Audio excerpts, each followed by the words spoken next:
Bitter words of resentment toward a wretched world echo across a vast, sparkling cosmic sky. The sun shines brightly over the ornate spires of a grand, secluded mansion nestled in greenery. A maid draws back heavy curtains, flooding a lavish bedroom with the morning's warm golden light. The Sidis family maid, Tina, offers a bright and cheerful greeting as she begins her morning duties. A silver-haired girl stirs awake, rubbing her eyes as the intrusive sunlight breaks her peaceful slumber. Rising within her expansive bed, the small girl finds herself dwarfed by the luxury of her surroundings. The silver-haired girl blinks against the morning glare, looking weary despite having just woken up for the day. The silver-haired girl struggles through nausea despite not eating, noting her body aches and her chest feels burning. Despite her obvious suffering, the silver-haired girl offers a weak smile and claims her condition is normal. Tina looks down with a pained expression, her eyes filled with deep concern for the young girl's health. Miana insists she is really fine, but Tina counters that most people would not describe her state that way. Tina gently comforts Miana, telling the girl she will bring some water for her to wash herself with. Left alone in the silent, ornate room, the girl sits quietly as she contemplates her difficult physical state. With a weary sigh, the girl collapses back into her pillows, seeking relief from her constant bodily aches. Staring blankly, she appears overwhelmed by the exhaustion of a life defined by persistent, unexplained illness. A decorative text panel transitions the narrative, preparing to summarize the strange nature of her current existence. Surrounded by a floral border, the silver-haired girl reveals the startling truth that she has been reincarnated. Flashbacks of a clinical hospital setting recall her previous life as a patient whose time was rapidly fading. In her former life, she was a terminal patient who eventually succumbed to a mysterious, incurable disease. She remembers the heartbreaking sight of her mother weeping over the injustice of her child's suffering. A close-up of her previous self captures the silent tears of a girl who knew she was dying. The narrative confirms that an unknown illness was the cause of her tragic and premature passing. Memories of advanced medical tests and CT scans highlight the desperate, failed attempts to diagnose her condition. Despite the efforts of modern medicine, doctors could only watch as her health continued to deteriorate. Opportunistic individuals approached her grieving family, offering absurd explanations for her condition that only caused more pain. She recalls walking through a world that felt increasingly distant as her health failed in her 21st year. One ridiculous warning suggested she might explode, which is certainly one way to clear a crowded schedule. The scene shifts to static as she dryly notes that her life did, in fact, eventually explode. At the age of 20, her previous life ended as she took her final labored breath. Blurred memories of a happy family serve as a bittersweet reminder of the life she left behind.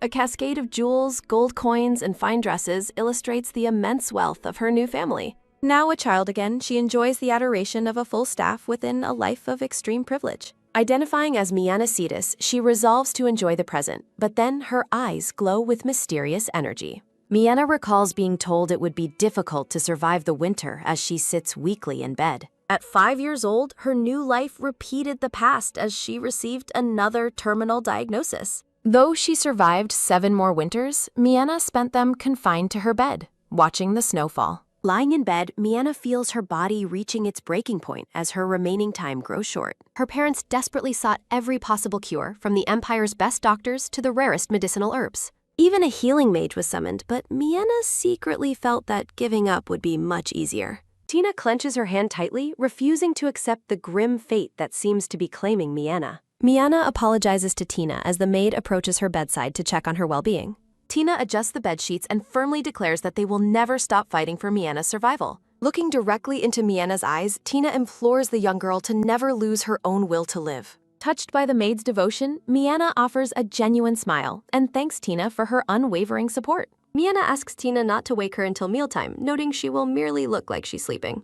Her consciousness descends through a cosmic void filled with floating windows into different times and places. Miana decides to check the situation as she explores a vast library within her special lucid dreams. Miana reviews reports of an unconscious soprano, a man dying from a magic stone, and a wizard claiming dragons exist. Miana identifies her location as the Somnium Empire and finds documents regarding a trade agreement with the nation Linux. With a determined look, Mina decides it is time to begin her hunt within the world of dreams. Silver-haired Miana floats in a dream space, noting that naturally, everyone dreams. Miana explains this space acts as a waiting room for entering others' dreams. Looking at a door, she describes the vivid experiences available through these dream tours. Noticing it is late morning, Miana wonders if she has stayed up all night. Miana approaches a grand, glowing window she has never noticed in this space before. She stops before a nameless door, finding the lack of a nameplate highly suspicious. After knocking and asking for permission, Miena tentatively pushes the mysterious door open. A blinding light floods the area as Miena enters the unknown dream world.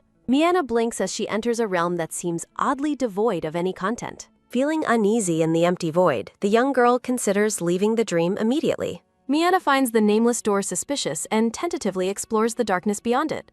She cautiously pushes the door further open, the hinges creaking in the silence. Miena calls out a quiet apology as she enters the dark, empty space. Miena turns suddenly, her eyes widening as she senses something in the shadows. Looking into the darkness, she asks if anyone is there, clutching her nightgown nervously. A pair of glowing eyes and a pale face appear from the deep shadows. Miena startles as a boy emerges from the darkness, asking who the intruder is. Reminding herself to stay quiet, Miena finds the lack of content very strange. A mysterious voice asks if Miena can hear it, surprising the silver-haired girl. Miena describes the voice as weak yet infinitely evil, appearing from a faceless source. Torn between fleeing and talking, Miena wonders if she should try to communicate. The voice asks if they can talk for a moment, surprising the young girl. Miena offers a friendly smile, trying to reassure the entity that she isn't scary.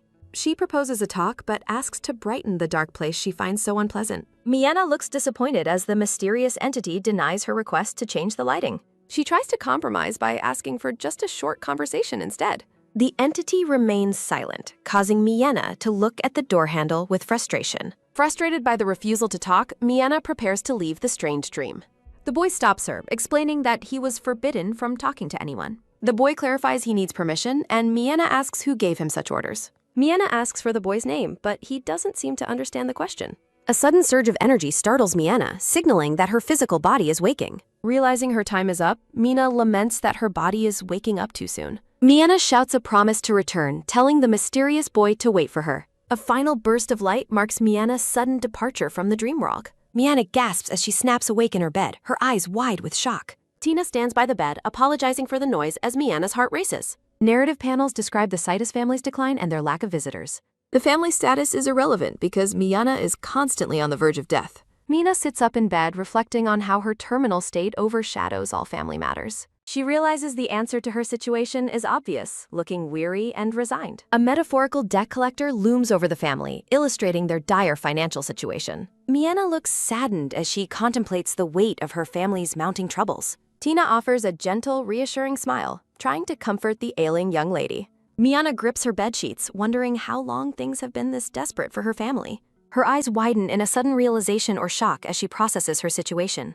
Miena declares that she needs to go out, surprising herself with her newfound determination. Tina refuses the request, citing the master's orders to keep Miena inside. The maid gently reminds Miena of her fragile health, silencing the girl's protest. Defeated, Miena reluctantly agrees to stay in bed, looking away with a sigh. Miena lies in her bed, her expression weary as she gazes into the quiet room. Suddenly, Miena begins coughing violently and cries out for Tina, desperately asking for some water. Tina rushes to the bedside, calling out in alarm as she sees Miena's condition worsening. The maid supports Miena as the young girl continues to suffer through a painful coughing fit.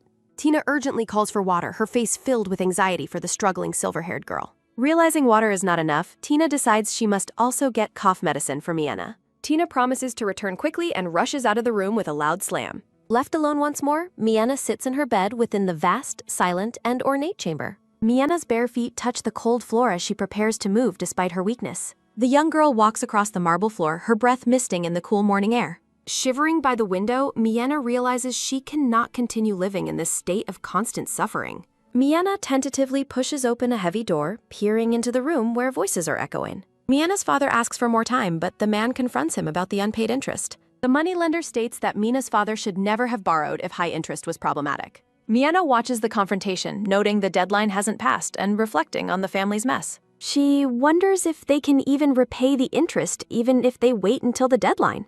The moneylender shouts that the mine put up as collateral is on the verge of closing.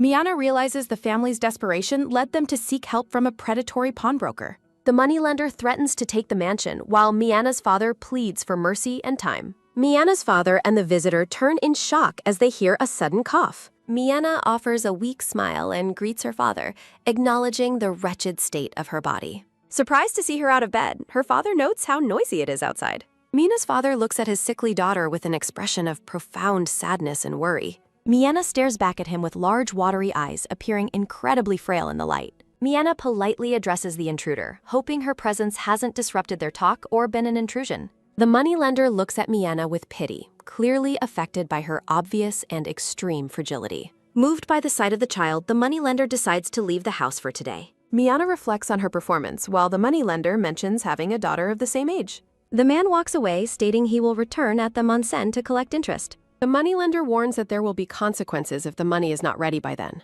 Miena is relieved her act worked, but her father is upset she was seen like this. With the moneylender gone, Miena resolves to solve the financial problems plaguing her family. Standing in the warm light, Miena calls out to her father to get his attention. Miena's father looks pained as his daughter asks him to stop wasting wealth on her. Miena gives a gentle, sad smile, appearing resigned to the fate her illness has chosen. She tells her father that she has tried very hard to survive throughout her long illness. Miena recalls the countless efforts and sacrifices her parents made to keep her alive over years. Her father looks devastated, begging Miena not to speak as if she is already gone. Miena looks at him with a steady, determined gaze, ready to explain her difficult reasoning. Her father clenches his fist, declaring he won't let loan sharks destroy his daughter's future. Miena's father is stunned when she describes his medical efforts as a waste. Miena tells her father he must think about the family's survival after she passes away. Miena's father explodes in anger, refusing to accept the idea of a life without his daughter. He clenches Miena's hand tightly, his body shaking with the intensity of his grief. Miena responds to his outburst with a peaceful, loving smile, trying to comfort his heart. Miena explains that she simply wants to spend her remaining time without any more worries. The two stand together in silence, their feet planted on the lavish room's marble floor. A vision of her parents with Miena as a baby highlights the happiness they once shared. Miena gently places her hand on her father's, offering him a final sense of peace. Miena encourages her father to live for himself and go to the places he desires. Her father encourages Miena to see the world's beauty and eat delicious food during her time. Her father notes she sounds like she is departing as she speaks of her impending end. Miena explains her certain death this winter is a fate she already endured in the past. She looks peacefully resigned, accepting the terminal diagnosis that mirrors her previous life's tragic end. Her father wonders how such a selfless child was born, noting she never complained about her state. He holds her hands tightly, overwhelmed by her calm acceptance of the difficult path ahead. He finally agrees to take her to any location she desires to fulfill her final wishes. Her father tearfully smiles, urging her to find happiness in preparation for what is to come. He asks Miena where she wants to go, and she specifically requests the Faily's abandoned mine. A story begins of a merchant who once longed to be a world-traveling treasure hunter. The merchant's dreams were shelved when he was forced to manage his family's growing business empire. Despite his immense success and wealth, the merchant never let go of his childhood adventuring dreams. Footsteps echo through the ornate mansion as the scene transitions toward the planned mining expedition. Lorraine Johnson declares he cannot die without finding a proper place to hide his legendary treasure. The merchant resolves to provide for future treasure hunters by hiding his fortune in a secret place. Mina watches through a window as a man in blue works, confirming her research's findings. Hidden in the bushes, the young girl observes her surroundings with a sharp and focused gaze. She decides she cannot ignore the secret location she discovered while studying the merchant's cryptic history. The merchant ponders the perfect location to hide his valuables while searching his study in frustration. He identifies the Thales' abandoned mine as the ideal, isolated spot to hide his legendary treasure. The merchant believes divine providence is aiding his quest to fulfill his long-standing dream of legacy. Miena arrives at the location with her father and a maid, appearing optimistic about their task. Her father questions why she chose such a derelict mine and suggests looking for better spots. Miena insists she likes this spot, claiming she can smell money drifting from deep within. She smiles warmly at her father, asking him to trust her intuition for just a bit longer. Her father warns her to be careful, while Miena promises a beautiful sight will soon unfold. Miena looks around the vibrant landscape, searching for the specific spot mentioned in the merchant's coats. Miena suddenly stops as she recognizes a key landmark that confirms she's in the right place. Symbolic panels describe life's cycle, where the source in water meets the end in the earth. The merchant is shown recording the intricate clues to his hidden fortune within a massive book. The narrative explains that a secret spring exists where the water and the earth finally meet. Miena explains she decoded the merchant's secret and only needs to find the specific hidden spring. A text panel introduces Miena's request as she prepares to ask her father for his help. Her father promises to do anything for her, demonstrating his complete devotion to her well-being. Miena asks if he truly means his promise, while the staff member confirms their absolute loyalty. Miena excitedly asks her father to enter the spring to find the treasure hidden beneath the surface. Her father wades into the spring while Miena watches intently from the edge of the water. Miana promises to return home and focus on her recovery if he succeeds in the spring. She adds one final condition to their agreement as her father continues his search in the water. Her father promises to let family matters pass, and Miana vows to keep her own word. Her father smiles back at her, expressing his hope that she will not give up yet. Her father reports that he finds absolutely nothing of value within the murky depths of the spring. He submerges his face in the water, looking closely for any signs of the hidden merchant's treasure. The maid expresses her doubt, asking Miana if she is truly certain about the treasure's location. Mina smirks confidently, noting that no one would ever expect to find treasure in such a place.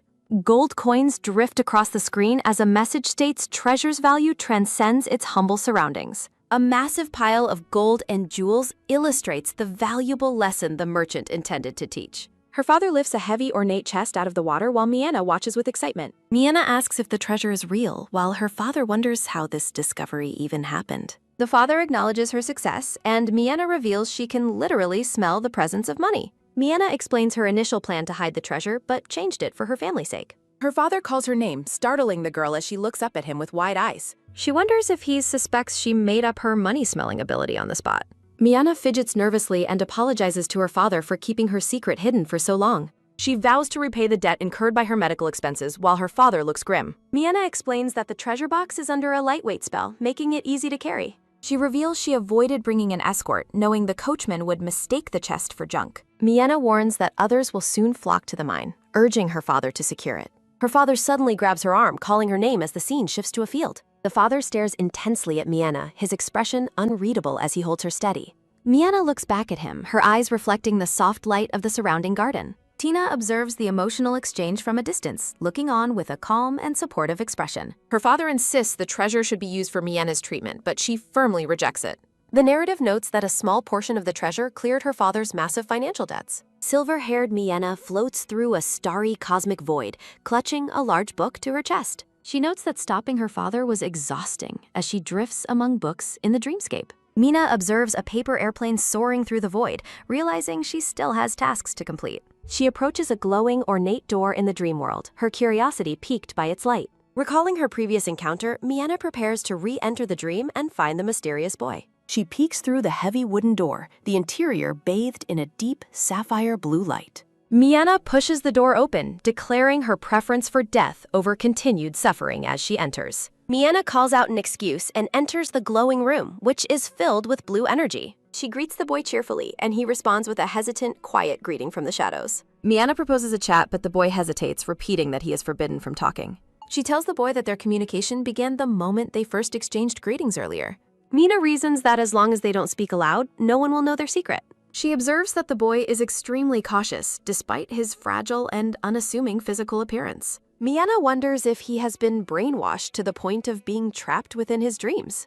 She confidently assures him that their secret is safe unless one of them chooses to reveal it. Mina makes a firm, decisive motion, indicating that she is satisfied with his silent agreement. The boy asks if they should speak informally, his face still largely obscured by the shadows. Miana suggests they use casual language like friends, surprising the boy with the concept of friendship. She asks why not with a defiant look, ready to challenge whatever rules he is following. The boy asks what a friend is, prompting Miana to pity the harsh environment he experienced. A text panel notes the oppressive nature of this dark dream world as Miana looks around. Miana wonders what kind of life he lives in reality as she gazes at him sadly. Visuals of food and books illustrate her belief that friends should teach each other and share. The boy admits the concept is difficult, but Miana insists it is actually very simple. With a radiant smile, Miana reaches out her hand and offers to be the boy's friend.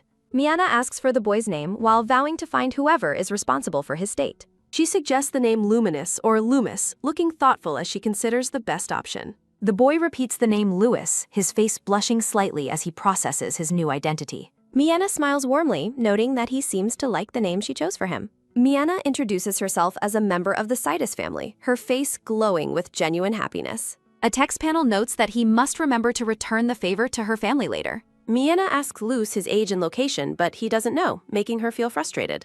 Focusing on her next target, Patrick Johnson, Miana launches a paper airplane into a new door. A loud demand for alcohol and meat surprises Miana as she prepares to enter the dream. Inside, Miana observes a chaotic tavern scene and dryly notes the messy state of her target. A man rages while Miana prepares for transformation time to deal with the unruly situation. A man on the floor is scolded by his father's ghost for his pathetic state. Lorraine complains about the wasted inheritance while the man on the ground apologizes to him. The ghost notes that no progress has been made toward revealing his hidden final masterpiece. Narrative text explains Lorraine left a code for a worthy person to find his treasure. Lorraine aggressively orders the man to decipher the code while he claims to be trying. The father tells his son to remember instructions that will help him finally decode the treasure. The young man looks delighted as flowers bloom around him during his father's encouraging explanation. Lorraine questions why he shouldn't just reveal the treasure's location since his son is lazy. Mianna feels like she is dying after the intense effort of her recent dream activities. Mianna reflects on how the man's poor memory made teaching him the treasure's secrets incredibly exhausting. Mianna thinks that Lorraine would be devastated if his hard-earned treasure remained buried forever. The silver-haired girl recalls a dream stating that the Johnson family's only son has the map. Mianna lies on the floor of her dream world, beginning a new train of thought. Mianna finds herself in a grand library and wonders why she is unable to wake up. The sun rises over the mansion as Mianna begins to regain consciousness in her bed. Tina looks relieved and shocked to see her young mistress finally opening her eyes again. Mianna offers a weak greeting to her maid, Tina, as she wakes in her moo. Mianna's father enters the room and the girl offers him a warm morning greeting. Her father asks if Mia needs anything, offering his full support for her recovery process. Mianna suggests using the treasure money to immediately control access to the Faley's abandoned mine. She plans to use fences and guards to drive up the mine's price through exclusivity. The father gently takes Mianna's hand, looking at his daughter with deep fatherly concern. He points out that she is bedridden again and suggests that it might be better to stop.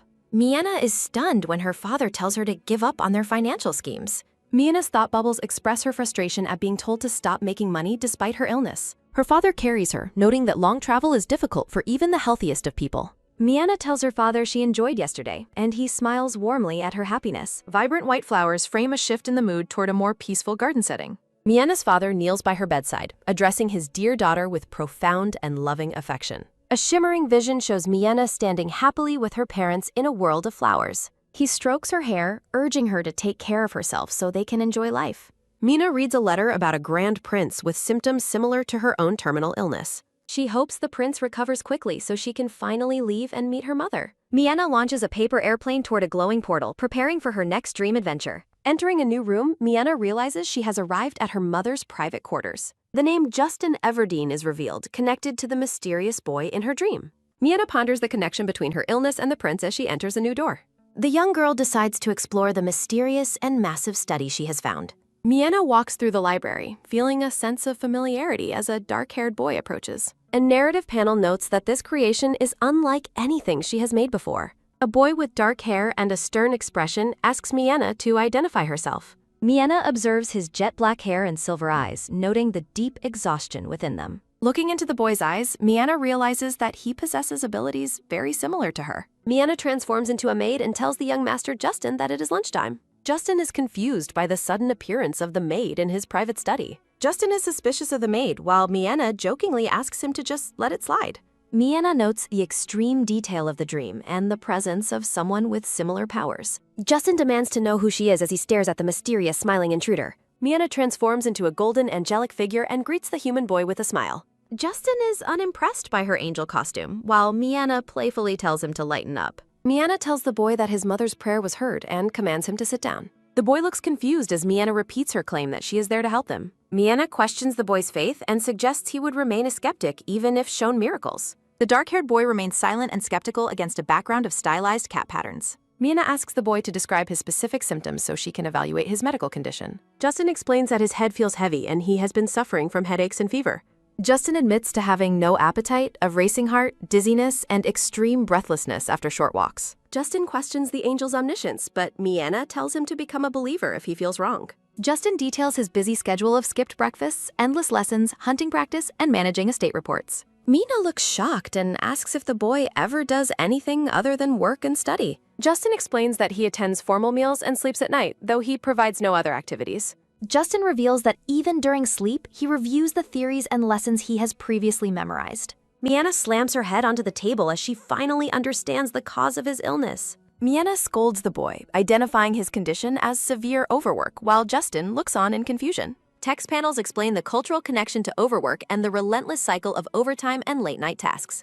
Justin looks thoughtful as he begins to process the revelation about his own excessive work habits. Justin wonders if he created this dream to assess himself and find a more beneficial approach. Justin rationalizes the situation to himself while Miena watches him with a look of pure exasperation. Mina reaches out toward the boy as he continues to overthink the mechanics of his dream. Justin is suddenly knocked backward into a pile of soft plushies, looking completely startled and confused. Justin expresses shock at the sudden change in his dream as Miena prepares to intervene further. Miena gently places her hand over Justin's eyes, forcing the workaholic boy to finally stop thinking. Justin mutters about his unfinished work as he finally begins to drift into a peaceful sleep. Silver-haired Miena wakes up in reality with a bright, refreshed smile and a sense of accomplishment. Tina notes her mistress's good mood, while Miena credits her secret efforts for her current happiness. Narrative panels describe how people are investigating the mine while guards successfully prevent any unauthorized intrusions. A message bubble declares that increasing the mine's suspicious nature will maximize the benefits of their plan.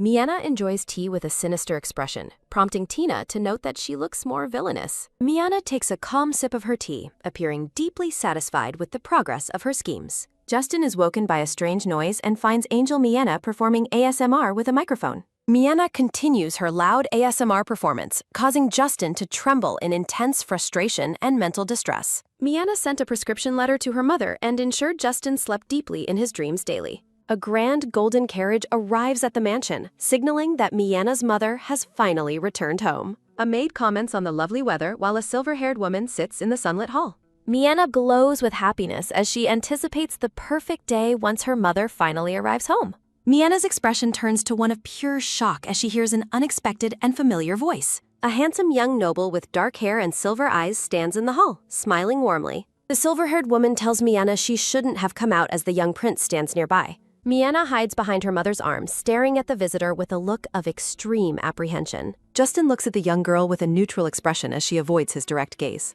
Miena reflects on how well the boy manages to maintain a perfect public persona in reality. Her mother explains her excitement for the meeting and introduces the visitor as he asks about Miena. Miena's inner thoughts scream in frustration as she identifies the visitor as the workaholic she met. Her mother apologizes for her daughter's behavior and notes the similarity in symptoms to the Grand Prince. Justin graciously thanks Miena and claims that her advice has allowed him to become quite healthy. Justin leans in with a sharp, knowing look and asks for a private moment to express gratitude. Narrative text wonders if the prince recognizes Miena or simply has an exceptionally good memory. Miena's mother looks at her with concern as the girl remains frozen in shock and silence. Miena lets out a small gasp as she struggles to process the prince's sudden and direct approach. Miena claims she is just surprised to see him while reflecting on his intense dream world study habits. Miena peeks from under a blanket, regretting her lack of proper attire for the sudden visitor. Her wide, sparkling eyes peer over the fabric as she tries to hide her mounting embarrassment. Her mother encourages Miena to join them as Justin politely waits for the young lady's arrival.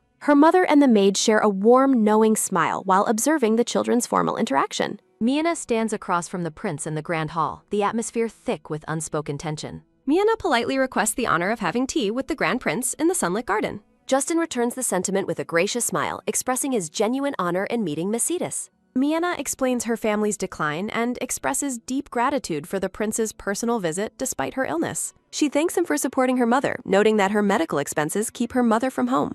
Justin smiles knowingly, admitting he has heard much about the difficult situation facing the Sidus family. Miena explained she only shared her medical prescription because their symptoms were so remarkably similar to hers. With a bright smile, Miena tells the prince how glad she is to see him recovering quickly. Justin credits her entirely for his recovery, acknowledging that her advice was the key to his health. The prince's expression shifts to one of quiet intensity as he observes Miena's polite and careful demeanor. Justin notes a discrepancy in their perspectives, while Miena's mother expresses surprise at his sudden serious tone. Miena teases that she would have messaged him earlier if she knew he was such a shy person. Justin admits he worried about overstepping his bounds by requesting a tea meeting during her severe illness. Miena assures him that while she was very sick, she has finally had enough rest to tuck. A vision of the dream world shows Justin shouting at Miena for her relentless efforts to make him sleep. In reality, Miena continues to smile cheerfully while Justin stares at her with a flat, unimpressed look. Justin tells Miena she doesn't need to pretend anymore, clarifying that he is not there to argue. Miena looks up at the prince with wide, startled eyes as his directness catches her completely off guard. A close-up on Miena's eye captures her absolute shock as the prince begins to reveal his true intentions. Justin stands with a cold and regal authority, his silver eyes glowing with a sharp, piercing intelligence. Justin sets his teacup down firmly, stating he never forgets a face once he has truly seen it. Miena sits in silent apprehension as the prince declares he is not stupid enough to forget her face. Miena laughs nervously while internally cursing the prince's workaholic tendencies and his sharp memory of their encounter. Justin sits back comfortably, ordering Miena to stop the charade and finally get straight to the point. Miena addresses him as Grand Duke and prepares to offer a suggestion regarding their mutual financial interests. A chibi Miena is comically poked in the head by an arrow, representing her sudden loss of composure. Justin reflects on the Sidus family's recent wealth, concluding that Miena's proposition will likely be worth hearing. Miena declares she is finished, and Justin addresses her as a customer, ready to confirm the details. Justin looks at her with a skeptical gaze, carefully analyzing her every word for any hidden ulterior motives. He asks how she can be so certain that the person she met in his dream was him. Miena reflects that if she were more like her father, she would have avoided getting caught so easily. Miena admits she entered his dream, while Justin acknowledges he roughly understands the principles behind her unique ability.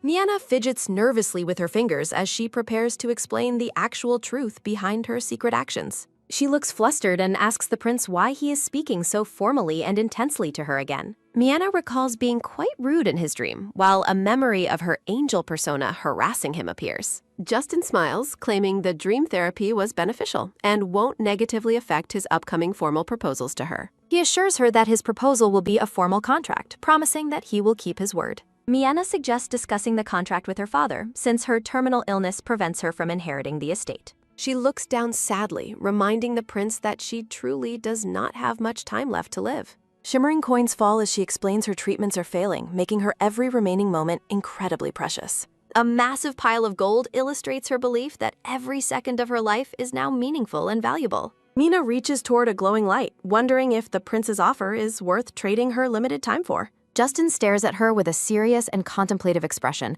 weighing the weight of her terminal situation.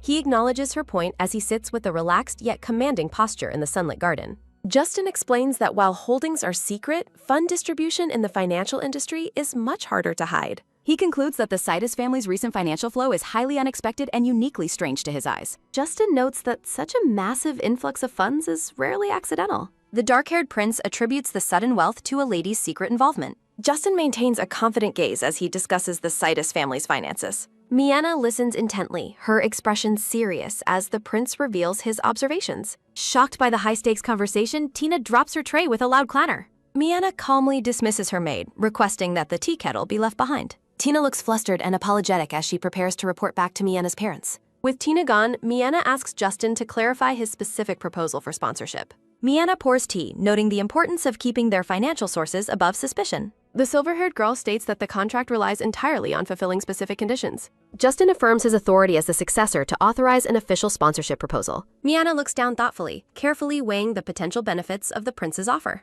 Justin leans forward, suggesting that thorough analysis and prediction are required for success. The prince's silver eyes narrow with intensity as he expresses his need for her. Holding her tea, Miena demands to hear the exact terms of his sponsorship proposal. Justin explains it's a long-term partnership involving a trade agreement between Somnium and Lennox. Miena is shocked, questioning why he would entrust a national-level issue to an individual. Miena points out that the Grand Duke is moving fast without knowing her full capabilities. Justin counters by detailing his knowledge of her power to manipulate and interfere with dreams. Miena expresses uncertainty about her ability's effectiveness within the context of a formal agreement.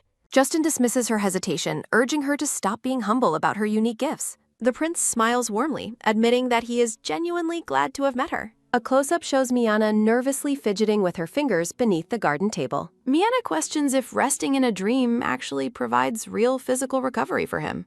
She clarifies that her dream-related abilities and her terminal illness are completely separate matters. Miena claims she cannot assist with the trade agreement since she cannot attend meetings. Justin explains that her presence at the physical meeting is entirely unnecessary for his plan. Miena tilts her head in confusion, perplexed by how she could help without being there.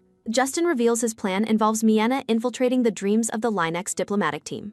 The prince tells her she only needs to play a role within those dreams. Justin waits patiently for her reaction to his plan to manipulate the international diplomats. Miena asks incredulously if he views high-stakes international trade agreements as a mere joke.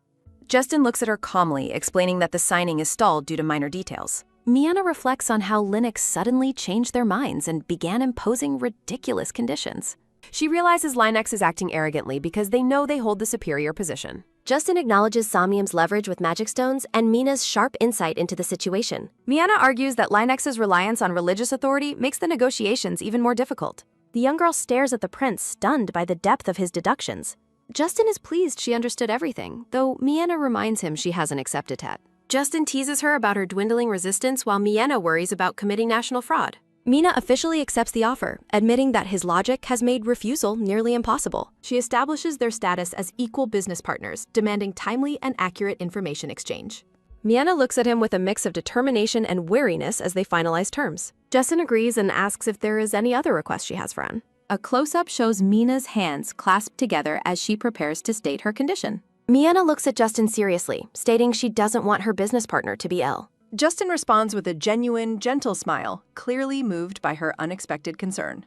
He explains that his family values talent and always supports those with extraordinary abilities. Justin looks thoughtful as flowers frame the growing connection between the two young nobles. Miana concludes that with Everdene's backing, her family will finally achieve lasting financial stability. Miana and Justin sit together in the sunlit garden to begin their formal tea meeting. The dark-haired prince offers a warm and gracious smile as their conversation continues peacefully. Miana is suddenly overcome with a look of extreme shock and wide-eyed realization. Within her dream, Miana reflects on feeling physically drained despite the ethereal surroundings. Miana concludes that Justin is quite strange while a memory shows him sneezing in a library. Flailing in a blue void, Miana questions why Justin would entrust such a mission to her. Miana watches a paper airplane glide through a doorway, reinforcing her belief that Justin is abnormal.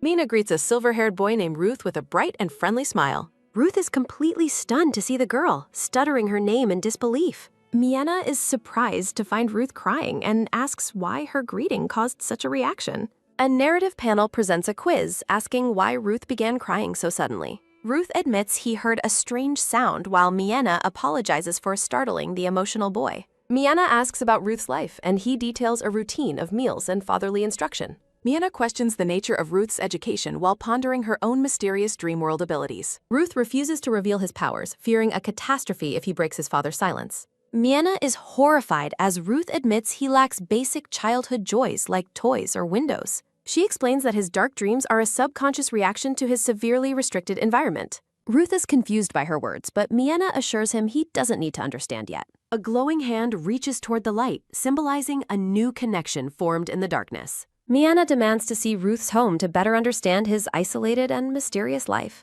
Looking at him with deep sincerity, Miana officially declares that she and Ruth are now friends. Ruth looks down in silence as he processes the girl's sudden and earnest offer of friendship. Ruth agrees to try as a vision shows him observing a maid from behind a pillar. He confirms the lack of windows as he eats alone in a large, cold, ornate room. A dark silhouette of a man approaches Ruth and asks the boy about his gay. Miana has a sudden, intense realization that Ruth's living situation is fundamentally wrong and cruel. Miana watches the scene with wide, horrified eyes, deeply concerned by what she has discovered. A maid bathes Ruth in a luxurious and grand marble bathroom, while the boy remains passive. Mina observes Ruth as he sits in the tub, looking incredibly small and deeply sorrowful. A close-up captures the profound and heartbreaking sadness reflected in the young boy's eyes. Ruth looks down with a faint blush, appearing completely overwhelmed by his cold and lonely existence. A dark and heavy void echoes with a command to finally stop this cycle of misery. Miana identifies the relentless daily repetition of Ruth's restricted life, expressing her deep distress. Ruth confirms his life was always empty before meeting Miana, much to her surprise. Miana joyfully declares herself his first friend while pondering her heavy responsibility and limited time. Narration describes Miana as a disruptive influence in Ruth's world, preventing further cold experimentation. Miana is overwhelmed by frustration, deciding that she cannot let Ruth's situation continue as it is. She reflects on the shocking severity of the boy's circumstances after investigating his reality. Addressing him as her apprentice, Miana speaks to Ruth with a bright and determined smile. Miana offers Ruth a significant choice, giving him agency over his own future. She presents two distinct options and promises to follow whichever path the boy decides to take. Miana clarifies that she cannot stay forever or physically remove him from his current location. Raising a finger, she vows to use her remaining strength to teach and guide him. Miana warns that learning more about the world will inevitably lead to facing difficult situations. A dark figure controls a Ruth doll with strings, representing the pain of missing out on life. The Ruth doll lies abandoned and face down, illustrating the despair of a life without freedom. Miana presents the second option, staying in his current life if it makes him feel happier. She looks at him with gentle compassion, reminding him that the final choice is his. Ruth stammers in response, clearly conflicted and moved by the girl's unexpected and life-changing offer. Ruth hopes Miena continues her visits while she considers how best to help her new friend. Miena intends to ensure the boy can survive independently even if she eventually disappears. Miena promises to continue seeking Ruth out regardless of the choices he makes. Miena offers a warm smile as she speaks Ruth's name with genuine affection. Miena invites Ruth to appear before her if he decides to choose her first option. Ruth turns away, overwhelmed by the weight of Miena's life-changing proposal and offer. Ruth expresses how deeply happy he felt when Miena first addressed him by name. Miena smiles gently, noting that her courage rises whenever she sees Ruth's sincere reaction. A close-up shows Ruth taking a resolute step forward, signaling his intent to change. Miena announces with a bright smile that they are finally meeting truly face-to-face. Ruth stands amidst a garden of flowers, greeting Miena with a soft, blushing smile. Miena laughs joyfully, appearing incredibly pleased to see Ruth in his own dream world. Miena gently pats Ruth's head while explaining she cannot visit him every single day. Miena advises Ruth against making promises he cannot keep, reinforcing her need for honesty. Miena comforts a tearful Ruth, assuring him that her arrival will never be too late. Ruth confidently claims he is good at waiting, prompting Miena to remind him of his previous tears. Miena tells a flustered Ruth that there is one crucial thing he must always remember. Miena emphasizes that Ruth shouldn't view her as the only person in his entire world. Miena explains that while she is his first friend, she certainly won't be his last. Miena encourages Ruth to believe that he will never be truly alone in his life. Ruth looks up at Miena with wide, shimmering eyes, absorbing her heartfelt and supportive words. Miena pulls Ruth into a warm embrace, providing the comfort he has lacked for so long. Miena offers Ruth a small preview of the wonders the world has to offer him. Miena holds a glowing light between her hands, promising to show Ruth something worth studying. Miena creates a swirling vortex of light, telling Ruth to watch closely as she performs magic. Miena and Ruth fly through a breathtaking night sky filled with countless brilliant falling stars. Ruth exclaims in wonder as he learns that the beautiful lights are called stars. Miena watches Ruth's joy with a soft, satisfied smile, happy to share this moment. The two children reach out toward the vast starry expanse as shooting stars streak past. The scene shifts back to reality, showing the grand and sunlit exterior of the Sidus mansion. Narrative text notes Mina's unexpected turn into business and her new role as a teacher. Miena looks exhausted while questioning if her current workload violates any civil servant laws. Justin looks up from his newspaper, asking Miena if something is currently bothering her. Justin notes Mina's uncomfortable expression while she questions his expertise in reading people's faces. Justin claims face reading is a simple skill, though Miena clarifies her question wasn't about curiosity. Miena looks overwhelmed as she points toward a massive stack of intricate framed paintings. Miena questions the immense effort required for these pictures, while Justin notes his capital stay. Justin explains his need for perfection to deceive the Holy Kingdom, while Miena argues it's sufficient. Miena examines a painting, reflecting on her original plan to study them within her dreams. A collection of diverse paintings is shown, each depicting different religious or symbolic imagery. A recruitment banner features silver-haired Miena asking for help with translations and proofreading. Narrative text introduces the god Merlandi, worshipped by the people of the Holy Kingdom of Linux. Narration explains how Linux uses widespread religious influence to maintain safety despite a weak military. Miena realizes that antagonizing the god of Linux would turn the entire continent against them. Justin smiles warmly and asks Miena if she requires any additional pictures for her research. Justin notes variations in the drawings, warning that mimicking holy images too closely looks wrong. Miena emphasizes the importance of caution, noting believers may reject incorrect depictions of characters. Justin addresses Miena formally, looking at her with a serious and attentive expression. Miena stands frozen with a painting, her expression one of complete focus and apprehension. Miena gives a sharp, immediate refusal as the two characters engage in a comedic standoff. Justin admits he expected her answer, but finds her directness both surprising and amusing. Miena asks if religion offers hope, questioning belief in a god who caused her illness. Justin rejects faith in uncertain existences, declaring he prefers to believe only in himself. The two sit in the library, illuminated by soft light filtering through the windows. A newspaper headline questions the validity of a wizard's claim that dragons truly exist. Miena wonders if the legend he mentioned is the one promising eternal prosperity.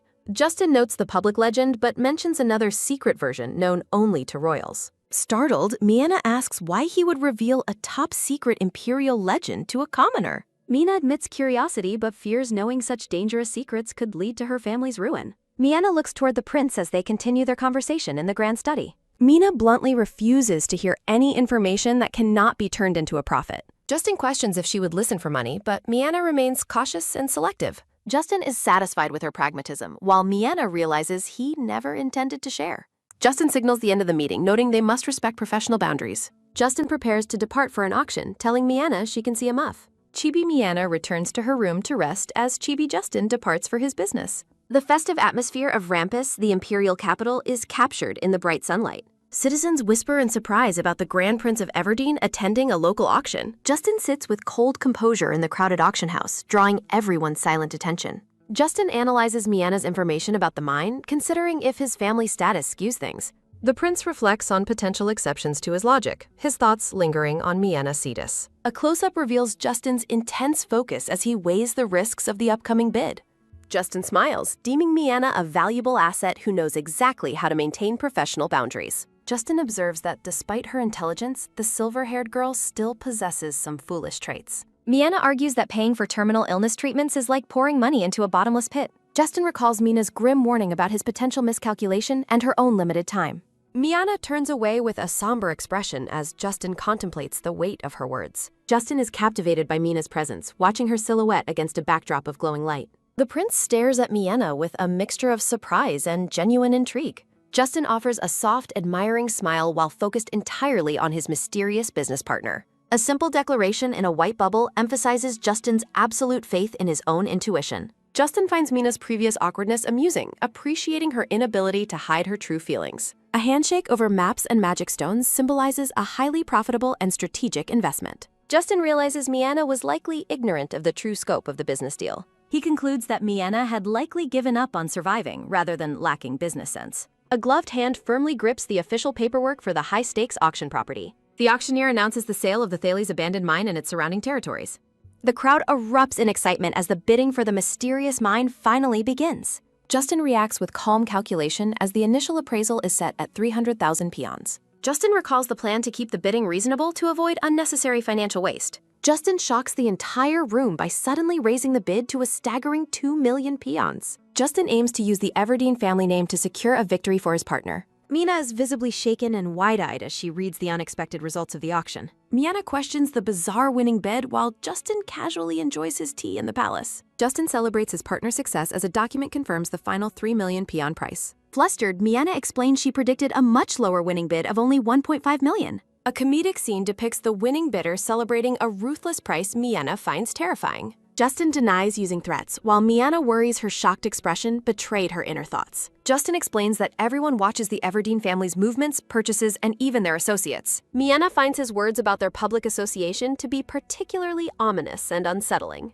Looking at Justin, Miana realizes his influence is far greater than she had ever imagined. Justin mentions Patrick Johnson's interest in the deal and prompts Miana to begin her part. Miana expresses her firm determination to handle the upcoming task with absolute precision and success. Divine imagery and narrative text describe the sacred aura and calculated appearance required of a deity. Within a dream, a man confesses his 30-year struggle to find courage to his beloved Janet. The man resolves to finally speak her name, while Miana observes the emotional scene from afar. Mina decides she cannot simply listen to his rambling and prepares to intervene in the dream. A sudden, powerful crack of thunder terrifies the man as the dream environment shifts violently. Lightning flashes across the dark sky as narration reflects on human fear and recorded memories. A sinister serpent coils around a dark apple, symbolizing the duality of knowledge and dangerous greed.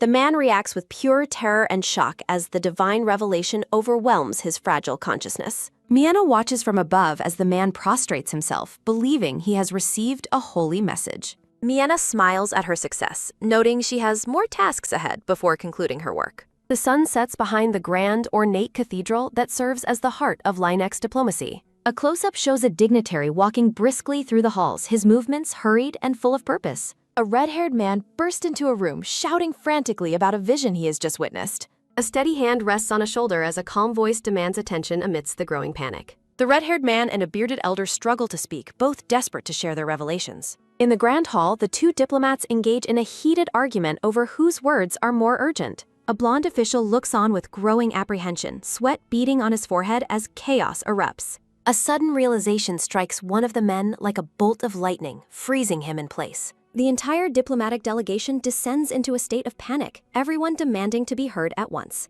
The red-haired man and the elder realize the absurdity of the situation as they clash over priorities. The younger man questions if his colleague also experienced the same strange and unsettling divine vision. They decide to count to 3 and simultaneously reveal the messages they believe were sent by God. On the count of 3, they both recite the exact same prophecy regarding a serpent's tail. The entire group of diplomats stands in frozen horror, realizing they all shared the same terrifying dream. The delegation concludes that Merlandi has entrusted them with a divine warning, causing a major diplomatic shift. Narrative text explains that Linex canceled the agreement due to the perceived holy intervention and shared vision. A hand gracefully lowers a teacup onto its saucer as the scene returns to the palace. Justin holds a newspaper and credits their success to the group trust Miena manufactured in their dreams. Mina drinks her tea calmly, stating her only goal was the safe and successful conclusion of negotiations. Justin notes that Miena seems to have appreciated the strategic gift he provided for their business partnership. Miena considers her massive earnings, but decides she must continue taking her responsibilities seriously without hesitation. Justin explains that while most ignore dreams, his certainty in her abilities ensured their planned success. Justin laughs as he recites the prophecy, while Miena reflects on the symbolic weight of her words. Narrative bubbles explain the symbolism of the apple as immediate gain, and the serpent as biting greed.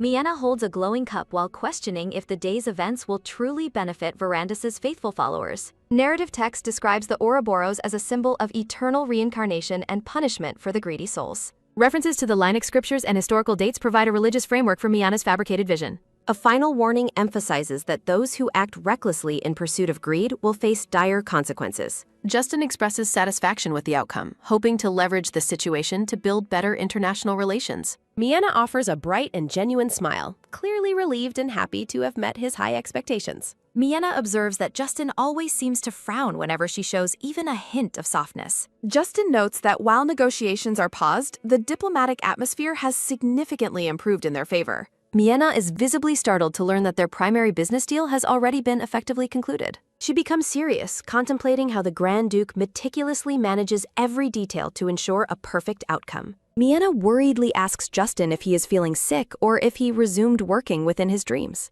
She notes he appears healthy and continues his routine, including using scented candles for restful sleep. Justin tells her to stop asking about his well-being as Miena continues her persistent and concerned questioning. Justin reiterates that the Grand Duke values talent, prompting Miena to ask how that affects their mission. Miena sits quietly in her room, her expression unreadable as she contemplates her future. A perplexed Chibi Miena struggles to process the sudden turn of events in her life. Miena questions Justin's sudden change in behavior, but he argues that core human nature remains constant. Justin refers to their contract as the reason for his actions, leaving Miena surprised and confused. Justin remains calm and composed, enjoying a quiet moment as he manages their business affairs. Miena mentions her father's desire to spend time with the family, prompting Justin to take action. Justin offers a playful and satisfied smile, seemingly pleased with the way things are progressing. Justin lists several generous gifts, including clothes and a villa, leaving Miena completely stunned and overwhelmed. Miena frantically waves her hands, desperately trying to halt the conversation and process the sudden news. Miena argues that now is not the time for rest, but Justin insists she can relax later. Shaken by his command to take a break, Miena questions if Justin is truly the Grand Prince. Resigned to her fate, a small Miena reluctantly accepts the mandatory vacation Justin has arranged. Official narration confirms that Miena Sidus is being sent into a period of short-term exile. Mina's parents look at her with intense determination, ensuring she understands the importance of this trip. Narrative text explains that Mina's hard work on the trade deal resulted in this sponsored break. The Viscount expresses shock at the Grand Duke's overwhelming generosity regarding the family's new villa sponsorship. Miena's mother mentions the villa's location while noting the Grand Duke's firm refusal to join them. Miena contemplates the workload Justin must manage alone after delaying their meetings for her sake. Miena focuses on the high mountain range, recalling a specific piece of information about the area. She reflects on legends of dragons within the rugged ridges, wondering if the claims were true. A welcoming message marks the family's arrival at the grand and luxurious mountain villa. Leonard Butler introduces himself as the caretaker, greeting the Sidus family with a formal bow. Leonard promises to serve Miena with the utmost sincerity during her stay at the estate. Mina realizes she must uphold her family's reputation and make a positive impression on the staff. The Viscount requests a boat ride for Miena, which Leonard immediately agrees to arrange for them. A boat ride turns chaotic as the Viscount rows recklessly, leaving Miena screaming in pure terror. Miena lies face down on the floor, completely drained and nauseous from the disastrous water excursion. A maid comforts the sick Miena, explaining that the Viscount never intended to cause her harm. Miena sighs over her perceived failings, though the maid insists she is exceptionally kind and beautiful. The maid declares herself a lifelong fan of Miena as the exhausted girl slowly drifts off. Miena falls into a deep sleep, her mind preparing to enter the realm of dreams once more. Miena awakens in the dream world, startled by a mysterious and brilliantly glowing blue door. She gazes at the radiant portal, wondering about its purpose and who might be behind it. Standing before the vast expanse of the dreamscape, Miena debates whether to enter the glowing doorway. Internal devil and angel versions of Miena argue over the potential dangers of exploring the unknown. Driven by her need for wealth and power, Miena decides to take the risk and enter. Miena enters a dark, transparent dreamscape that feels eerily similar to the void surrounding young Ruth. She explores a cold, damp, cave-like environment, feeling a sense of suffocation within the dark walls. Miena cautiously walks down a long, dark path, determined to explore exactly 50 steps before stopping. Panic sets in as Miena realizes someone might see through her disguise and catch her trespassing. Miena tries to bolster her courage with willpower while sensing an intimidating presence looming nearby. A dark figure suddenly appears behind Miena, causing her to scream in shock and pure terror. Miena is horrified to find a mysterious figure boldly entering her dream despite her attempts at invisibility. Noticing the figure's vertical pupils, Miena realizes the dragon legends she recalled were based on truth. The mysterious entity mocks Miena's invisibility as a mere trick, effortlessly seeing through her magical concealment. The figure declares themselves the absolute owner of this domain, demanding Miena submit to their will. The entity towers over the trembling girl,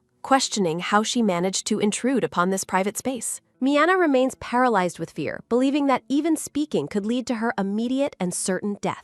The dragon-like person stands before Miena, their glowing yellow eyes fixed upon her with cold intensity. Miena immediately drops to the ground, offering a humble and desperate apology for her reckless intrusion. Miena promises to maintain absolute secrecy regarding the encounter while desperately requesting to be sent back. The silver-haired girl pleads for her release, hoping to end the terrifying divine confrontation immediately. Miena offers a strained, nervous smile as she continues to tremble before the intimidating entity. The elder finds her bold attitude quite amusing, noting her surprisingly fearless behavior in his presence. The elder promises not to harm her, admitting that he finds her presence far too interesting. Chibi Miena reflects on her survival, deciding to prioritize staying alive without causing further offense. Miena gathers her courage to ask if the mysterious elder can spare a moment for conversation. The elder smirks, noting that the small human possesses a very unique and entertaining speaking style. A vibrant and mystical energy fills the cavernous room during their strange and unexpected meeting.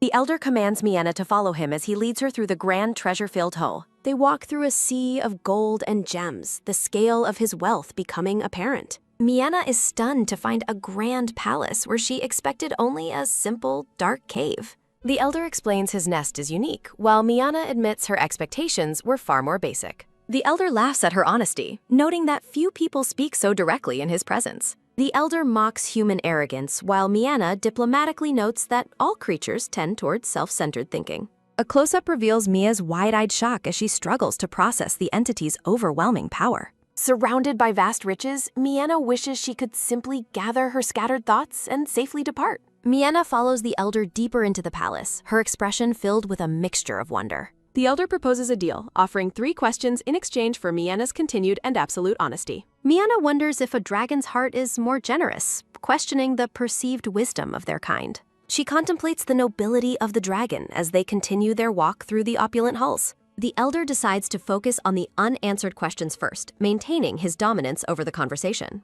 Miena looks up with a serious expression, preparing herself for the upcoming interrogation about her abilities. The elder sits upon a grand seat and questions how Miena managed to enter his domain. Seated across a massive table, the elder repeats his question about her intrusion into his dreams. Miena explains her ability to enter dreams freely, noting that she uses glowing doors as conduits. The elder listens with intrigue, questioning the specific criteria she uses to select a dream's door. Miena explains that bright doors signify influence, and his was the most radiant she had seen. The elder notes her accumulated power and asks how long she has possessed this rare dreamwalking ability. Startled by his observation of her power, Miena is silenced as the elder demands an answer. Miena reveals she has held this power since childhood while secretly worrying about her failing disguise. The elder questions the range of her power. Miena clarifies the difficulty of identifying specific individuals. Miena explains her inability to detect those who reside outside her ability's current geographical range. The elder realizes Miana's range is limited, preventing her from reaching distant locations like the capital. Mina wonders how many decades the elder has spent isolated from the rapidly changing outside world. A blunt, dark question regarding her remaining lifespan suddenly shatters the flow of their strategic conversation. Miana looks toward the elder with a somber expression,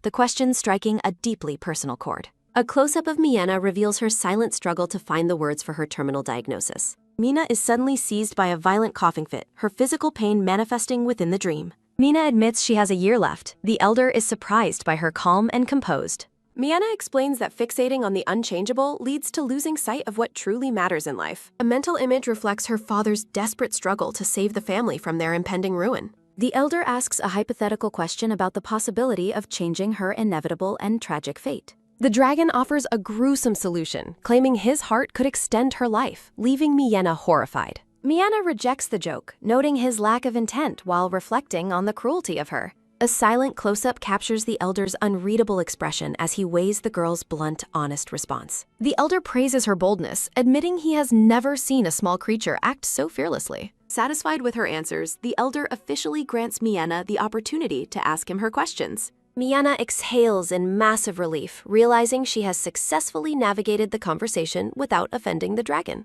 Miana begins her turn by asking the elder if he requires her help to find someone. Miana questions the elder's assumptions, claiming she is the only person capable of finding his target. Miana suspects the elder intends to offer his heart as a reward for her specialized assistance.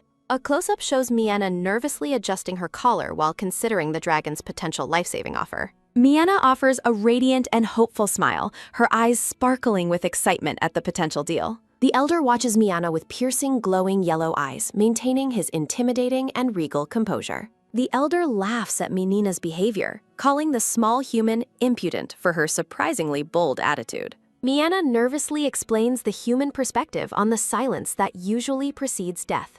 The elder threatens Miana with immediate decapitation if her next guess regarding his identity is incorrect. Chibi Miana laughs nervously, suggesting that her survival so far proves her guesses have been correct. The elder notes that most humans go insane facing death, while Miana politely accepts the compliment. Miana fidgets with her fingers, hesitating as she prepares to ask the elder a difficult question. Mina asks what the elder seeks, but he refuses to reveal it until her help is guaranteed.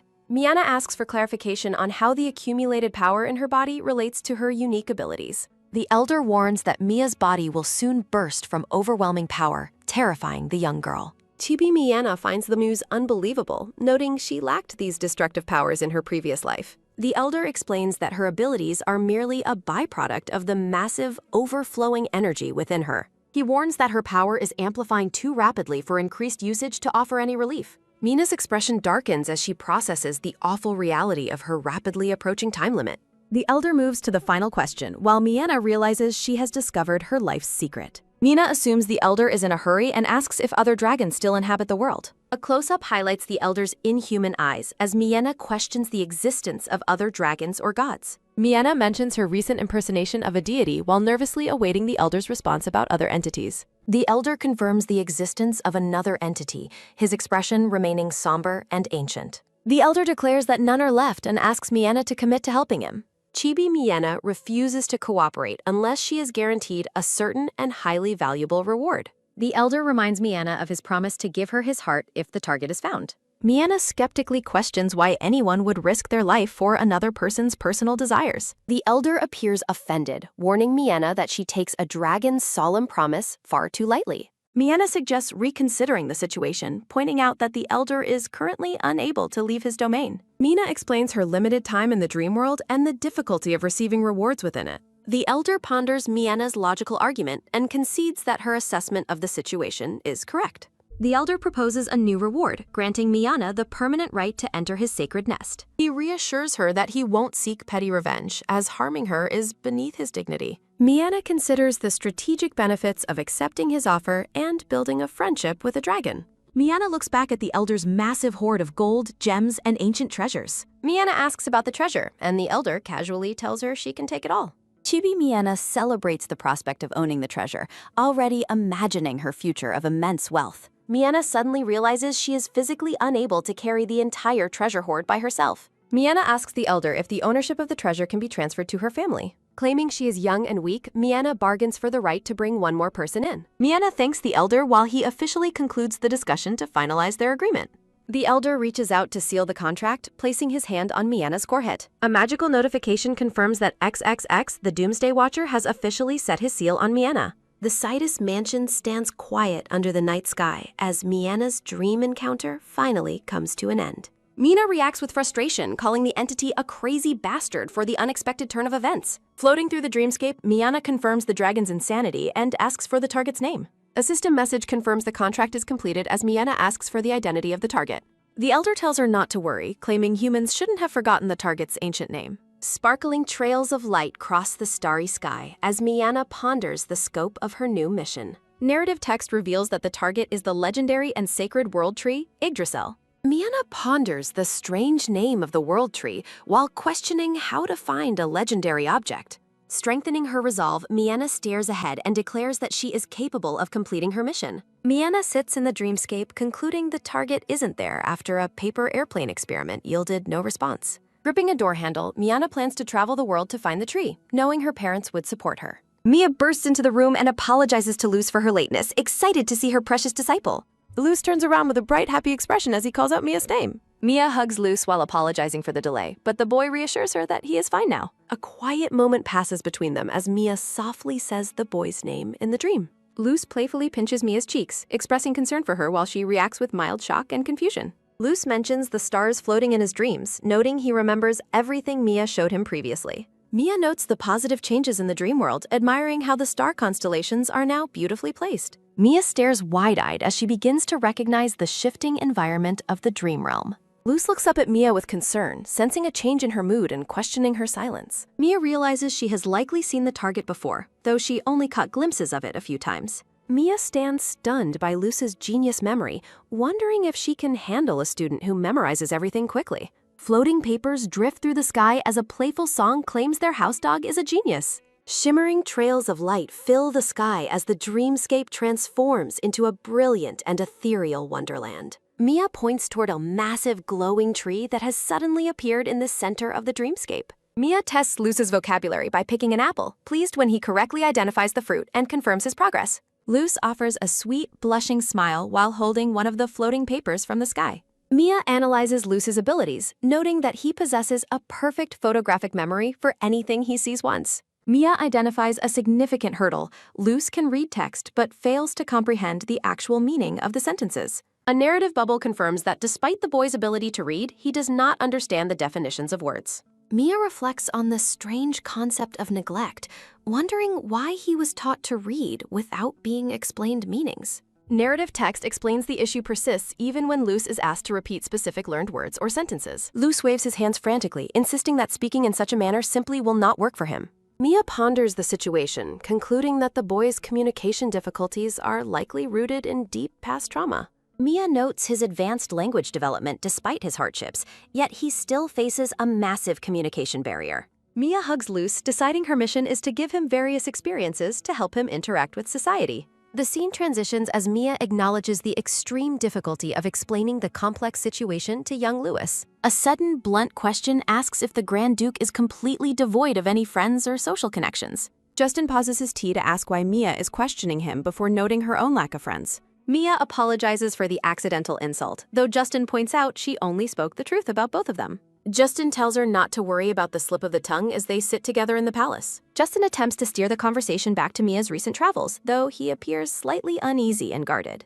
Mia brightly agrees that her recent trip was good, momentarily forgetting the chaos of her seaside vacation. Justin is horrified to hear Mia almost drowned because of her father, which she quickly dismisses as a slip. Justin offers to replace the butler, but Mia declines, fearing the caretaker Leonard would be saddened by the change. Mia suggests that discussing future business deals would be a better gift, catching the Grand Duke's full attention. Justin finds her business-oriented response pleasing, while Mia looks on with a confused and curious expression. Mia discusses her urgent plans for the future that she had previously detailed in a letter to the Grand Duke. A map illustrates Mia's vision for developing trade routes between Linex and Somnium by both sea and land. Mia explains that the ambitious Linex nation will view their interaction with the deity as a golden opportunity. A narrative bubble emphasizes that regardless of the initial motivation, the kingdom of Linex is finally taking action.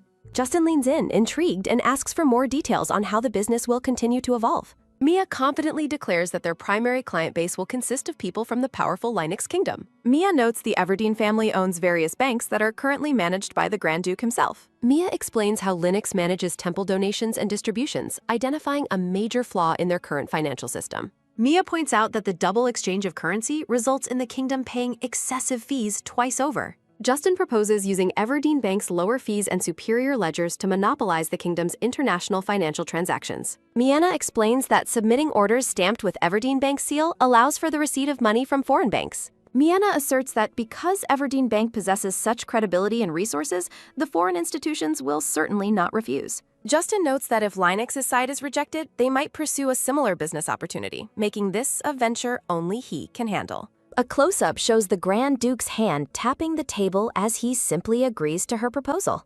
Justin points out that the business requires significant initial capital, while Miana reminds him that they are partners. Justin looks surprised as Miana adds that the Citus family should naturally invest in the business venture as well. The Grand Duke smirks, realizing there is more to Miana's plans that he has yet to fully understand. Miana nervously clarifies that she does not earn money illegally, reminding Justin that he is already aware of her unique abilities. Justin explains he cannot handle the business carelessly and intends to discuss the details with his father first. Mina confidently claims her father will approve because he possesses as much vision as she does, effectively complimenting herself. Justin turns to leave, mentioning he is going to be busy again as the meeting concludes.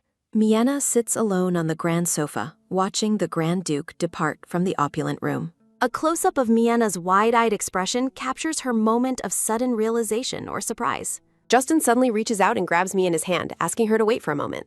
The pair stands together in the sunlit room, their hands joined as a new tension fills the air. Justin and Miana lock eyes in a quiet moment of intensity while they remain hand in hand. A focused view of their joined hands emphasizes the unexpected physical contact between the two partners. Miana awkwardly pulls her hand away and offers a nervous apology for this sudden physical interaction. Justin regains his composure and asks Miana if there is anything else that needs to be discussed. Miana admits she wants to hire a mercenary but is ignorant in the area, leading Justin to offer an Everdeen escort. Miana firmly rejects the offer of an Everdeen escort, surprising the chibi version of the Grand Duke. Mina expresses gratitude for the offer but insists she needs her own person who is not tied to another family. Narrative text explains that someone within a family will always prioritize their own family's interests over others. Justin accepts her reasoning and asks Miana to specify what kind of mercenary she is looking for. Miana lists her requirements: no separate master, discreet, capable of any request, and specifically not a wizard. Miana adds that the mercenary must be strong in swordsmanship, perhaps even capable of defeating a wyvern.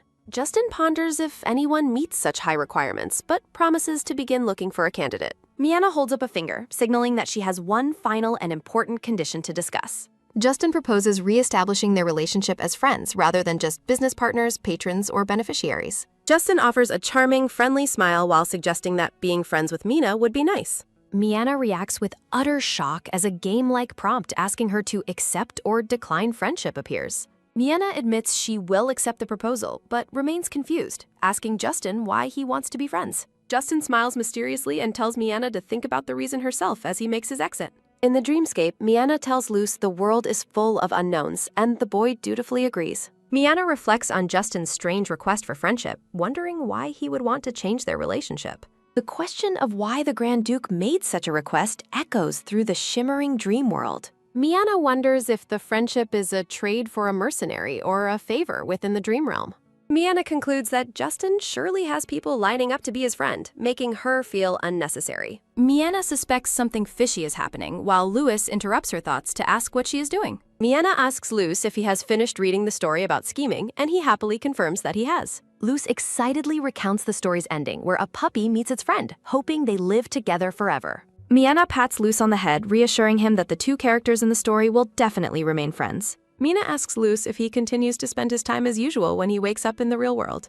Luce confirms he acts normally and refuses to reveal the fact that he has changed to anyone around him. A somber atmosphere settles over the dreamscape as Luce looks down, hiding a deeper sense of sadness. Miana pulls Luce into a comforting hug, reassuring the young boy that everything is going to be okay. Miana tells Luce that he can share his personal story with her whenever he feels truly ready. The two remain in a gentle embrace amidst the starry background of the shifting dream world. Narrative text expresses the heartfelt hope that one day Luce will be able to tell his story to someone.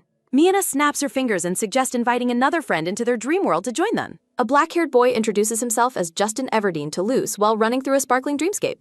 Miana reflects on modifying Justin's age and personality as he asks Luce about his interests. A close-up shows Justin's friendly smile, which Miana finds strangely unsettling given his usual demeanor. An abrupt explosion shatters the peaceful dream environment, startling the characters as light flares everywhere. Miana hugs Luce, reassuring the boy that people don't actually explode and it's just a fantasy. Noticing his shock, Miana instructs Luce to always speak up if he feels something is not okay. Luce beams with a sweet smile, feeling safe because Miana is present to protect him. The Sidus mansion stands quiet under the crescent moon as Miana contemplates her growing understanding. Justin Everdeen sips tea while pondering how resolve often becomes blurred when facing difficult situations. Justin confirms he's conducting market research, leading Miana to internally call him a relentless human bulldozer. TB Miana reacts to Justin's praise, but notes that mere lip service doesn't generate actual profits. Miana expresses surprise at the speed with which Justin investigated the mercenary she previously requested.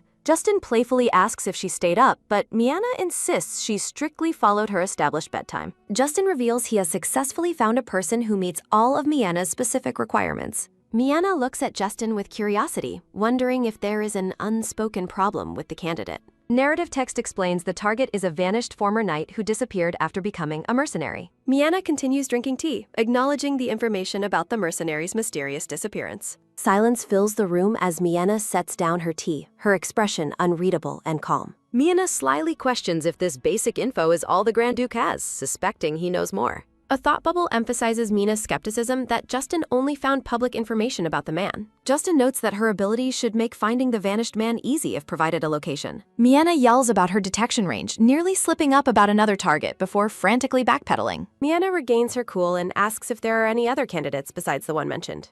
Justin admits no one else qualifies, expressing his own professional interest in recruiting such a powerhouse. Mina suggests that Justin should have simply admitted he couldn't find her specific target earlier. A close-up shows Justin subtly smirking as he continues to enjoy his tea in silence. Justin declares that for an Everdeen, obtaining anything or any knowledge is practically never impossible. Chibi Miana is comedically heartbroken, realizing she underestimated Justin's thoroughness as he confirms her defeat. Mina stares in stunned silence, her eyes wide as she processes the Grand Duke's overwhelming competence. As Miana prepares to move, she questions if Justin's claim means he has succeeded. Justin reveals he has found the target's location, while a flashback shows a red-haired gardener. Justin offers a confident smile, enjoying his moment of triumph during their business negotiation. Miana bows gratefully, thanking the Grand Duke for his help with her new business venture. Miana gives an enthusiastic thumbs up, telling Justin she really likes his efficient way of working. A close-up captures Miana's confused and slightly flustered expression as she processes his reaction. Justin remains composed and regal, sitting in the ornate chair as flowers bloom behind him. Chibi Justin freezes in a moment of pure surprise, stunned by Miana's direct and friendly compliment. Justin regains his composure and apologizes for being lost in thought for a brief moment. Justin warns that recruitment will be difficult because the target does not care for money. Miana clenches her hand into a tight fist, signifying her unwavering determination to complete the task. Mina stands with a bright and confident expression, ready to face the difficult recruitment mission ahead. A carriage moves along a dirt path as Miana reflects on the hurdles she faces. A close-up shows Miana lost in thought as she journeys toward the target's residence. Mina sits inside the swaying carriage, looking out at the passing scenery with a focused expression. Miana attempts to enter the mercenary's dream using Justin's information, but her paper airplane stalls. In the dreamscape, Miana concludes the man is nearby but must still be awake. Mina stands before a massive library, deciding to wait for the target to finally fall asleep. Chibi Miana struggles against exhaustion, repeatedly nodding off as time passes in the dream world. Mina snaps awake in the carriage, screaming in frustration that the man is still not sleeping. Miana grumbles about the lack of sleep, annoyed her destined meeting plan is being ruined. Justin looks at a white blob-like creature while questioning why he can't find a specific dream. Inside the carriage, Miana teases her nervous escort about his concern over her falling out. A white and gold carriage moves along a sunlit forest road surrounded by lush green trees. A close-up focusing on Miana's eye captures her contemplative mood as she considers her next move. Justin Everdeen sits regally within the carriage, focused on a document while surrounded by white flowers. Mina points out that Justin previously claimed to be busy, yet he is accompanying her now. Justin reminds Miana of her physical weakness while mentioning Count Citus was unable to join them today. Miana gestures toward her escort, arguing that his loyal expression makes him a perfectly adequate bodyguard. A mental image of the distressed escort highlights the need for a truly reliable companion by Miana's side. Justin observes the knight's near-tear state, suggesting Miana needs someone who prioritizes her over their own emotions. Miana notes the visibility of the Citus family crest on the carriage during their journey through the woods. The carriage door prominently displays the Citus crest as it travels along the sun-drenched forest path. Justin remarks that their family's close connection is well known, and there is no reason to hide it. Miana reflects on her maid's report about the sudden influx of tea party invitations she has received. Miana questions how Justin knows about the invitations she has received and declined in such specific detail. Justin offers a charming smile and simply states that word travels fast among the noble social circles. Justin suggests that following every rumor would require Miana to have 2 separate bodies to keep up. Justin smirks confidently while a cheapy version of Miana looks on with a skeptical, crossed-arm expression. Justin explains his philosophy of only listening to useful information while avoiding unhelpful or useless stories. Justin provides a dazzling, flower-framed smile that highlights his charismatic and regal presence within the carriage. Mina and the knight escort react with visible surprise and fluster to Justin's overwhelming and charming aura. Justin suggests that hosting a tea party would be an effective strategy to gauge various families' current trends. Miana looks surprised as Justin offers to personally handle the guest list for her upcoming tea party. Miana smiles knowingly, realizing that Justin's assistance serves both his business interests and her family's social standing. Justin sits across from Miana, advising her to learn how to hide her expressions more effectively. Chibi versions of the characters appear as Justin reiterates the importance of mastering a proper poker face. Miana defends herself by stating she practices in the mirror daily, shocked to hear her expressions are readable. Miana suggests that Justin might just be overly sensitive to her expressions, as no one else has complained. Justin suddenly stops reading his document, his attention caught by something unexpected in the text or conversation. Justin gives a brief, non-committal response while Miana stares at him with a suspicious and focused expression. A close-up of Miana's intense eyes reveals her frustration with Justin being completely unreadable to her. Miana notices her knight escort covering his face in fluster and wonders why he is reacting so strangely. Shimmering blue flowers and lush vines fill the screen as the carriage continues its journey through nature. The carriage arrives at a forest destination where a wooden signpost marks the entrance to a clearing. Miana steps out of the carriage with a pained expression, letting out a groan of physical discomfort. Miana looks extremely nauseous, claiming she was on the verge of throwing up during the long trip. Justin looks at the scenery while Miana remains hunched over, struggling to recover from severe motion sickness. Justin reaches out his hand, presenting an ornate teal gemstone brooch as a gift or useful tool. A close-up showcases the brilliant teal gemstone set within an intricate star-shaped silver and diamond frame. Miana accepts the brooch and resolves to overcome her motion sickness for the sake of future visits. A thought bubble references the historical perseverance of Liu Bei visiting Zhuge Liang 3 separate times. A scenic view reveals the blue forest featuring a tranquil pond, blooming flowers, and a rustic cabin. Mina and Justin stand before the wooden cabin, deciding to move quickly before the sun begins to set. A heavy boot steps into the frame as a mysterious, rough voice asks what the rush is. Justin and Miana both react with genuine shock as they are startled by the sudden presence behind them. A man with long red hair observes that the visitors clearly possess a very high noble status. Miana looks up in surprise at the red-haired man who has approached them while carrying a shawl. The red-haired man is dramatically revealed as the legendary and powerful former knight, Sir Siegfried Russell. An overhead view shows the red-haired mercenaries standing alone against Miana, Justin, and their armed escort. Justin offers a polite bow and introduces himself to Sir Russell, initiating the formal recruitment meeting. Siegfried Russell reacts with visible anger, questioning if they are lackeys sent by the Emperor. Miana realizes the situation is dire as she senses the mercenaries' intense murderous intent. Mina tries to de-escalate the tension while Siegfried suspects the Emperor intends to punish him. The knight escort draws his sword in response to the sudden hostility radiating from Siegfried. A shocked exclamation bubble appears amidst drops of sweat as the situation rapidly spirals. Miana frantically tells Justin to stop and explain their peaceful intentions before a fight erupts. A bubble indicates that Justin is listening to the mercenaries' accusations with a calm demeanor. Justin provocatively questions the Emperor's whims while Miana desperately orders him to remain silent. Miana worries about their survival, wondering if they could even hope to defeat the legendary knight. Justin nonchalantly declares that persuasion is Miana's responsibility, leaving her completely stunned by his audacity. Justin offers a dazzling flower-framed smile, clearly unbothered by the dangerous situation he has created. Chibi Miana screams in frustration, accusing Justin of unfairly passing the entire burden onto her. A narrative bubble emphasizes the need to prioritize handling the immediate threat over their argument. Mina gathers her courage and attempts to formally introduce herself to Sir Russell once more. Miena suddenly begins to cough violently, her face flushing as she struggles to stay standing. Siegfried Russell looks confused, asking the girl if she is somehow acquainted with his father. Miena continues to cough while apologizing, blaming her illness and the cold mountain air for her state. Justin realizes Miena has a high fever and urgently asks when it started and if she has medicine. Miena feels dazed and confused, her vision blurring as she realizes she was unwell since this morning. Miena collapses as her consciousness fades, startling both the Grand Duke and the red-haired mercenary. An urgent shout of Miena's name echoes through the clearing as she falls to the ground. Justin begs Russell to take Miena inside while clarifying they did not come to question his sins. Miena feels the world spinning and hears the noisy Grand Duke as her body nears its limit. The scene shifts to the starry dreamscape where glowing doors float in a vast blue expanse. Chibi Miena appears in the dream world, relieved to have escaped the terrifying reality of earlier. Mina reflects on how frightening the encounter with Siegfried was before she lost consciousness in reality. Miena angrily beats a plush rabbit, venting her rage at Justin for pushing her into danger. Miena notes that despite his attitude, Justin remained remarkably composed during the confrontation with Siegfried Russell. Miena wonders if she survived and ponders if the Grand Duke's promise of friendship was sincere. A memory of Justin's worried face flashes through Miena's mind as she drifts within her dream. Miena stares at a floating door in silence, her expression unreadable in the shimmering dream world. Mina declares she no longer cares about the details, floating aimlessly alongside her plush rabbit friend. Mina's face fills the frame as she insists on making a decision regardless of her feelings. Glowing light surrounds Miena as she prepares to use her abilities within the vast dream world. A hand snaps its fingers, signifying the beginning of Miena's next dream-walking investigation or action. A paper airplane glides through the starry space, searching for a specific dream to enter. Mina wonders who would be sleeping during the day as she continues her tour of the dreamscape.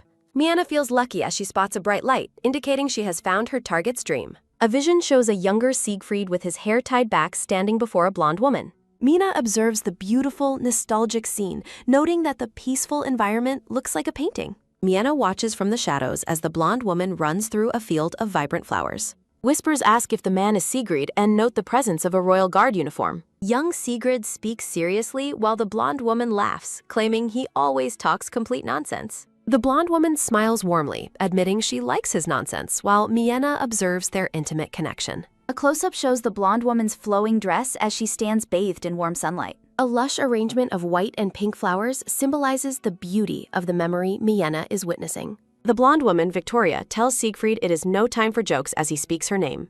Miena peeks from behind a rock, her expression filled with a mix of surprise and curiosity. A decorative crest appears around the name Nike, potentially representing a hidden meaning or family. Young Sigrid gently takes Victoria's hand as they stand together in the sun-drenched flower garden. The younger version of Sir Russell tenderly kisses the hand of his beloved blonde Victoria. Young Sir Russell and Victoria share a joyous dance amidst a field of blooming flowers. Siegfried walks away through the sunlit clouds, vowing that no one will ever separate them. Victoria smiles warmly under a bright blue sky as white petals drift gracefully around her. Miena remains fast asleep with her eyes tightly shut, seemingly trapped in a distressing dream.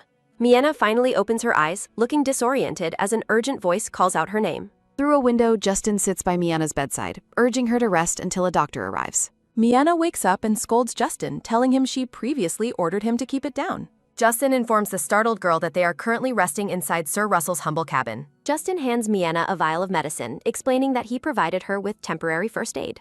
Miena stares at the Grand Prince in utter disbelief, questioning if he truly performed the treatment. Sir Russell enters the room carrying a wooden basin, his expression weary and deeply troubled. Sir Russell offers a formal apology for judging them prematurely without hearing their side first. Russell questions why Miena would risk her health to travel to such a dangerous location. Miena looks stunned as Russell rejects her offer and advises her to inform her guardians. Miena tries to negotiate a shorter term, but Justin sternly warns her against speaking so lightly. Justin and Sir Russell stand over Miena, their serious expressions silencing her further attempts to argue. A close-up of their feet shows Miena being firmly led out of the room by Justin. Sir Russell leads them toward a doorway where a mysterious and bright light shines through. Miena suddenly stops as a strange scent hits her, her expression filled with a dawning dread. A narrative text confirms Miena's dark suspicion as she identifies the unmistakable smell of death. Sir Russell turns back with a finger to his lips, demanding absolute silence from his guests. A peaceful blonde woman named Nike lies amidst flowers as Russell formally introduces his wife. Russell looks down at his sleeping wife with tragic affection while introducing her as Nike. Sir Russell issues a chilling warning demanding they never speak of what they saw today. Miena realizes the difficulty of her search was due to the mercenary changing his own name. Russell admits his initial murderous intent while standing by the bed of his dying wife, Nike. The red-haired man leans down and tenderly kisses Nike's forehead in a final, loving gesture. Sir Russell sadly explains that his wife is simply not in any condition to greet visitors. Russell looks out the window, stating that his explanation should be more than enough for them. Russell declares he cannot leave this house and dismisses their conversation as a complete waste. The narrative text notes that every second is precious for those facing an impending tragic end. Miena offers a sincere apology for her hasty arrival and for intruding on Sir Russell's private final moments. Miena considers staying nearby to wait, while Justin prepares to ask a difficult, probing question. Justin pauses and asks Sir Russell what his plans are after his wife eventually passes away. Miena looks worriedly at Justin as he continues his inquiry despite the clearly tense and emotional atmosphere. A close-up of Sir Russell's worn leather boots captures the heavy silence filling the small room. White petals drift through a serene blue sky, marking a quiet transition in the emotional scene. A woman in a wide hat stands in a sunlit field, recalling a memory of peace. Lush yellow and white flowers bloom brightly in a sun-drenched meadow during a nostalgic vision. Soft white light fills the frame, symbolizing a fading memory or a shift in time. Sir Russell closes his eyes, inhaling the scent of purple flowers while lost in his thoughts. Miena reflects on how Nike has already defied a doctor's prognosis by surviving a full month. A hand drops a single petal onto a bed of dark flowers, symbolizing a fading life. A pocket watch appears beneath Nike's image, indicating that her time is rapidly running out. Justin reacts with visible shock and hesitation to the blunt reality of Sir Russell's tragic devotion. Sir Russell offers a sad smile while explaining his firm intent to keep a promise to Nike. Miena clenches her hands as her eyes fill with tears, deeply moved by Russell's heartbreaking story. Accepting the finality of the situation, Miena tells the Grand Prince that they should leave now. Miena looks at the silent Justin, apologizing for taking up his precious time with this mission. Justin reflects on his inquiry about the future and the promise made to Victoria. Miena looks at Sir Russell in shock, her eyes wide as she realizes his intentions. Miena questions if the mercenary intends to follow his dying wife into the afterlife. A close-up of the red-haired mercenary reveals his weary eyes and a faint, sad smile. Miena begs Sir Russell not to throw away his life so recklessly in his grief. Russell claims the child doesn't understand, but Miena forcefully insists that she truly does. Miena looks down with a solemn expression, preparing to deliver a difficult truth. Miena declares that Victoria wouldn't want him to end his life for her sake. Russell reacts with intense shock, demanding to know how Miena learned Victoria's private name. A flashback shows young Russell and Victoria dancing, longing for a place free from interference. Victoria reaches toward the stars, wishing for a place where no one can separate them. Miena reveals her secret ability to enter other people's dreams through a magical realization. Justin calls out to Miena as she prepares to take action, looking slightly concerned. Russell dismisses Miena's claims as a cruel joke while clutching his head in visible distress. Miena stands her ground, meeting the mercenary's intense and suspicious gaze with unwavering determination. Russell tentatively accepts her claim, questioning if Victoria made promises within her own dreams. Miena worries that Russell might misinterpret Victoria's wishes as a desire for him to join her. Miena tells Sir Russell that his assumption about Victoria's wishes is absolutely not the case. Miena points a finger with fierce conviction, ready to prove her words through her actions. Miena explains her meddlesome plan to enter Victoria's dream while warning Justin to keep her ability secret. Miena's hand reaches for the couch as she prepares her physical body for dreamwalking. Miena orders everyone to be quiet for 30 minutes so she can fall asleep. Miena intensely warns that she never lies about the last wishes of a dying person. Miena finally collapses onto the couch, entering a deep sleep to begin her mission. Russell and Justin watch in bewildered silence as Miena suddenly drifts off into her dream. Justin stares at the sleeping girl, his expression unreadable as he observes her dedication. Miena snaps at Justin for talking, claiming she is sensitive to noise while falling asleep. Two small green birds sit peacefully on a tree branch outside the quiet forest cabin. Miena remains fast asleep on the couch while Justin watches over her with quiet intensity. Russell sits in the shadows, observing the young noble pair with a weary and contemplative expression. Justin sits beside the sleeping girl, prompting Russell to ask if his arms are getting tired. Justin shushes the mercenary, noting that Miena is finally sleeping well despite her earlier outbursts. Justin looks at the mercenary, thinking that the man's tragic loyalty represents a form of excessive devotion. A close-up of Justin's eye shows a sudden flash of surprise or realization. Justin claims Miana is just a business partner, but Russell suggests he is actually pursuing her. Justin admits Miana is valuable but physically weak, while Russell reflects on her sudden collapse. Russell observes that Mina's personality and spirit overlap significantly with his memories of Victoria. A close-up captures the soft texture of Miana's hair as she continues to dreamwalk. Narrative text reflects on the pain of treating a tragic situation as if it were personal business. Miana stands alone in a vast field of flowers, her back turned to the viewer. Russell notes that Miana pretends to be strong and prefers doing everything herself. Justin reflects on Mina's dense nature, noting she fails to recognize his gestures of friendship. Justin offers a warm smile, stating that Mina's fierce independence is exactly what makes her shine. Chibi Russell looks on in pure shock, completely flabbergasted by the Grand Duke's unexpected sentiment. Narrative text notes that Justin understands the pain of leaving behind a loved one all too well. An overhead view shows the young lovers, Russell and Victoria, surrounded by a sea of flowers. In a memory, young Russell kneels before Victoria, wishing for a life free from interference. Mina watches the romantic memory from a distance, her expression soft and filled with empathy. Narrative bubbles repeat the word no against a backdrop of shimmering lights and orange clouds. Victoria tenderly cups Russell's face as the two share an intimate moment during the fading sunset. Victoria reacts with visible surprise to the presence of an intruder in her dream. Victoria addresses Miana as a child, prompting the girl to introduce herself and apologize for the intrusion. Miana offers a gentle smile as she attempts to build a connection with the dying woman. Victoria asks if Siegfried introduced himself as Russell, but Miana clarifies that she approached him first. Victoria warns that her husband protects his secret name fiercely, while Miana mentions her recent brush with death. Victoria notes that he generally avoids harming children, but pauses as a darker memory surfaces. A vision of a younger, aggressive Siegfried appears, emphasizing the weight of the name Russell.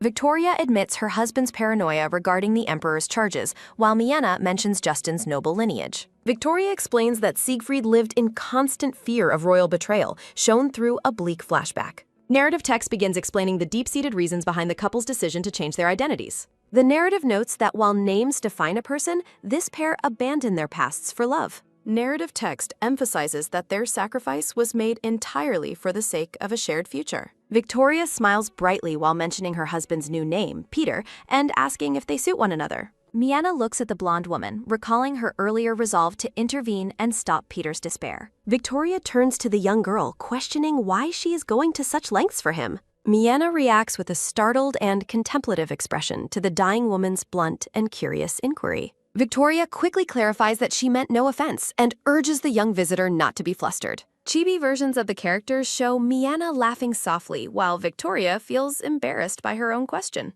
Victoria admits her confusion, noting that Miana and Peter have only known each other for a short time. Miana takes on a serious and focused expression as she prepares to explain her motivations. Clenching her fists with determination, Miana declares that she possesses the unique power to save someone. Narrative text reflects Miana's altruistic resolve to help Victoria, even if her actions seem foolish to others. Mina smiles sadly, acknowledging the reality of death while clarifying that her empathy extends beyond Siegfried. A close-up captures the intensity of Victoria's golden eyes as she listens to Miana's heartfelt words. Victoria reflects on the sheer absurdity of a strange child appearing out of nowhere to stop her husband. Victoria offers a gentle smile, admitting that she lacks the imagination to have ever envisioned this scenario. Reaching her hand toward the light, Victoria confesses that only reality could produce such an unexpected encounter. A vision of the past shows Victoria walking through a field, distancing herself from her husband's former life. Victoria reflects on Siegfried's inherent obsessiveness, noting that his devotion often bordered on the extreme. Victoria notes that her husband's unwavering commitment to his decisions often overrode his own sense of judgment. Narrative text emphasizes the tragic foolishness of a man bound by his own unyielding and stubborn resolve. Victoria stands alone in a sun-drenched meadow, her back turned as she reflects on her life's journey. Miana looks away, pensively noting that she has known others with similarly stubborn natures, including her parents. Victoria steps through the grass, admitting that she loves even the most foolish parts of her husband's character. In a tender memory, Victoria caresses Peter's face while expressing regret over the conversations they shared. An upside-down image shows Peter bound by spectral chains, symbolizing the weight of the promise he made. A close-up shows Victoria's hand gently cupping Peter's face, a final gesture of love and tragic farewell. Miana offers a reassuring smile, promising Victoria that she will deliver her final message to Peter personally. Chibi Victoria issues a darkly humorous threat against her husband, while Miana reacts with a look of shock.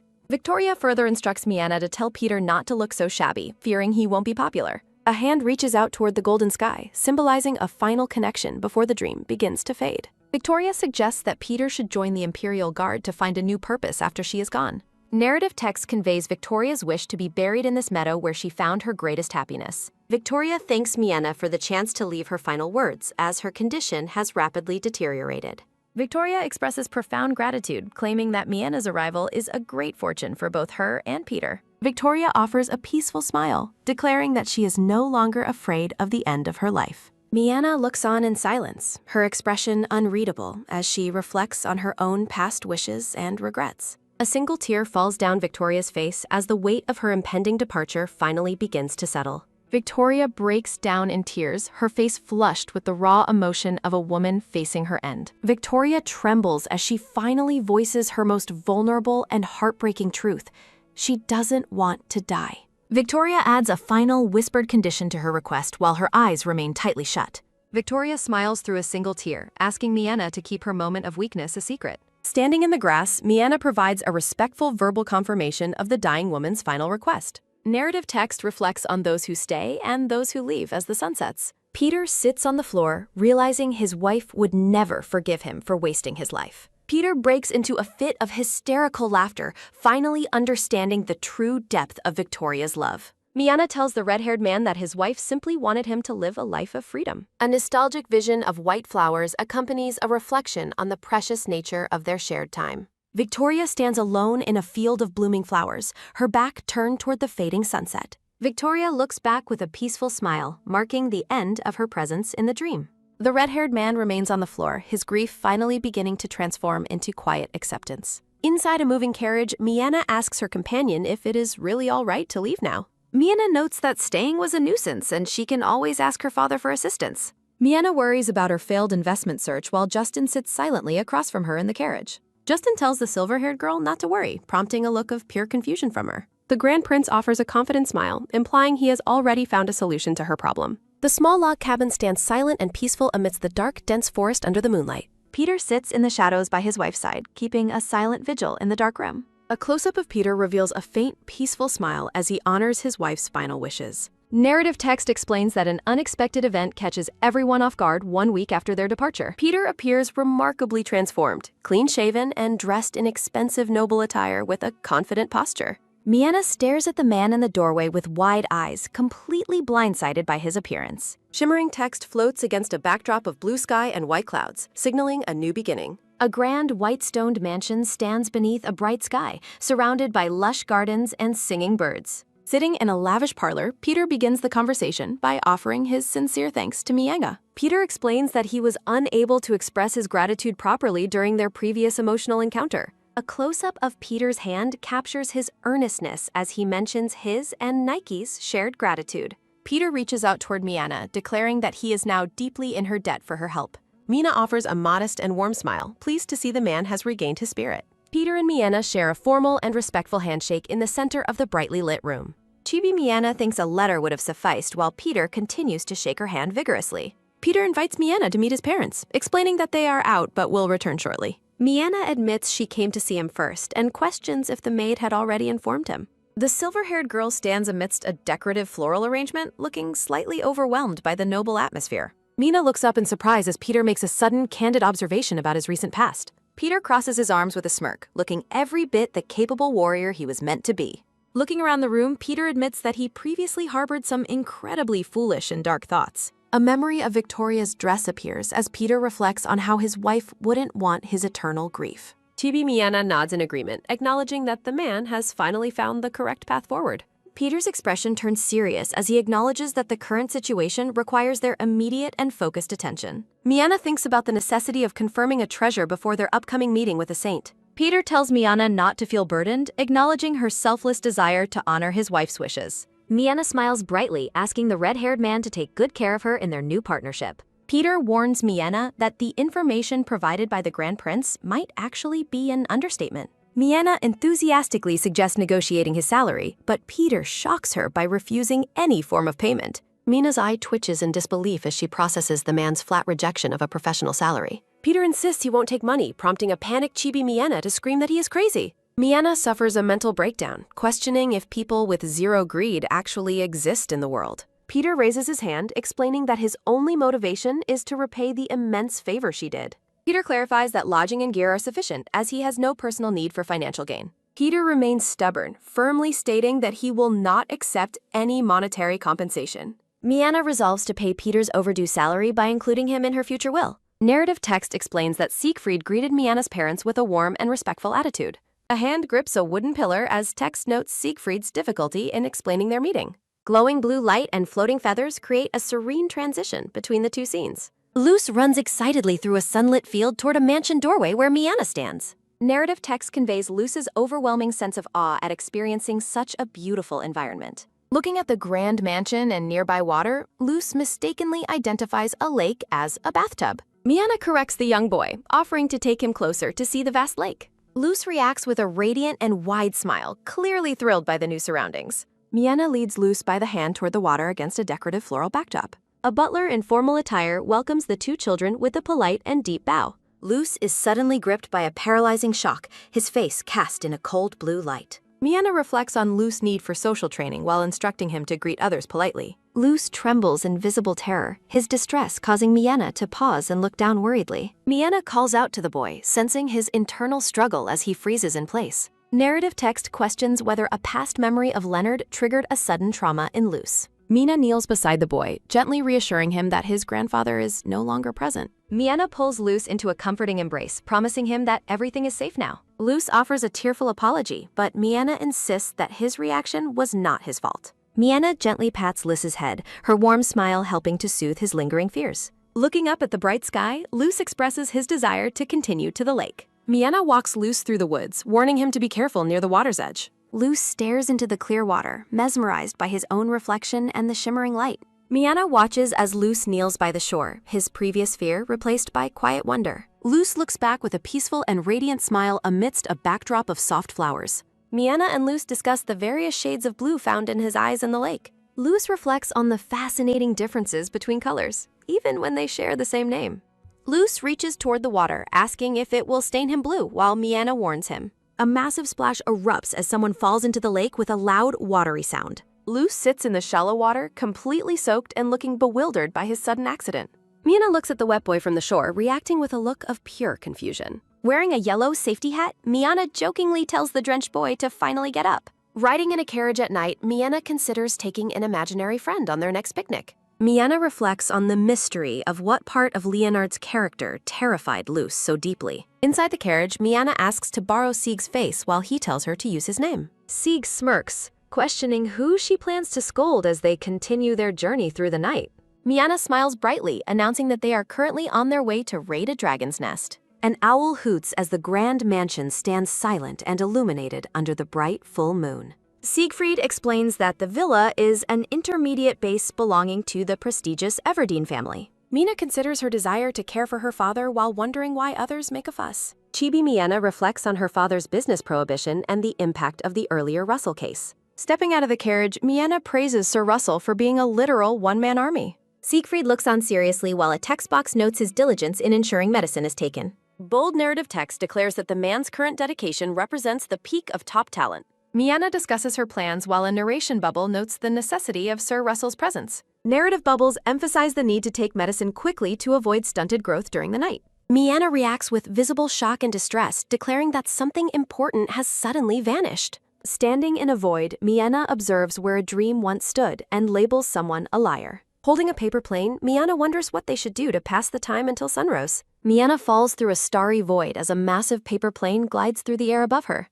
Miana realizes she successfully reached her target after writing the Elder's name on the magical paper plane. Miana arrives at a set of grand, ornate golden doors standing alone in the shimmering dream world.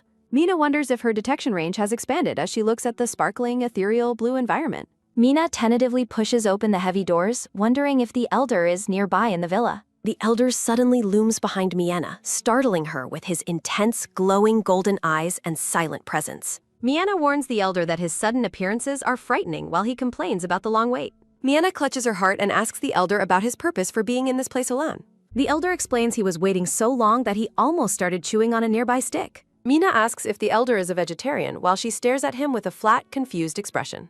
Mina has sudden idle thoughts about a dragon's diet, wondering if they are carnivores or perhaps refined gourmets. The elder decides to change his approach rather than wait to escape from various useless human distractions. The elder reflects on his past interactions with humans and the useful information he gained from them. The elder notes that granting humans power can be beneficial while his yellow eyes glow with intense energy. Miena looks visibly shocked and flustered as the elder acknowledges she is currently bursting with intense curiosity. Chibi Miena claps enthusiastically and praises the useful information while the elder watches her with stoicism. Miena looks pensive, holding her chin as she processes the elder's words about his past human interactions. Miena reports her failure to find Yggdrasil as instructed while the elder listens from behind his desk. The elder aggressively shouts that his body's location doesn't matter despite Miena's continued search for the tree. The elder declares that Miena will not die as long as he is personally responsible for her care. The elder tells Miena to take her time, comparing it to his own long years of waiting. Miena hopes the elder isn't joking, clutching her dress and worrying about her potentially worsening health condition. Mina notes she is seeking treasure rather than just survival, questioning if he planned to eat the sticks. The elder invites Miena to visit more often since she has piqued his interest after a long time. Miena asks for an exact location while the elder questions if she found a companion to join her. Miena describes her reliable companion, while a vision shows Sir Russell yawning on the roof of a mansion. Miena excitedly asks about the quantity of treasure while the elder notes she looks happiest discussing riches. The elder considers the question and estimates that the treasure pile is roughly the size of a room. Miena is mesmerized by a vision of massive gold piles and at least 10 rooms filled with treasure. The elder leaves the human valuation to Miena while her chibi version gives a confident scholarly thumbs up. Miena asks the elder to draw a map to help her carefully collect the vast treasure pile. The elder claims she doesn't need a map and won't be bothered regardless of where she wanders. The elder clarifies that Mina's companion is a separate matter, causing her to react with nervous realization. Miena prays that Sir Russell isn't punished for defying the spirit of such a powerful and transcendent being. Miena asks the elder to show some consideration for her companion amidst a background of blooming roses. Miena offers a radiant, joyful smile as she expresses deep gratitude for the elder's help and partnership. The elder gives a subtle, knowing smirk as he provides a short verbal confirmation to Miena's request. The elder reaches out a hand stating that this is currently the best way to handle things. Mina is suddenly jolted by a powerful impact as she sits in her chair within the room. A massive force shakes the grand chamber, causing heavy debris to fall as the stone pillars crack. Miena reacts with shock as the elder performs a final action for the sake of the small creature. The elder tells Miena not to worry, promising to find her anywhere as long as souls connect. Mina sits bolt upright in bed, looking completely stunned and wide-eyed after her sudden awakening at dawn. Miena reflects on her unexpected awakening and the elder's ability to wake her whenever they want. Miena runs through the moonlit mansion, reflecting on the idea that false hope only leads to greater despair. Sir Russell startles Miena by asking why she is alone, causing her to scream in sudden terror. Sir Russell shushes Miena to avoid waking others while she demands he make noise when he approaches. Sir Russell explains he was watching from the roof all night, confirming Miena's suspicions about his watch. Sir Russell stretches as Miena expresses her concern about potential dangers and her need for deep sleep. Sir Russell asks Miena why she is out alone while she explains her inability to sleep after her dream. Miena reacts with a look of sudden and startled realization. Sir Russell explains that their current location was chosen for a specific purpose. Miena questions their destination just before a massive magical impact shakes the area. Miena looks absolutely terrified as she is caught in the sudden magical disturbance. Sir Russell tells Miena to step back while she asks what is happening. A powerful magical force manifests, casting a massive and intimidating shadow over them. A large, dark-scaled wyvern with glowing yellow eyes suddenly appears before the duo. Mina stares in disbelief as the enormous creature lands heavily on the grass. The menacing wyvern lets out an aggressive growl, signaling a potential threat. Miena looks up at the beast in shock, feeling overwhelmed by its presence. Narrative text describes the loud thunder and the monster's menacing gaze and wings. Sir Russell identifies the beast as a wyvern and asks Miena to run. Miena realizes that the creature was likely sent as a messenger by the elder. Miena tells Sir Russell to wait while the wyvern makes a strange, non-threatening sound. The wyvern looms over them with a fierce expression that heightens the tension. The wyvern suddenly makes a cute face, completely subverting the initial scary atmosphere. The massive creature clumsily falls over onto its back in a playful gesture. Sir Russell and Miena look on with total confusion as the wyvern roars. Mina tentatively reaches out her hand and pets the large creature's kin. Miana explains the wyvern's friendly behavior to a shocked Sir Russell while potting wet. A shimmering magical crystal begins to float toward Miana from the friendly beast. The elder's voice comes from the shard, confirming Miana has arrived safely. The elder explains the safety magic while Chibi Miana gives a confident thumbs up. Miana holds the glowing shard as the elder invites her to name the creature. Miana reflects on her new taxi service while petting the large, docile wyvern. Miana acknowledges a potential complication as Sir Russell watches her with a serious expression. Sir Russell asks Miana what exactly she has been doing during her dreams. Miana laughs nervously while considering the importance of keeping the elder's nest a secret. Miana looks physically drained and terrible as she processes Sir Russell's heavy silence. Miana sighs while the wyvern looks at her with large, sad, and apologetic eyes. Sir Russell asks Miana if her parents are aware of her secret activities. Miana denies telling her parents, joking about informing them only before she dies. Sir Russell looks down sternly, questioning her choice to keep her family in the dark. Sir Russell sheathes his sword as Miana provides a firm confirmation of her stance. Sir Russell begins walking away into the forest, prompting Miana to call his name. Sir Russell declares that he will speak for Miana since she refuses to. Miana reacts with immediate panic, shouting for Sir Russell to wait a moment. Sir Russell drags Miana away while she fruitlessly insists the situation is safe. Sir Russell shouts about the danger of monsters while Miana tries to explain her reasoning. Miana argues that she must make money to secure their business funding. Sir Russell is appalled that a child is so focused on financial gain. Miana explains that her family almost fell apart and resorted to usury because of her. Miana reveals that her parents spent their entire fortune trying to cure her disease. A nostalgic vision depicts her parents' despair as they face her incurable condition. Narrative text notes her parents humbly bowing their heads to save their child.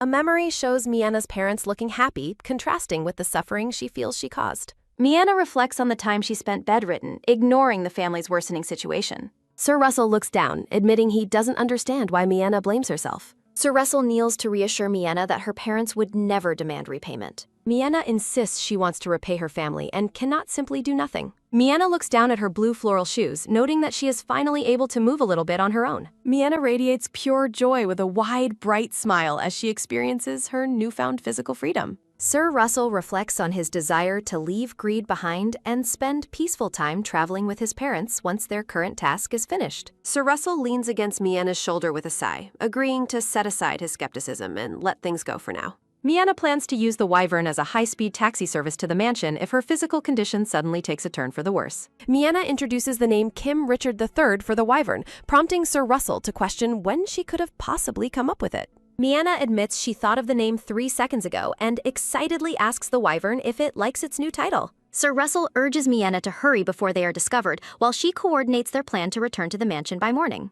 The duo takes flight on the wyvern, soaring into a dark night sky filled with crackling magical energy and blue light. The wyvern glides gracefully through the clouds, carrying its passengers over the dark, sprawling landscape far below. They approach a massive, Gothic castle perched precariously on a jagged cliff within the high mountain range. The group arrives at the destination as their feet finally touch the solid stone surface of the castle's landing area. Miana hopes to adjust to the high-speed travel soon, while Sir Russell looks completely exhausted and winded from the journey. Sir Russell tries to hide his nausea while Miana mockingly recalls him laughing and enjoying the flight earlier. Miana stands before the towering castle doors, noting that the structure is so well hidden that no ordinary people could ever know it exists. Miana explains that a magical boundary surrounds the entire area, making it impossible for ordinary individuals to approach or find the castle. Miana clarifies that she is the only person guaranteed safety here, instructing Sir Russell to stay close to her side at all times. Sir Russell reacts with visible horror and cold sweat, realizing he cannot leave the child's side for even a moment.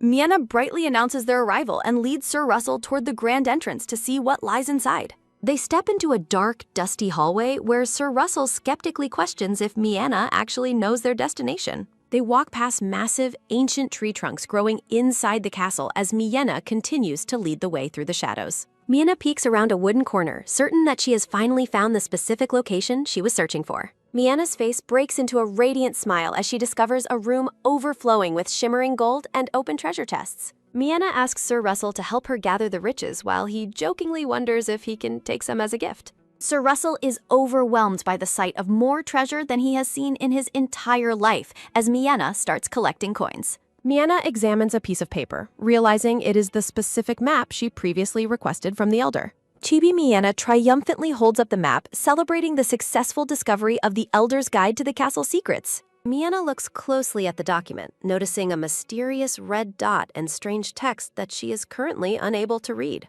Sir Russell, now carrying a heavy sack of gold and wearing a crown, asks Miena about the document she is holding. Miena suggests they examine the marked locations first, while Sir Russell insists he won't leave her side even if ordered to. Sir Russell lets out a sudden, loud cry of distress as he processes the overwhelming nature of their current situation. They stand in a cavernous hall filled with piles of gold that dwarfs Sir Russell's large frame, leaving him stunned. Miena notes that they will have to move all of the treasure themselves, implying they must make several return trips.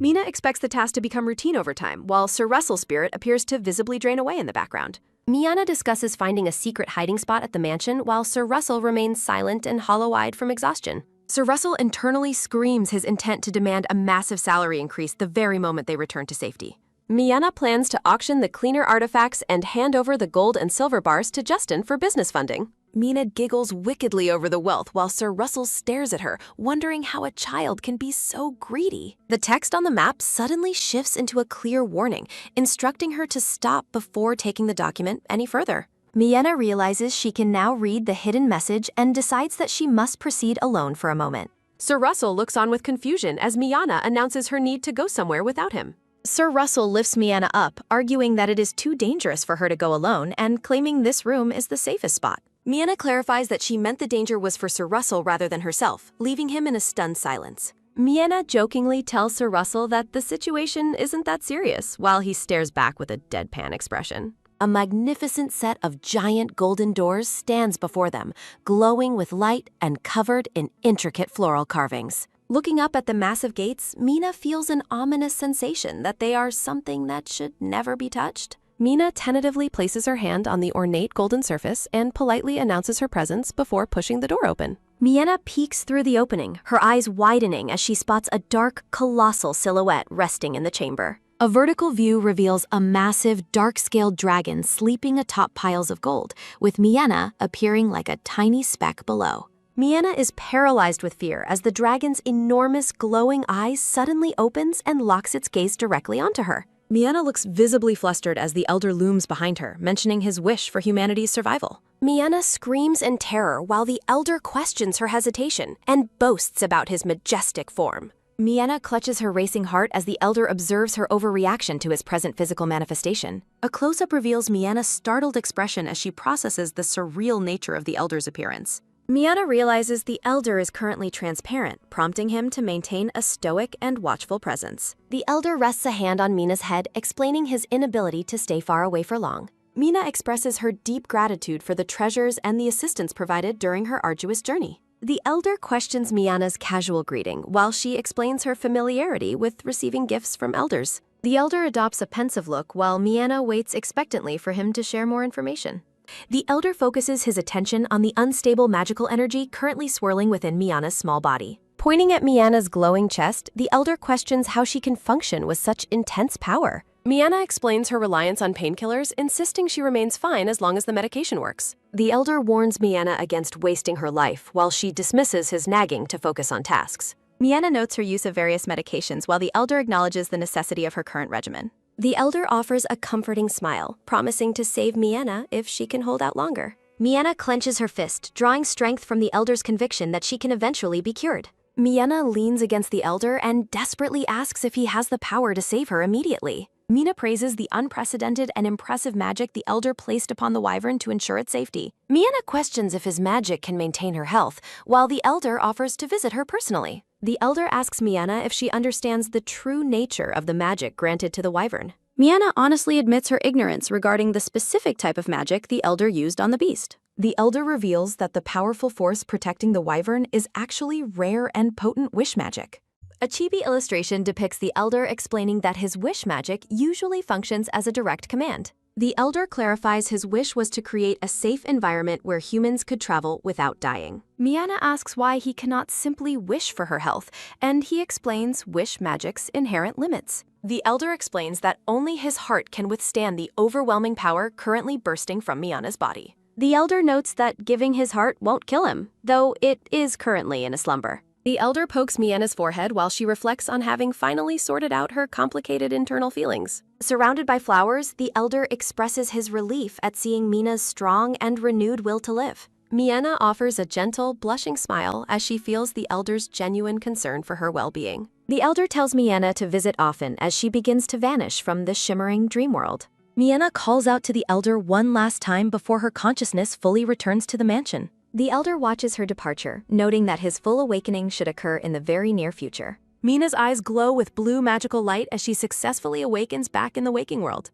Narrative text confirms that the elder's wish magic has eliminated the risk of Miana dying during travel. Miana stares ahead with a look of quiet determination as she processes the elder's life-saving revelations. The scene shifts to the mansion where Russell has returned from his successful mission of nest pillaging. Looking comically haggard and drained, Sir Russell exclaims how much he missed the safety of the mansion. Sir Russell asks if they should move the stolen treasures while Miana steps out of the carriage. Sir Russell confirms he followed all instructions regarding the treasure and questions if more explanation is needed. Mina steps onto the landing, telling Russell to simply hope that their good fortune continues indefinitely. The grand Everdeen mansion stands silent and majestic under a clear, starry night sky filled with leaves. Inside a darkened room, the bedsheets shift as Miana tosses and turns during a fitful night. Miana peeks over her blankets with wide, alert eyes, frustrated by her sudden and persistent inability to sleep.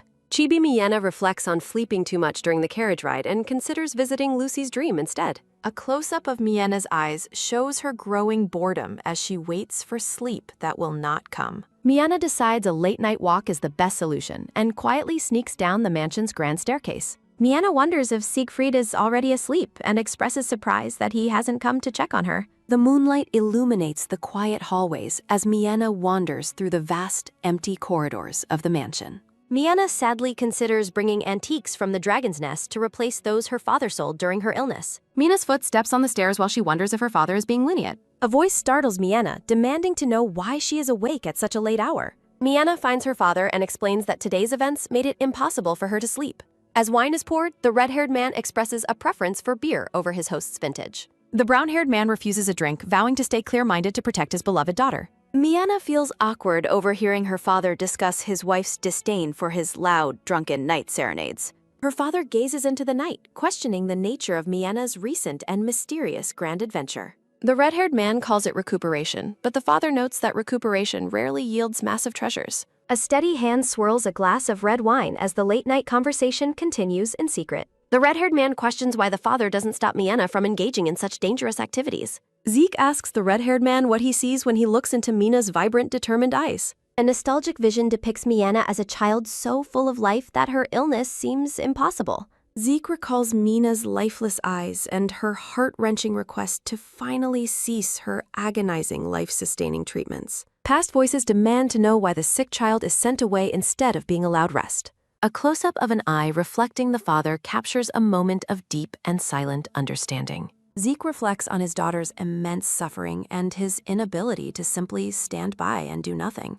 Zeke admits he initially wanted to comfort Mina out of pity before realizing her true inner strength. He decides that if Miana finds solace and meaning in this, they must let her proceed.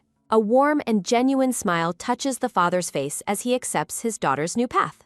Justin notes that Mina's eyes are quite swollen, likely due to her lack of rest or stress. Justin asks if she ate something late at night, catching Miana completely off guard with the question. Miana tells the Duke to ignore trivial matters and focus on the important business they must discuss. Justin confirms he has categorized the treasures and that their business funds are sufficient for the time. Justin stares intensely, asking Miana if she intends to keep the source of her wealth a secret. While Justin warns of suspicious rumors, Miana jokes about finding treasure buried in the ground like stories. Justin presents a report concerning recent and highly unusual lightning strikes occurring near the villa on schedule. Miana nervously dismisses the lightning as a surprising event while sipping tea and avoiding Justin's pointed questioning. Miana laughs off the bolt from the blue while Justin maintains a stoic and highly skeptical expression. Justin's cold gaze remains fixed on Miana, clearly unconvinced by her clumsy attempts to dodge the truth. Miana despairs over being easily seen through by Justin, who recalls legends of wyverns and magical storms. Miana desperately asks if the situation is safe, and Justin provides a firm and reassuring verbal confirmation. Justin asks about the wyvern's name, and Miana proudly claims she named it because it is cute. Justin breaks into a nervous sweat, mentioning that the naming was supposed to remain a strictly kept secret. A shocked Miena asks the Duke if he got into serious trouble behind her back without her knowledge. Justin clenches his hands nervously, explaining that he received a request he simply could not refuse alone. Justin reveals that the High Priest of Renix wishes to meet Miena, leaving her stunned and speechless. Miena looks absolutely horrified and physically ill as she processes the news of the impending and dangerous meeting. Miena considers the risk of exposure by the fraudulent prophets of Renix and the disaster it would cause. A bold statement warns that if their secret is discovered, the outcome would be a total disaster. Miena considers her fate while Justin asks how far her dark and overactive imagination has led her today. Justin notes there is no sign of discovery, or they would already be facing the dire consequences. A flower-framed image of Justin emphasizes his steadfast and handsome presence during this moment of growing tension. Justin jokes about being executed side by side, but Miena finds a strange and morbid comfort in the idea. Justin explains his plan to establish an overseas bank to ensure her information remains secure and never leaks. Justin clarifies that she is not required to comply with the Holy Father's mysterious and personal meeting request. Miena reflects on the potential influence on negotiations and wonders how the Holy Father learned of her existence. Justin asks if she is all right, warning that the meeting will take place at the Imperial Palace instead. Justin warns that the Emperor will learn of her, but Miena confidently believes he will handle it well. Miena radiates confidence and joy, ready to face the palace and whatever challenges the future may bring her. A close-up reveals Miena's light purple eyes, shimmering with a soft and ethereal light. Miena's attire features a delicate dress adorned with a sparkling and highly ornate gemstone brooch. Narrative text reflects on breaking laws as Miena arrives at a grand, towering white palace. Miena enters the venue as the announcer formally heralds the arrival of the Sidis family. Lifting her skirts with poise, Miena is introduced as the representative of the Sidis family. A focused view captures a character's sharp, calculating eye during the formal and public introduction.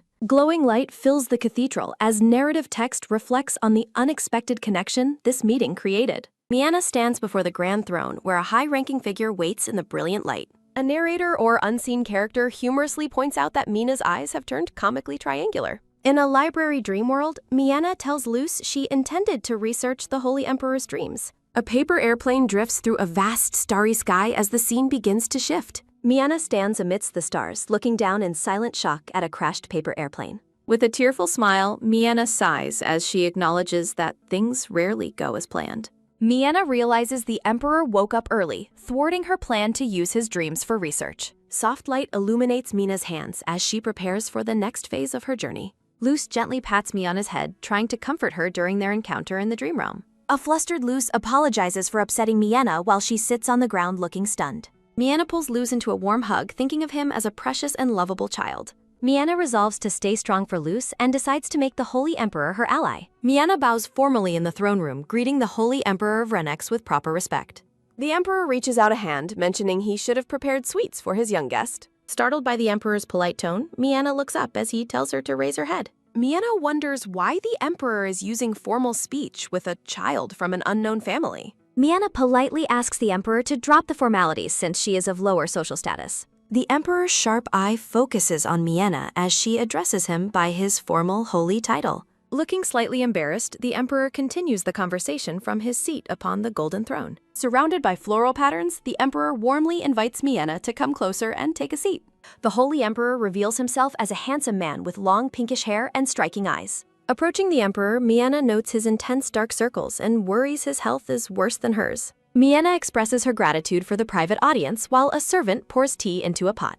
While sipping tea, Miena confirms she is surprised the Emperor requested a meeting with someone like her. Miena questions how he knows her, while the Emperor notes her close relationship with Grand Duke Everdeen. The Emperor admits Justin was quite forceful and protective when arranging this specific and personal meeting.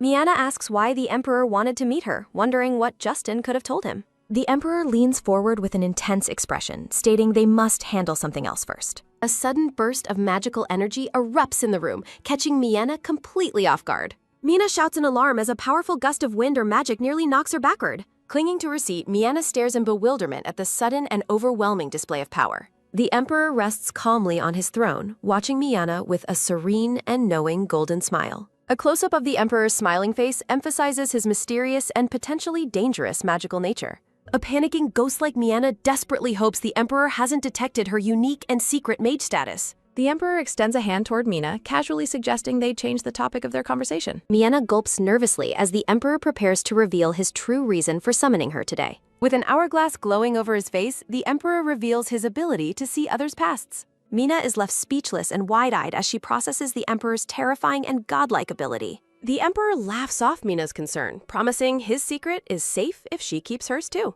Pointing a finger knowingly, the Emperor leaves Miena wondering if he has already uncovered her lies. The Emperor leans in close, his expression turning sharp as he prepares to deliver a final verdict. Miena begs to leave alive as the Emperor reveals he knows she contracted with a transcendent being. Mina's face turns a deep red as she reels from the Emperor's shocking and accurate revelation. The Holy Emperor explains that while his powers are formidable, they failed to affect Miena, revealing that only direct descendants of Somnium's first emperor, who are contracted with a dragon, share this immunity. Miena stands in a radiant ethereal void, processing the weight of the Emperor's words. A vision or thought bubble depicts Miena interacting with a colossal dragon as the Emperor deduces her contract with a transcendent being. Sitting across from her, the Emperor reveals his ability to witness past events through eye contact, having already seen a glimpse of Justin's memories. The Emperor's eye glows with magical power, reflecting intricate clockwork patterns as his vision activates. Within a fragment of the past, the Emperor witnesses Miena joyfully curing Grand Duke Everdene's chronic insomnia.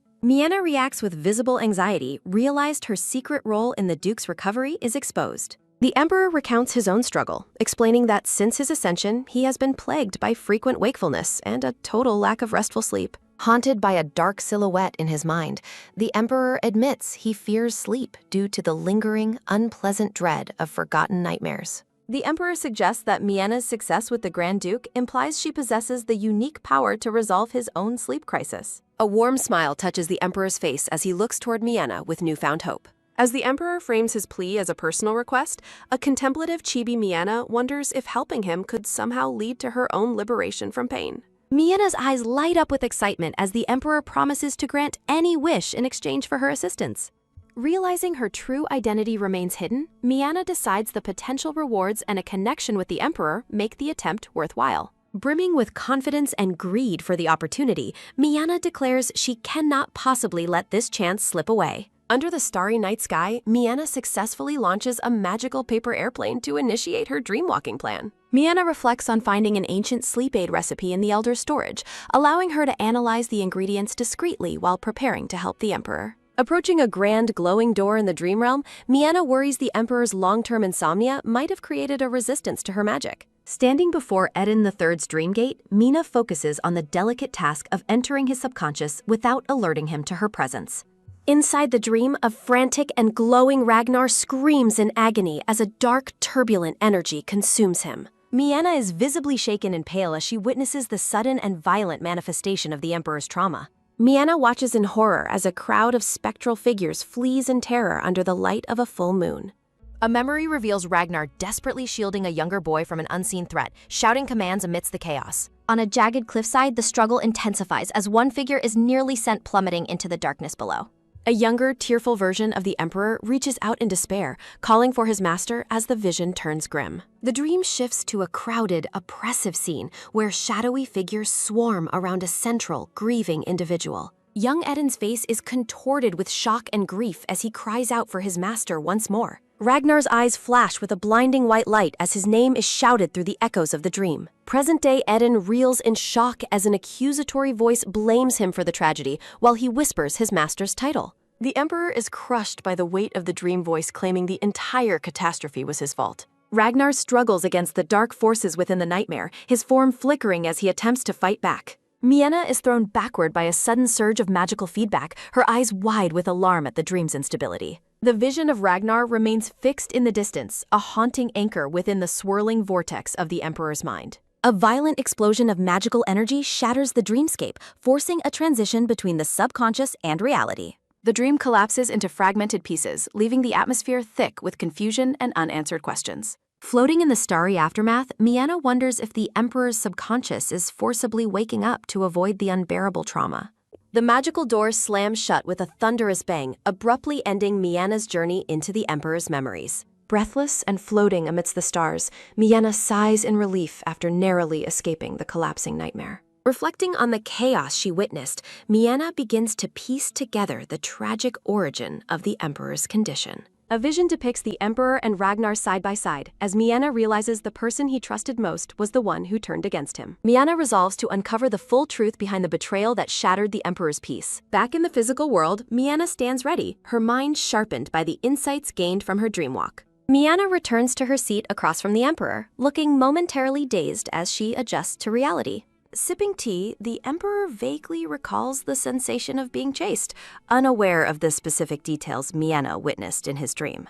The Emperor apologizes for his lack of memory, but credits Miena's herbs with a slight improvement, while she expresses modest satisfaction with the progress. Miena ponders why her usual dream-walking clarity was obscured, noting that she normally retains a much sharper memory of her experiences. Recalling the image of the Emperor ensnared by thorns, Miena suspects his own mind is suppressing the trauma because it is too agonizing to endure. While snacking, Miena concludes that a simple magical fix won't work. The Emperor must face and overcome his trauma personally to find peace. As Miena contemplates how to guide him through his mental barriers, the Emperor gently snaps her out of her deep thoughts. The Emperor checks on Miena's well-being, noting that despite her own apparent exhaustion, she remains remarkably steadfast and cheerful. Miena ponders a way to help without exposing the full extent of her magical powers. Miena tells the Emperor she noticed something unusual, prompting him to ask for further details. Miena claims she can see spiritual energy floating around people who possess low vitality levels. Narrative text explains that these manifestations are deeply rooted within a person's subconscious mind. Miena smiles as she explains her vague but useful ability to the curious Holy Emperor. The Emperor finds her explanation extremely vague, while Miena tries to maintain her convincing performance. Miena continues her ruse, stating that she sees several distinct people lingering around his presence. Miena describes a dark-haired boy and an old woman, causing the Emperor visible distress and shock. Miena adds that the most prominent figures she sees are wearing white robes of high-ranking priests. Miena's eye reflects her intense focus as she carefully navigates this high-stakes conversation. She describes a blonde man with a scarred eyebrow, identifying the primary source of his trauma. The Emperor's hand trembles violently as he hears the accurate description of his long-lost master. Miena explains she revealed her ability only because his recurring nightmares are becoming increasingly dangerous. She warns that herbal prescriptions are insufficient for a burden tied so closely to his past. Miena reaches out, insisting that he must face his internal trauma head-on to find true peace. Brimming with kindness, Miena offers her full support to help him overcome his deep-seated psychological scars. The Emperor notes that their relationship has evolved now that they have shared such personal secrets. Since Miena shared her secret, the Emperor decides he should also reveal one of his own. Ragnar's history reveals he was an orphan who ascended the ranks through his exceptional magical skills. His rapid rise to power drew resentment from everyone, including children, elders, and his own peers. The hostility was so severe that professional assassins were frequently hired to end his life. A hand clutches at red fabric, symbolizing the bloodshed and violence that defined his early years. In a flashback, the Master tasks Ragnar with the dangerous mission of eradicating a sinister cult. A sudden, blood-curdling scream shatters the silence of the night, catching young Ragnar completely off guard. Panic sets in as Ragnar reacts to the sudden and violent ambush during their clandestine mission. Shadowy figures swarm through the darkness while a desperate hand reaches out toward a falling comrade.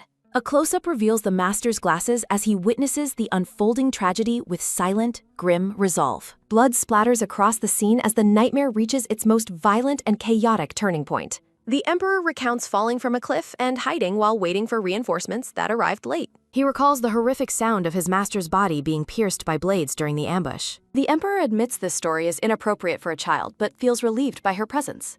Miena gazes at him with deep empathy, her expression softening as she listens to his confession. Miena expresses her sincere hope that sharing these heavy burdens has brought him some small comfort. Floating in the dreamscape, Miena notes the late hour and wonders how long she has waited. Miena reflects on her plan to enter the Emperor's subconscious the moment he finally fell asleep. Miena realizes the Emperor's nightmare is a manifestation of the immense guilt he carries within him. She concludes that the Master is the most powerful and influential presence within his fractured subconscious. Standing before a glowing portal, Miena observes that the path into his mind is finally open. She wonders if this attempt will be successful, but knows she must try regardless of the risk.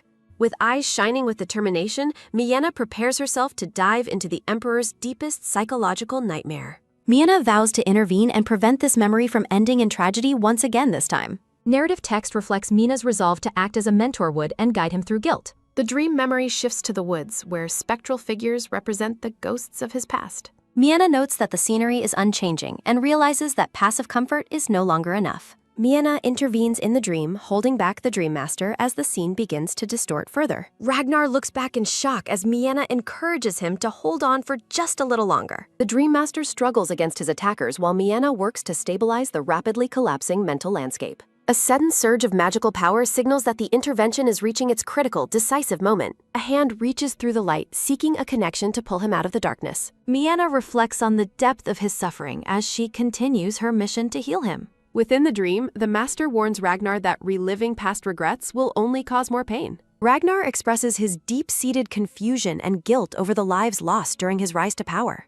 The Master acknowledges the crushing burden as Ragnar takes blame for the Master's death and sacrifice. The Master asks if Ragnar truly fails to understand the reason he was pushed away safely. Grabbing Ragnar's shoulders, the Master questions if his true motives for his actions remain entirely misunderstood. In a bloodied memory, the Master recalls being stabbed and again questions if his intent is clear. The Master explains his silence during the pain was to spare Ragnar from dishonoring his final choice. The Master's voice echoes, questioning who Ragnar is truly clinging to in his endless cycle of guilt. Ragnar collapses in tears, finally hearing the words of absolution he has desperately craved for years. Through a fading dream, the Master reveals he has no regrets about the sacrifice made to save Ragnar. A profound sense of peace settles over the dreamscape as the two share a final, quiet embrace.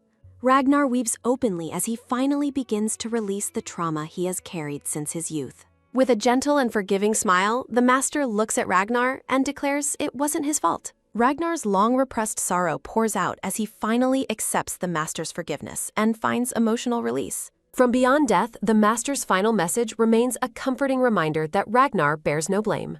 A heavy sigh marks the end of the nightmare as a new, brighter atmosphere begins. Narrative text confirms the Holy One's dream ended safely as Miena walks through the palace halls. Miena peeks into the room with a bright smile, greeting the Holy One with cheerful enthusiasm. Ragnar welcomes Miena back, acknowledging that overcoming deep trauma is a long and difficult personal process. Ragnar stands radiant and completely transformed, looking like a man who has finally found true inner peace. Miena is visibly moved and delighted by the incredible change in the Emperor's demeanor and appearance. Ragnar notes the heavy burden is finally lifting as Miena joins him for a celebratory tea. They joke about trade negotiations and the Duke's likely reaction to their successful and growing partnership. Ragnar decides to conclude the current negotiations, confident that the Duke will be pleased with the outcome. A serene reflection in the tea marks a shift as they prepare to discuss more serious matters. Ragnar praises the medicine for restoring his memories, while a surprised Miena questions the sudden clarity. Ragnar realizes his nightmares were symptoms of suppressed past trauma that needed to be openly addressed. Ragnar reveals he has gained significant insight and feels ready to face the future with new strength. Miena celebrates her success, relieved that her combined approach of medicine and therapy worked so effectively.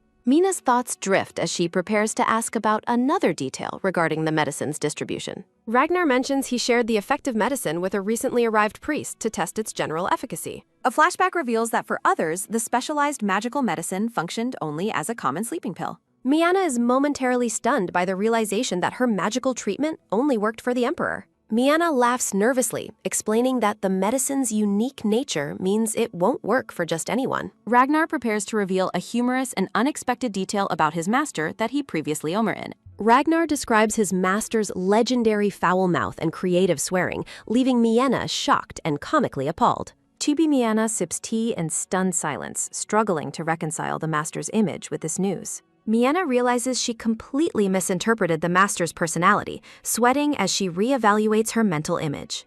Ragnar reassures Miena that he understands her worries and is not there to find any blame. Ragnar reflects on the hollow ambitions of others, noting they were warned by the ancient prophecy's words. Miena reacts with a sharp, focused gaze as the Emperor makes a particularly poignant or revealing comment. Ragnar states he has nothing left to say, while Miena sits in a comically gloomy and silent state. Thought bubbles reflect on the inevitability of the truth being revealed after a long-decided and certain answer. With a sincere and warm smile, the Emperor offers a heartfelt thank you for Miena's help. Ragnar reflects on the immense weight he has carried since taking his high and holy position. Miena thinks about how the Master would likely approve of Ragnar's path, despite his rough way of speaking. Ragnar reaches out a hand, signaling his resolve to move forward regardless of any future challenges. Bathed in a radiant light, Ragnar looks empowered and ready to live the life he was given.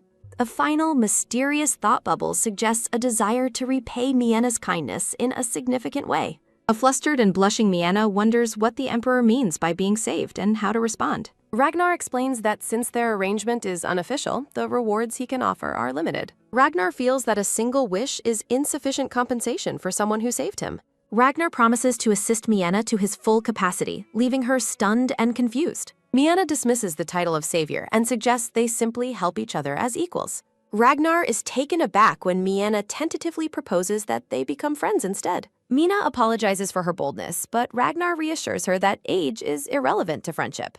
A comfortable atmosphere settles between them as they continue their meeting over tea. Accepting their new bond, Ragnar asks Mianna what favor she would like to request first. Mianna's expression shifts into a determined and slightly mischievous smile. Mianna prepares to present her request, framing it as a favor between new friends. Mianna decisively places a stack of official-looking documents onto the table. Ragnar is bewildered as Mianna presents documents concerning financial statements and an offshore bank. Ragnar questions the nature of the friendship favor while Mianna gathers her complex paperwork. Holding her documents, Mianna glows with satisfaction at the progress of her secret plans. In a sudden scene shift, a hand grips a white bedsheet in a moment of distress. A man with long red hair checks on Mianna as she sits up in bed. Mina remains silent and introspective as narrative text notes that time waits for no one. The seasons change, and Mianna looks out at the bright arrival of the summer sun. Sunflowers bloom brilliantly in front of a grand mansion under the clear summer sky. A voice calls out to a boy named Luce to sit down near the water. Mianna hands Luce a slice of watermelon, teasingly warning him not to fall into the stream. Sitting by the water, Mianna reflects on how her health has improved since the previous year. Mianna jokes about moving to snowy mountains to escape the heat, shocking the young Luce. Luce looks at his watermelon with a somber and thoughtful expression. Mianna listens as Luce shares his observations about the frequency of summer rain.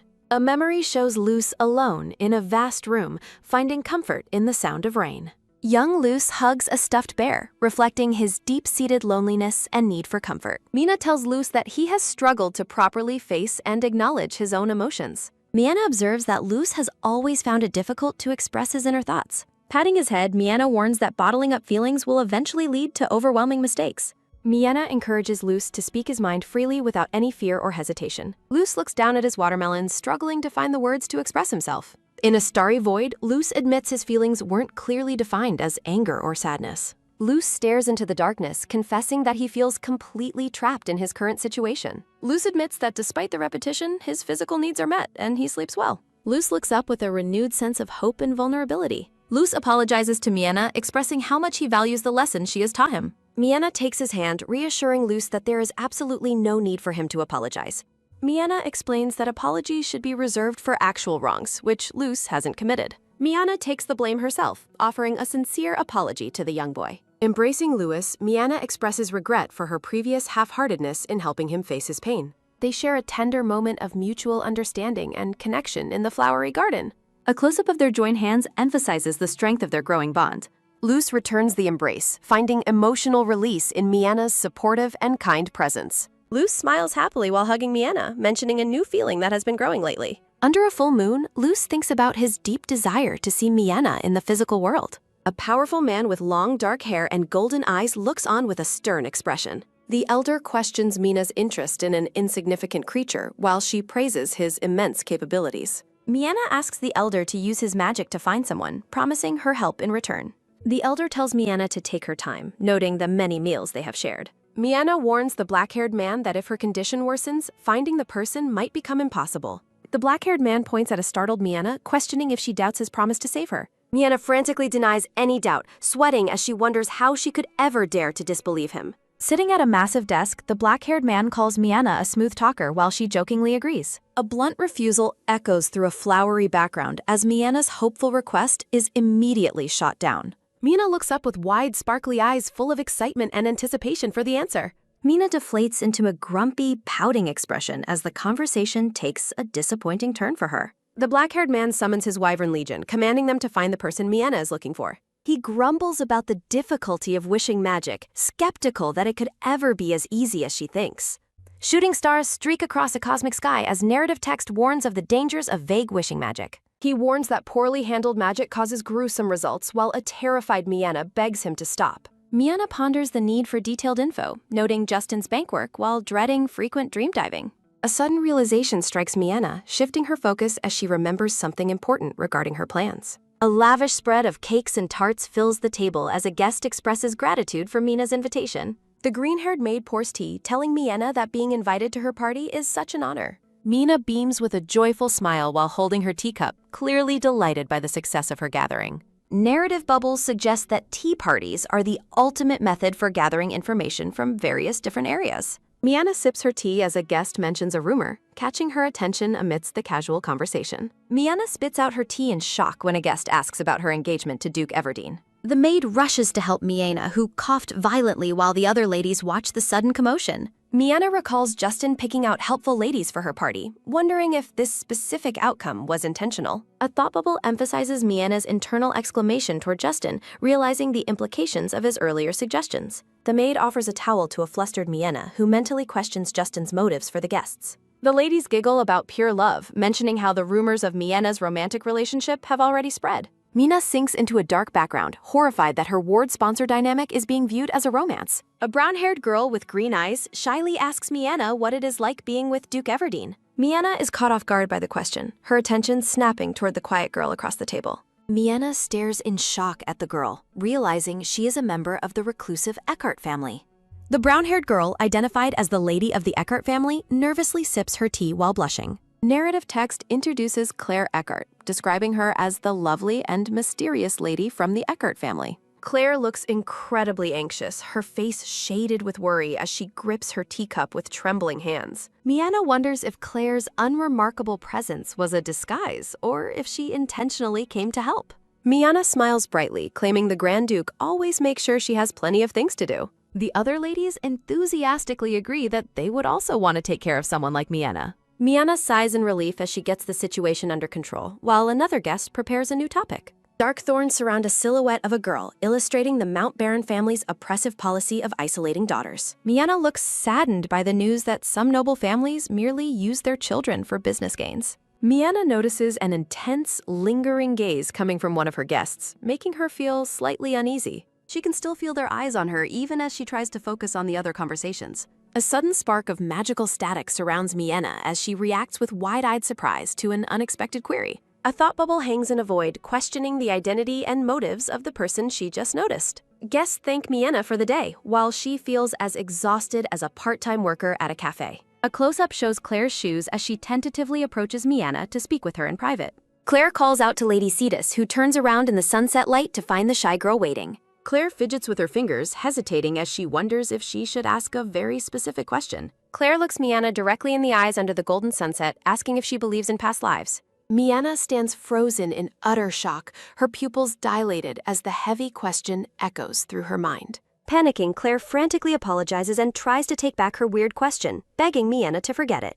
Claire continues to blabber apologies while Miena stands stunned, unable to process the girl's sudden, bizarre confession. With a final panic goodbye and a deep bow, Claire turns and runs away, leaving Miena completely bewildered. Miena stands motionless in a state of shock following Lady Eckhart's sudden and panicked departure. Miena decides to delve into her dreams to investigate Lady Eckhart's suspicious behavior and curiosity. Miena enters a dream where Luce happily greets her while he sits reading a book. Miena and Luce share a joyful and warm embrace amidst a beautiful floral background dream. Miena tells Luce she will return soon and encourages him to wait and play around. A thought bubble suggests a future trip to the mountains for some fun and relaxation. Luce smiles brightly and promises to wait for Miena while he continues his studies nearby. Miena smiles back with deep affection, clearly enjoying her time in the peaceful dream world.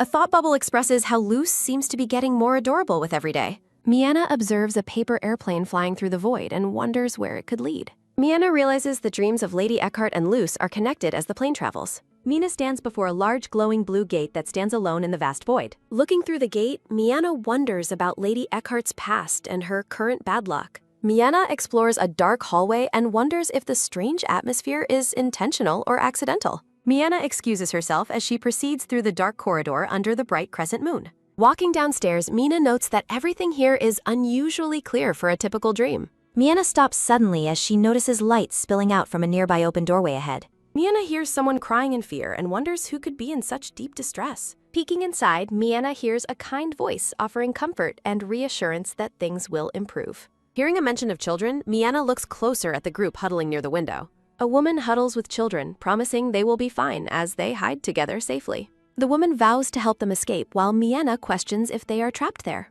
A hand holds a candle while a voice notes the arrival of the new woon. A mysterious woman with a sinister smile is illuminated by candlelight as she speaks today. Children express their fear, while a voice mockingly suggests the situation must feel quite good. A speech bubble says Catherine as the dark background reflects a moment of great tension. The mysterious woman stands with a companion and commands someone to come closer to her. In the real world, Russell asks Miena if she saw Madame Aperta in her dream. Russell questions Miena's messy research while she explains her need for more information about dreams. Miena reflects on the planetarium's knowledge and her desire to check the study earlier today. Miena finds a magazine article from 15 years ago featuring a couple at their mansion. The article details Madame Aperta's history, her wealth, and her later support for local orphans. Miena questions the woman's true nature and why Lady Eckhart appeared in the recent dream. Lord Russell suggests that Miena might be imagining things and that it isn't entirely real. Recalling Luz's intense reaction, Miena remains convinced the dream was far too realistic to ignore. Miena arrives at a large estate, claiming she is only there to check things out. While planning to inspect the house structure, Miena is suddenly startled by an unexpected sight. Mina's eyes widen in surprise as she reacts with shock to what she has discovered. Miena spots Lord Russell at the site and wonders why he is there as well today. Miena runs toward Russell, scolding him for acting alone and leaving her behind without warning. Stopping to catch her breath, Miena is confused by the strange situation she has entered. A hooded figure huddles and trembles as Miena looks on with a completely bewildered expression. Russell explains the person was acting suspiciously, while Miena realizes the kid's true identity suddenly. Miena argues the person is her age, but Russell warns that assassins start very young. Miena asks Russell to let the child go, revealing she knows who they are finally. The girl reveals herself as Lady Eckhart and shyly greets Miena as her title, Lady Citus. Lord Russell holds the trembling girl while Miena reaffirms that she knows her identity clearly. Russell looks confused and asks Miena how she knows the mysterious and trembling hooded girl. Miena greets Lady Eckhart warmly, noting the surprise of seeing her at this specific location. Lady Eckhart looks up in surprise, while Lord Russell reacts with a shocked, comical expression. Claire apologizes profusely, while Russell notes her previous suspicious look has completely vanished. Russell clarifies his earlier actions as a flustered Claire and Miena share an awkward, nervous moment. Recalling her earlier sighting, Miena realizes the hooded girl was definitely not alone at the time. Miena looks away pensively while the others stand nearby on the sunlit cobblestone path. The narrative focuses on the grand estate, identifying it clearly as Madame Aperta's mansion. Russell questions Miena's safety alone while she casually reassures him that everything is perfectly fine. Miena observes Claire's hand, realizing Russell actually failed to catch the girl earlier today.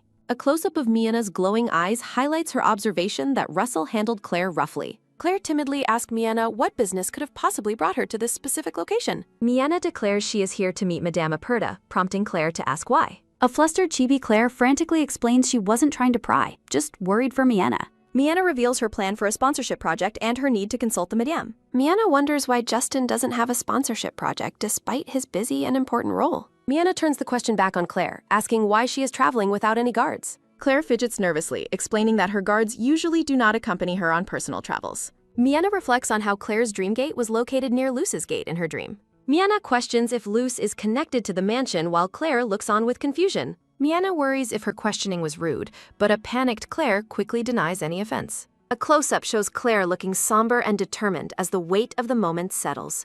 Claire stands framed by flowers, looking elegant yet burdened by her own secret mission. Miena looks focused, wondering if Claire has a specific task she feels she must complete.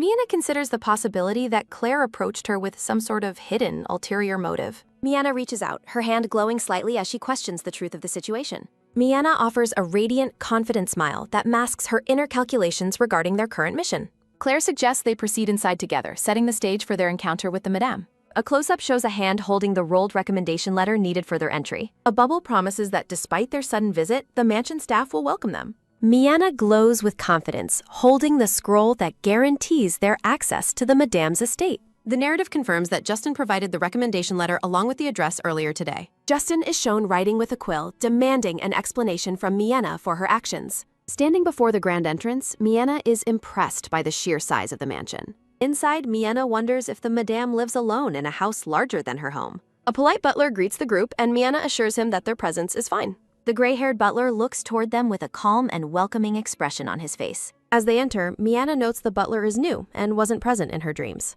The butler asks for their tea preferences while Mianna replies that she likes anything sweet. The butler promises to prepare the tea immediately and exits through a large door. The trio sits in the lavish drawing room as Russell looks on with a stern expression. Russell shouts about Mianna's hair and behavior while she calmly asserts that she has plans. Mianna explains they must appear cute and harmless, while Russell questions her claim of cuteness. Mianna reflects on the situation's complexities, noting that a high-stakes game has finally begun. Mianna places her hand over Claire's, stressing the absolute necessity of hiding their true intentions. Narrative text highlights that Claire Eckhart is currently the person holding all the cards. Mianna encourages Claire to stay strong because they must win this upcoming social encounter together. Chibi Mianna tells Claire that she must explain everything that happened if they emerge victorious. Madame Aperta approaches with a click of her heels, apologizing for keeping guests waiting. Claire and Mianna turn toward the voice, anticipating their first meeting with the rumored lady. The elegant Madame Aperta enters the room, followed closely by her attentive and silent butler. Madame Aperta smiles beautifully, her purple hair and red eyes creating a striking, sophisticated image. Mina offers a cheerful greeting to the mistress of the house, beginning their meeting. Mianna raises her hand with a sharp and energetic gesture. Mianna introduces herself loudly, clearly stating her name and noble family. Mianna flatters Madame Aperta, claiming she is even more beautiful than her portrait. Mianna introduces Claire while lying about her status, as Claire feels socially isolated. Mianna internally observes that the Grand Duke truly cherishes the lady. The narrative notes Claire's open observation of Mianna as they sit together. Mianna notices the butler and begins to question his true identity. Mianna studies the butler's face, finding his features strangely and intensely familiar. Mianna starts coughing violently and apologizes for suddenly feeling unwell. Madame Aperta questions Mina's visit while Mina insists she will not leave. Russell attempts to join the conversation, but Mianna hesitates to include him. Madame Aperta commands the butler to take the other two guests elsewhere. Russell refuses to depart, expressing his concern about leaving the girls alone. Mianna provides Russell with a secret directive to investigate the mansion and Claire. Russell realizes Mianna manipulated the situation and expresses his frustration internally. Russell reluctantly agrees to the plan and prepares to exit the room. The drawing room becomes still and quiet after the men have departed. Madame Aperta asks Mianna what specific advice she is seeking today. Madame Aperta takes on a sinister aura as she demands the details. Mianna concludes that Madame Aperta is definitely scheming something suspicious. Mianna realizes her plan requires her to notice the Madame's true goals. Tea is poured into a delicate cup as their private meeting begins. Madame Aperta and Mianna sit alone together in the large drawing room. Madame Aperta suggests that they finally get down to their actual business. Mianna explains her fake history of illness and the family struggles it caused. Mina mentions how cool someone looked while the Madame listens with interest. Mianna shares her desire to start a sponsorship project, praising Justin's awesome planning. Madame Aperta claims she anticipated Mianna would make such a proposal. Mina explains her unique sponsorship vision while noting the Duke's strictness. Mianna recalls horrifying details of children being locked up for monthly rituals. Mianna concludes that the suspicious activities must be related to magical experiments. Mianna claims her illness is actually a secret related to suppressed magical power. Madame Aperta realizes that the condition cannot be transferred to other people. Madame Aperta accepts the explanation, while Mianna celebrates her successful deception. Madame Aperta asks if the condition is cured, but Mianna maintains her lie. Mianna describes her struggles with magic while the Madame expresses false sympathy. Madame Aperta claims she understands and only wants to help needy children. Madame Aperta decides she cannot ignore Mianna's request for assistance. Madame Aperta promises to provide as much help as her limits allow. A formal invitation is revealed amidst a background of pomegranate branches. Mianna looks shocked and wonders if she can truly accept the offer. They discuss the secrecy of their meeting and the difficulty of getting recommendations. Madame Aperta reassures Mianna that the hidden invitation is safe from exposure. Madame Aperta suggestively asks if they should finally bring back the other guests. Mianna agrees and decides it is time for her to head back home. Russell returns and grumbles about waiting while Mianna asks if he waited long. Mianna offers a final thanks to the mistress of the house. The group departs the grand mansion as the sun begins to set. Walking home, Mianna notes the difficulty of navigating the crowded estate. Russell reports watching Claire during her washroom break while Claire looks ominous. Vibrant pink symbols burst across the screen, marking a sudden and dramatic shift in the scene. Two hands reach out and meet, their fingers intertwining gently against a soft, floral background. Claire asks Mianna why she is interested in this dangerous place as they stand in the garden. Desperate, Claire grips Mina's hands tightly and begs her to please stop her investigation immediately. Claire warns Mianna that her poor health and qualities make her the perfect target for the Madame. Mianna notes that the warning is unsettling without a reason, while Russell reacts with surprise. Claire stares downward with an expression of deep distress and visible anxiety on her troubled face. Claire warns that the Madame is truly dangerous before preparing to share a personal, secret reason. Claire reveals she was an experimental victim in her past life, while Miena reacts with shock. Trembling with fear, Claire mentions the lingering side effects she still suffers from those magical experiments. The girl explains that the deep shock of the past is something she simply cannot forget. A vision from the past shows a girl lying motionless in a dark and void-like abyss. Claire remembers sensing Miena's magical abilities and the Elder's power, which led her to approach them. Looking at Russell, Claire explains she suspected Miena also possessed memories of a past life. Miena smiles, reflecting on how profound it feels to find someone similar in this disconnected world. A small, simplified version of Claire stands alone against a muted and quiet evening background. Surrounded by soft yellow flowers, Claire looks elegant, yet deeply burdened by her tragic past. Claire reaches out and strongly advises Miena not to get any more involved in this. Claire warns that something bad will happen because the Madame will do anything to catch prey. Miena looks on solemnly, realizing that the state the other girl is in is pure fear. Floating in a starry void, Miena realizes Claire is selflessly pushing her away despite her own situation. Reassuringly, Miena takes Claire's hands and declares she has no intention of backing down now. Miena thinks it is good the Madame noticed her, but in angry, Russell and Claire disagree. Russell looks down at the girls and demands to know what could possibly be good about this. Miena smiles, thinking that if the Madame is caught red-handed, she must admit to the charges. Russell argues that breaking into the mansion is a crime and wants to catch them cleanly. Miena smiles confidently despite Russell's visible frustration and the clenched fist shown in the foreground. Turning toward her companions, Miena asks them to trust her plan just this one time. Bathed in golden sunset light, Miena confidently asserts that she has her own reasons for this. A close-up of Russell's intense blue eye shows his deep concern and suspicion toward Miena's plan. Russell asks if she is planning on getting kidnapped, while Miena looks back with a smile. Miena offers a serene, knowing smile that does little to ease Russell's visible and growing worries. Russell questions her motives again, while a chibi Miena denies looking like someone who gets kidnapped. Russell declares he will stick to her and never let go, regardless of her ridiculous plan. Miena admits she briefly considered the reckless method, while the others glare at her with sharp eyes. Miena tells them to calm down, arguing the Madame wouldn't dare kidnap Duke Everdene's fiancé. Miena explains that her status and the Elder's protection make kidnapping her a nearly impossible task. Narrative text suggests the Madame targets orphans because they are easier to handle without consequences. A vision shows the Madame in her laboratory, having failed to produce results for over a decade. Claire suggests experiments might have ended, but Miena points out the Madame's interest in her symptoms. Miena concludes the Madame is desperate and burning with frustration to find a successful test subject. Miena realizes she is the perfect test subject that the Madame would want to get her hands on. Russell holds up 3 fingers, sternly emphasizing the count of something important during their tense discussion. Miena holds up a peace sign, confident in her ability to handle the upcoming confrontation. Miena reflects that the Madame couldn't strike during their first meeting because of Lord Russell's presence. A rolled scroll tied with a red ribbon floats above Miena during her quiet contemplation. Miena explains that the Madame will prepare thoroughly for what she views as her one last chance. A giant Madame looms over a chessboard, planning to defeat Russell and manipulate the future Duchess. Miena clutches her chest, noting the Madame will strike again during the upcoming new moon phase. Miena mentions they have hidden cards, but a panicked Claire continues to worry about the danger. Claire expresses that every person residing in that mansion was far from normal. Claire recalls how the staff, including the butler, changed to prevent anyone from escaping. A flashback reveals a boy getting caught and suffering while trying to escape the mansion. Miena clenches her dress, assuring herself that she is fine because Lord Russell is present.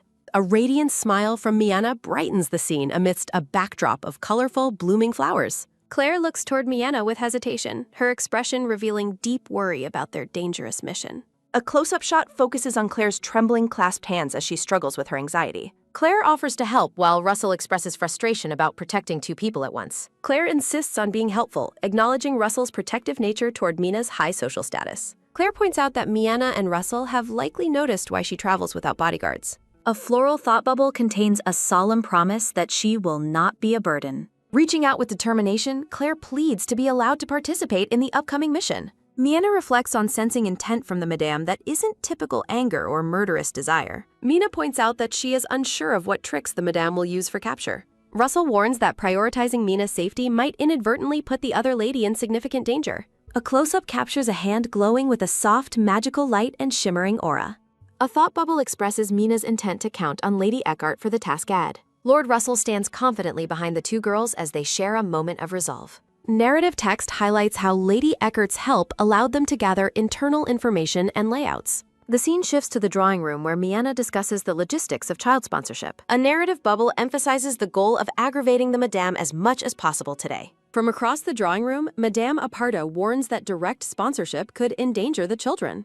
Madame Aparta looks at Miana, subtly suggesting that the girl might want to reconsider her proposal. A close-up captures the Madame's sinister and smug smirk during their high-stakes private discussion. Madame Aparta claims that no one would blame Miana if she decided to back out. Mina sits calmly, noting that the Madame still responds with patience despite her provocations. Madame Aparta warns Miana that her companion might still report her secret activities to the Duke. Mina explains that she hasn't heard from the Duke or exchanged letters with him recently. Madame Aparta offers false reassurance about the Duke's feelings to keep Miana engaged. Mina notices the Madame hasn't taken the bait and decides to increase the pressure. Miana mentions her father will become suspicious if she continues to return home so late. Miana expresses worry that the Duke's busy schedule will soon end her rebellion. Madame Aparta suggests that they discuss personal hobbies instead of sponsorship during Miana's next visit. Miana enthusiastically agrees to return in a few days, while noting the Madame's growing sense of anxiety. The butler enters the room and addresses the Madame, referring to her as his master. Miana pauses and observes the butler as he speaks privately with the mistress of the house. A close-up of Mina's eyes shows her intense focus and suspicion regarding the butler's identity. Shimmering text against a cloudy sky announces that their third meeting is fast approaching. Standing by the rose garden, Russell asks Miana why she is going this far. Russell questions Miana's motives while they stand before the grand entrance of the mansion. Miana asks Russell if he always asks for reasons whenever he chooses to save someone. Miana offers a serene smile as she suggests that her motivations are similarly uncomplicated. A montage shows the various people who have saved Miana or given her hope before. Miana looks toward Claire, reinforcing their shared bond as they approach the dangerous estate. Mina asserts her confidence, claiming she has prepared for every possible scenario they might encounter. Miana struggles to remember a name, eventually identifying the butler as a boy named Samuel. A dark vision reveals the Madame using magic on a frightened boy in her laboratory. Mina realizes the butler was brainwashed while Lady Eckhart was trapped in the mansion. Miana suggests they head inside to meet the Madame while her thoughts linger on Samuel. The gray-haired butler welcomes them, while Miana reflects that all the children looked like Luce. Reflecting on her journey, Miana realizes the gravity of the situation they have entered. The gray-haired butler invites Miana inside while she bids a temporary farewell to Claire. Stepping into the darkness, Miana resolves to save the victims trapped within these walls. Miana stands alone in the vast, quiet corridor as she prepares for her private meeting. The brown-haired girl asks if Miana is referring to Jack from her traumatic past life. Miana confirms the identity while keeping her focus on the butler's unsettlingly robotic demeanor. Russell asks if Miana has been watching the butler for signs of magical brainwashing. Miana explains that the lady's reactions confirm her suspicions about the butler's compromised free will. Miana observes that magical brainwashing typically fades quickly if the victim maintains their own will. The name of the past victim echoes through Miana's thoughts as the truth begins to unravel. A close-up reveals Miana's realization that the butler's true identity is a boy named Samuel. A grim flashback reveals a group of terrified children huddled together behind cold iron bars. Miana remembers a boy who managed to find laughter even in their most desperate moments. Despite his injuries, the young boy shares his meager bread with a smile on his face. Miana looks at the current butler, noting the haunting absence of his former energetic personality. Clasping her hands in determination, Miana declares the absolute necessity of setting the butler free. Bathed in a radiant light, Miana prepares to execute the next phase of her plan. Claire looks toward Miana with tearful eyes, deeply moved by her companion's bravery and kindness. Russell agrees to the strategy as they prepare to split up within the grand estate. The perspective shifts to the grand hall, where the group has been expected for some time. A close-up of moving feet suggests the group is heading toward the reception room. The butler opens a heavy door, inviting the guests to finally meet with the Madame. Miana remains silent and focused as she prepares to face the mistress of the house. Russell and Miana part ways for a short while, promising to meet up again soon. Miana walks alone through the lavish reception room, her footsteps echoing in the oppressive silence. A hand reaches out as malevolent red magic suddenly fills the once quiet drawing room. Miana sarcastically notes the hostile greeting as she prepares herself for the inevitable magical ambush. Miana wonders if the lack of noise outside means the room is under an isolation spell. Miana reaches into her pocket, pulling out a glowing green gem to use for her defense. Two faceted magical stones, one blue and one green, shimmer against a soft floral background. Narrative text explains the stones allow the companions to track each other's status and location. Miana realizes something is wrong when her magical stone fails to show any typical reaction. A hooded assassin lunges from the shadows while Miana questions why the stones remain silent. A powerful barrier erupts, repelling the attacker and leaving him shocked by the sudden defense. Miana cowers as the barrier deflects multiple heavy strikes, completely protecting her from the assault. Looking at the fallen attacker, Miana expresses her shock and confusion at the sudden violence. The Elder's barrier crushes the assassin under immense weight while Miana asks if he is okay. Mina scoffs at the attackers, wondering who was foolish enough to think they could mess with her. Miana reminds herself that while she handles the Madame, Claire is searching the rest of the building. Referencing the map she created, Miana navigates through the mansion's intricate and dangerous layout. Miana confirms she has reached the correct location as she prepares to uncover a secret. Miana identifies a specific concentration of magic hidden within the third brick of the fireplace. Miana playfully considers breaking the brick despite claiming to be nothing more than a weak child. A fire roars in the hearth, casting a warm glow over the target of Miana's investigation. Miana recoils as a sudden explosion of fire and debris erupts from the fireplace area. Swirling magical symbols and intense flames fill the room as the hidden mechanism is forcefully triggered. A massive impact shatters the floor and walls, revealing a path that was once hidden. Standing amidst the rubble, a bewildered Miana notes she didn't even have to do anything.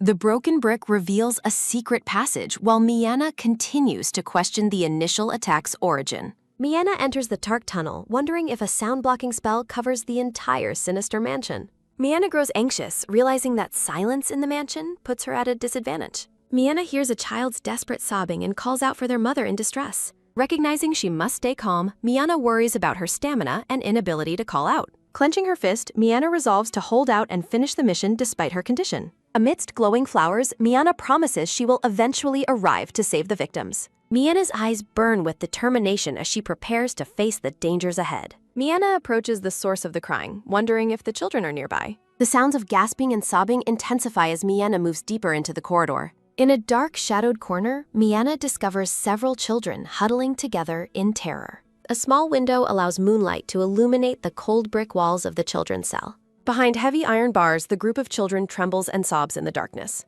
A close-up of Mina's eye shows her shock upon seeing the imprisoned orphans. Mina stands before a crying boy in a dark void, reflecting on her past experiences. Shaking off her memories, Miana reminds herself that Luce is not in this place. Miana greets the children and declares she is here to save them immediately. Smiling through the bars, Miana reassures the frightened children that she is a friend. A terrified boy urges Miana to flee, but she insists on completing her rescue.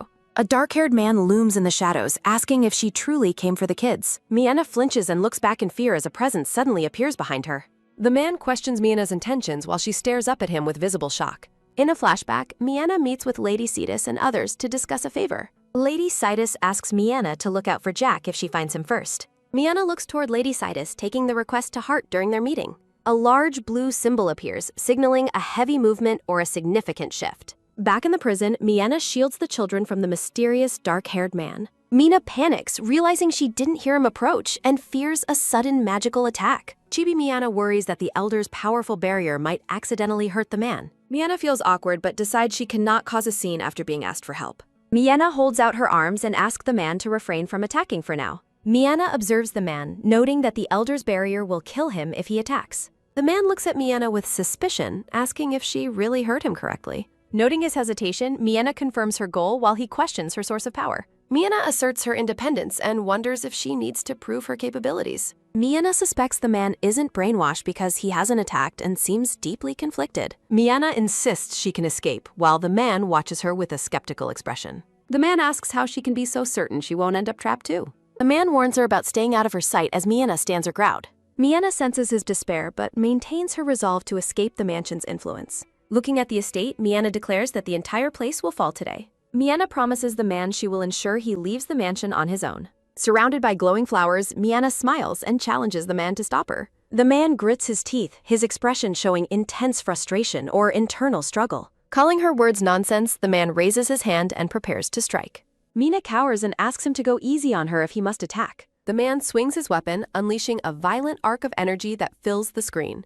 A massive explosion of light occurs as the attack shatters the iron cell bars. Miana coughs as dust fills the air following the sudden and powerful strike. The man tells Miana to follow him, walking away from the now open prison cell. The man explains there are more children and warns she must hurry to save them. Miena looks on in surprise as the man urges her to bring the children alone. Miena instructs the orphans to hold each other's hands and stay close behind her for safety. The children express fear of the butler, who tells them to follow him quietly and quickly. Miena encourages the group to hold hands and proceed carefully through the dark stone corridor. Jack notes Mina's decisive nature, questioning if saving the children was her primary goal all along. Jack observes Miena chose to stay for others. She clarifies she is not here to be saved.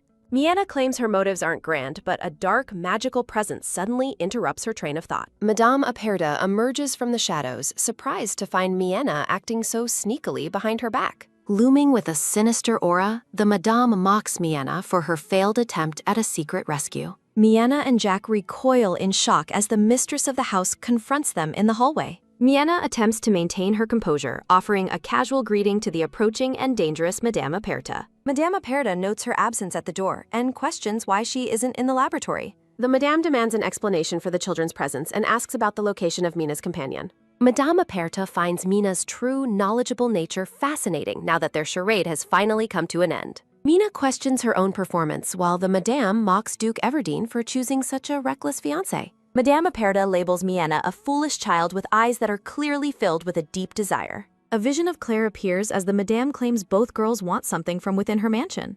Madame Aperta finds it impressive that Miena no longer bothers to hide her intentions from her captor. Madame boasts of her own hidden advantages, but Miena retorts by citing her influence as a duchess. The scene shifts momentarily as Mina pauses to reconsider who might be protecting the Madame's interests. A mental image of the Emperor appears as Miena wonders if he is the Madame's secret. Miena realizes the Emperor's involvement would be problematic, but trusts in the ultimate power of solid evidence. Madame Aperta questions when Jack and Miena became so close and mocks his desire to help her. The Madame leans in close to Jack, mocking him for helping a child after betraying her trust. Jack's hand trembles in fear while the Madame coldly warns him against throwing a fit during this. Mina watches in shock as the Madame exerts her dominance over the visibly trembling and terrified butler. Madame Aperta dismisses Jack's protest, stating that a disobedient child who ignores their master deserves severe punishment. The Madame claims Jack doesn't stand a chance, noting that subjects always rebel at least once. Madame Aperta turns her back to the group, suggesting it is time for a completely honest discussion.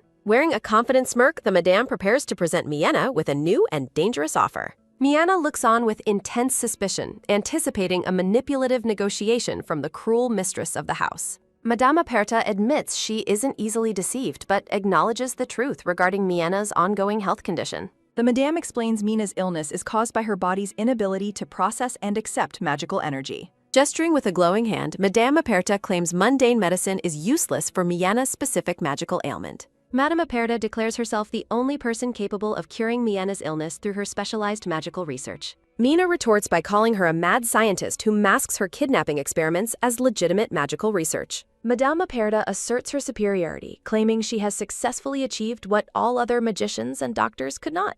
The Madame stands triumphantly before Jack, boastfully announcing that she has finally accomplished her long-term research goals. Madame Aperta reveals her research involves extracting magical power from individuals and implanting it into a new person. The Madame identifies Jack as her first successful subject, while he looks away with a pained expression. Jack argues that her experiments are failures because she is using poor vessels for her cruel magical goals. Miena mentions the children who died. The Madame asks where she heard such a horrific and specific detail. Madame Aperta moves forward with a steady click of her heels, asking if they should finally proceed. The Madame offers to release every child in the mansion if Miena follows through with her experiment. Madame Aperta asks if her proposal is fair, while Miena remains silent and visibly tense. Miena reacts with disbelief and anger at the Madame's audacity and her cruel, manipulative conditions. Miena questions the Madame's willingness to hold the children's lives as collateral for her selfish manipulation. Madame Aperta warns that the safety of the children depends entirely on Miena accepting her experimental offer. Realizing she's being cornered, Miena struggles with the immense pressure of protecting the frightened orphans. Miena firmly rejects the idea of a proposal, identifying the Madame's words as a direct threat.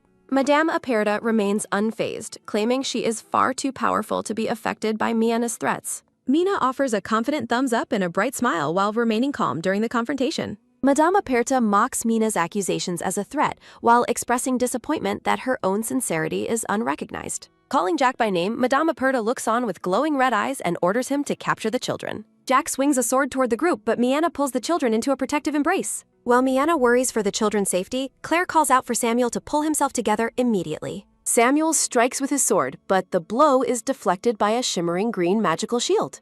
Claire steps forward to block the attacker with a barrier while protecting Miena and the frightened children. Still maintaining her defensive position, Claire looks back and asks Miena if she is feeling all right.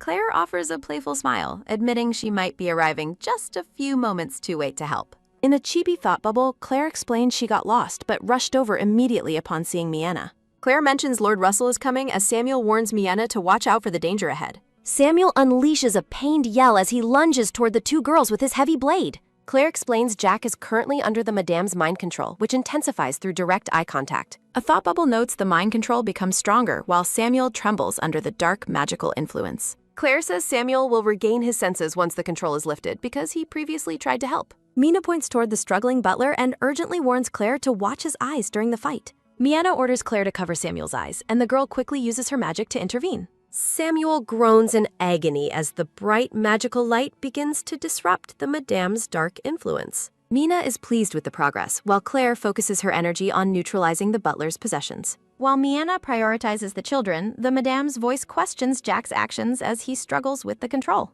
Madame Aperta warns that other children will suffer if Jack fails, reminding him of those who dive. The Madame evokes the children's screams to torment Samuel, while Claire tells him to ignore the lies. The Madame asks Samuel if he is thinking of running away, mocking his desire for freedom. Madame Aperta explains her experiment will continue and another child will take Jack's place if he escapes. Miena interrupts the cruel speech, shouting for the Madame to stop her manipulative and heartless lies. Miena shouts that she can only listen to nonsense for so long, questioning the Madame's own courage. Miena points an accusatory finger, stating the Madame is at fault and should not blame a child. Miena asks for sound blocking magic, but both Claire and the other lady admit they cannot provide it. Miena tells Claire to protect the children while she personally goes to shut the Madame's mouth. Miena charges ahead toward the Madame despite Claire's desperate and frantic warnings that it is too dangerous. A close-up shows a glowing hand reaching out as Miena prepares to strike at her enemy. Miena lunges through the air, but her attack is suddenly halted by the Madame's invisible defensive barrier. Miena grunts in pain after hitting the floor, shocked by the effectiveness of the Madame's powerful barrier. Madame Aperta laughs, telling Samuel his protectors will die, and the children resent his very existence.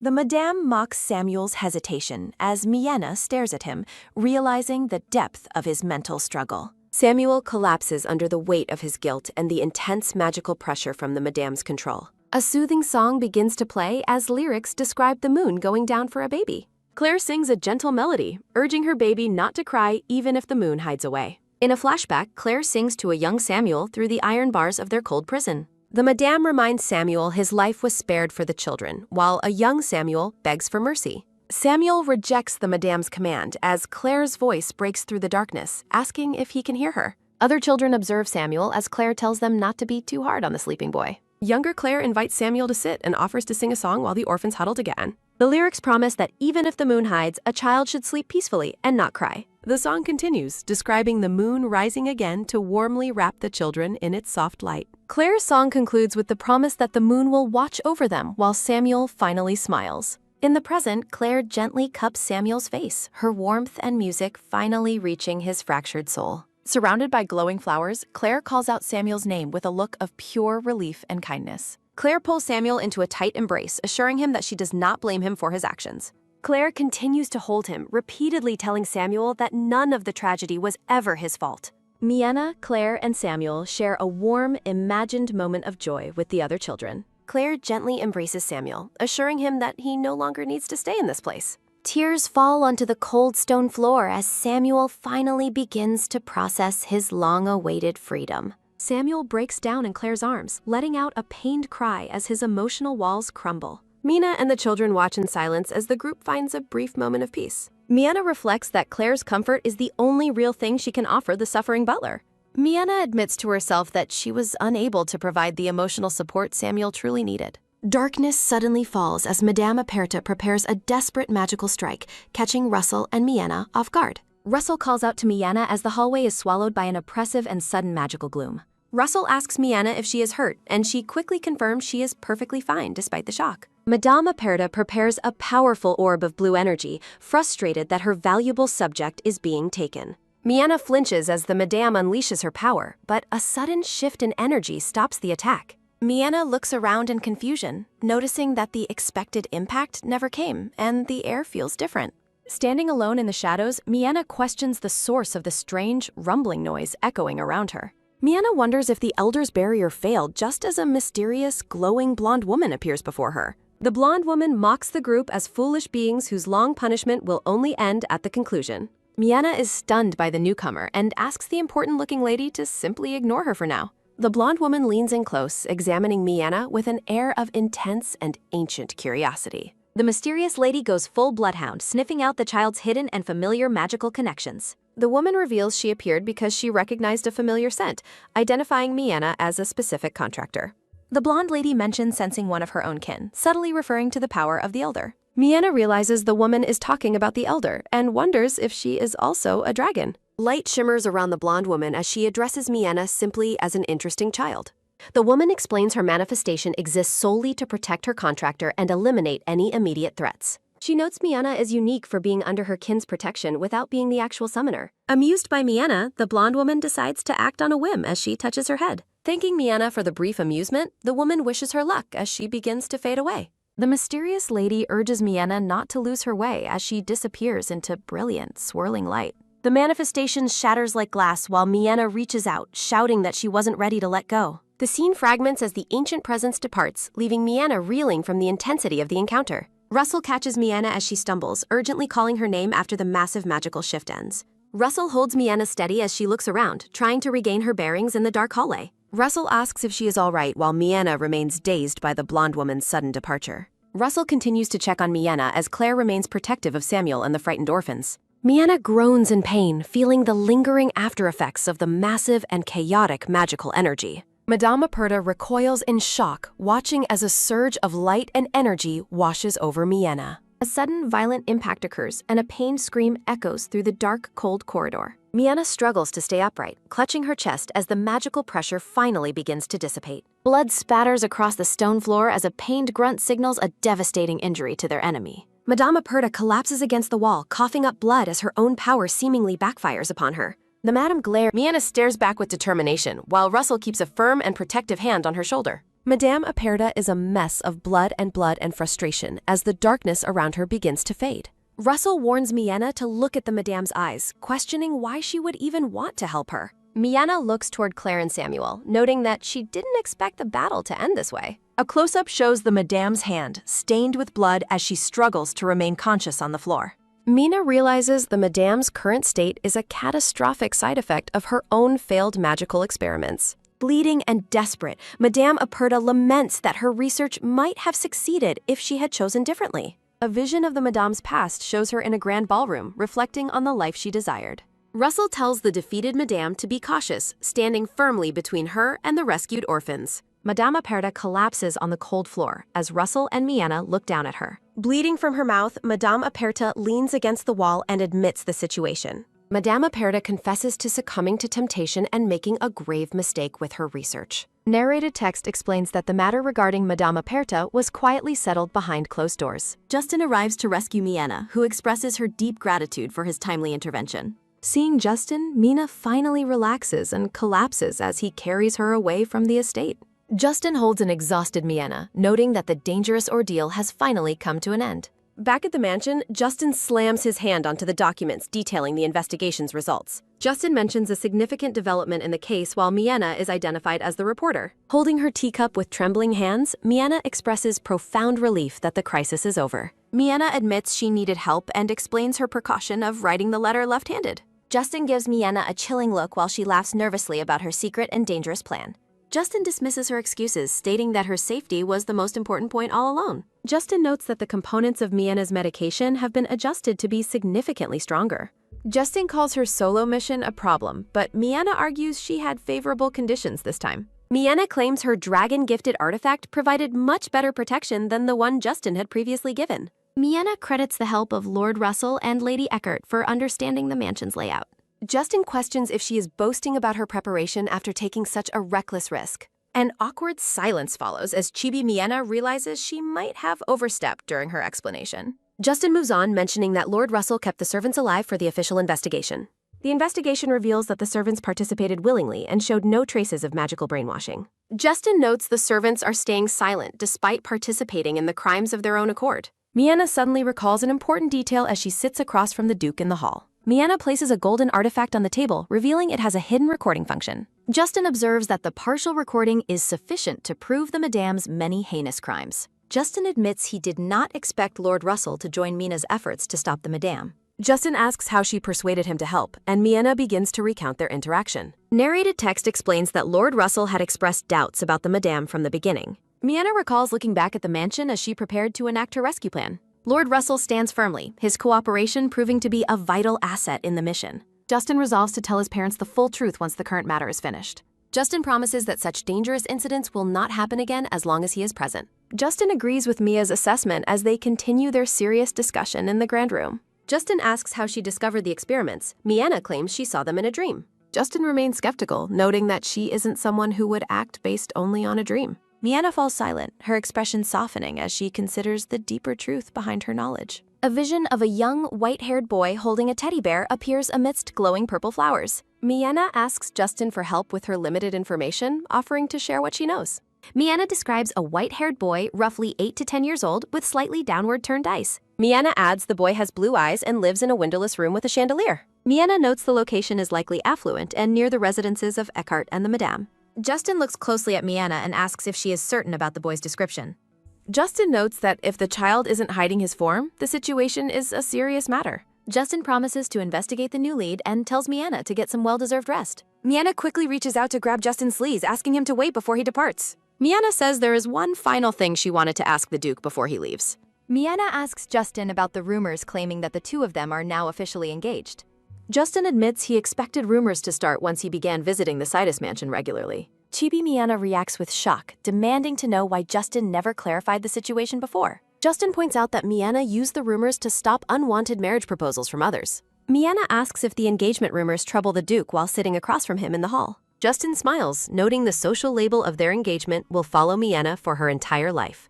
Justin stands and moves closer, warning that the rumors will persist even if she eventually leaves. Justin tenderly brings Miena's hand to his lips, his gaze fixed on her with surprising intensity. A close-up shows Miena's eyes wide with shock and confusion following the Duke's sudden romantic gesture. Standing among blue morning glories, Justin maintains a calm and handsome expression despite the tense moment. Chibi Miena reacts with an exaggerated shout of disbelief at the Duke's unexpected and bold behavior. Claire enters and shrieks, "What?" after seeing the two holding hands in such an intimate way. From a high angle, Claire stands frozen in the doorway while Miena and Justin remain seated together. Looking completely horrified, Claire trembles and apologizes profusely for interrupting what she thinks is a tryst.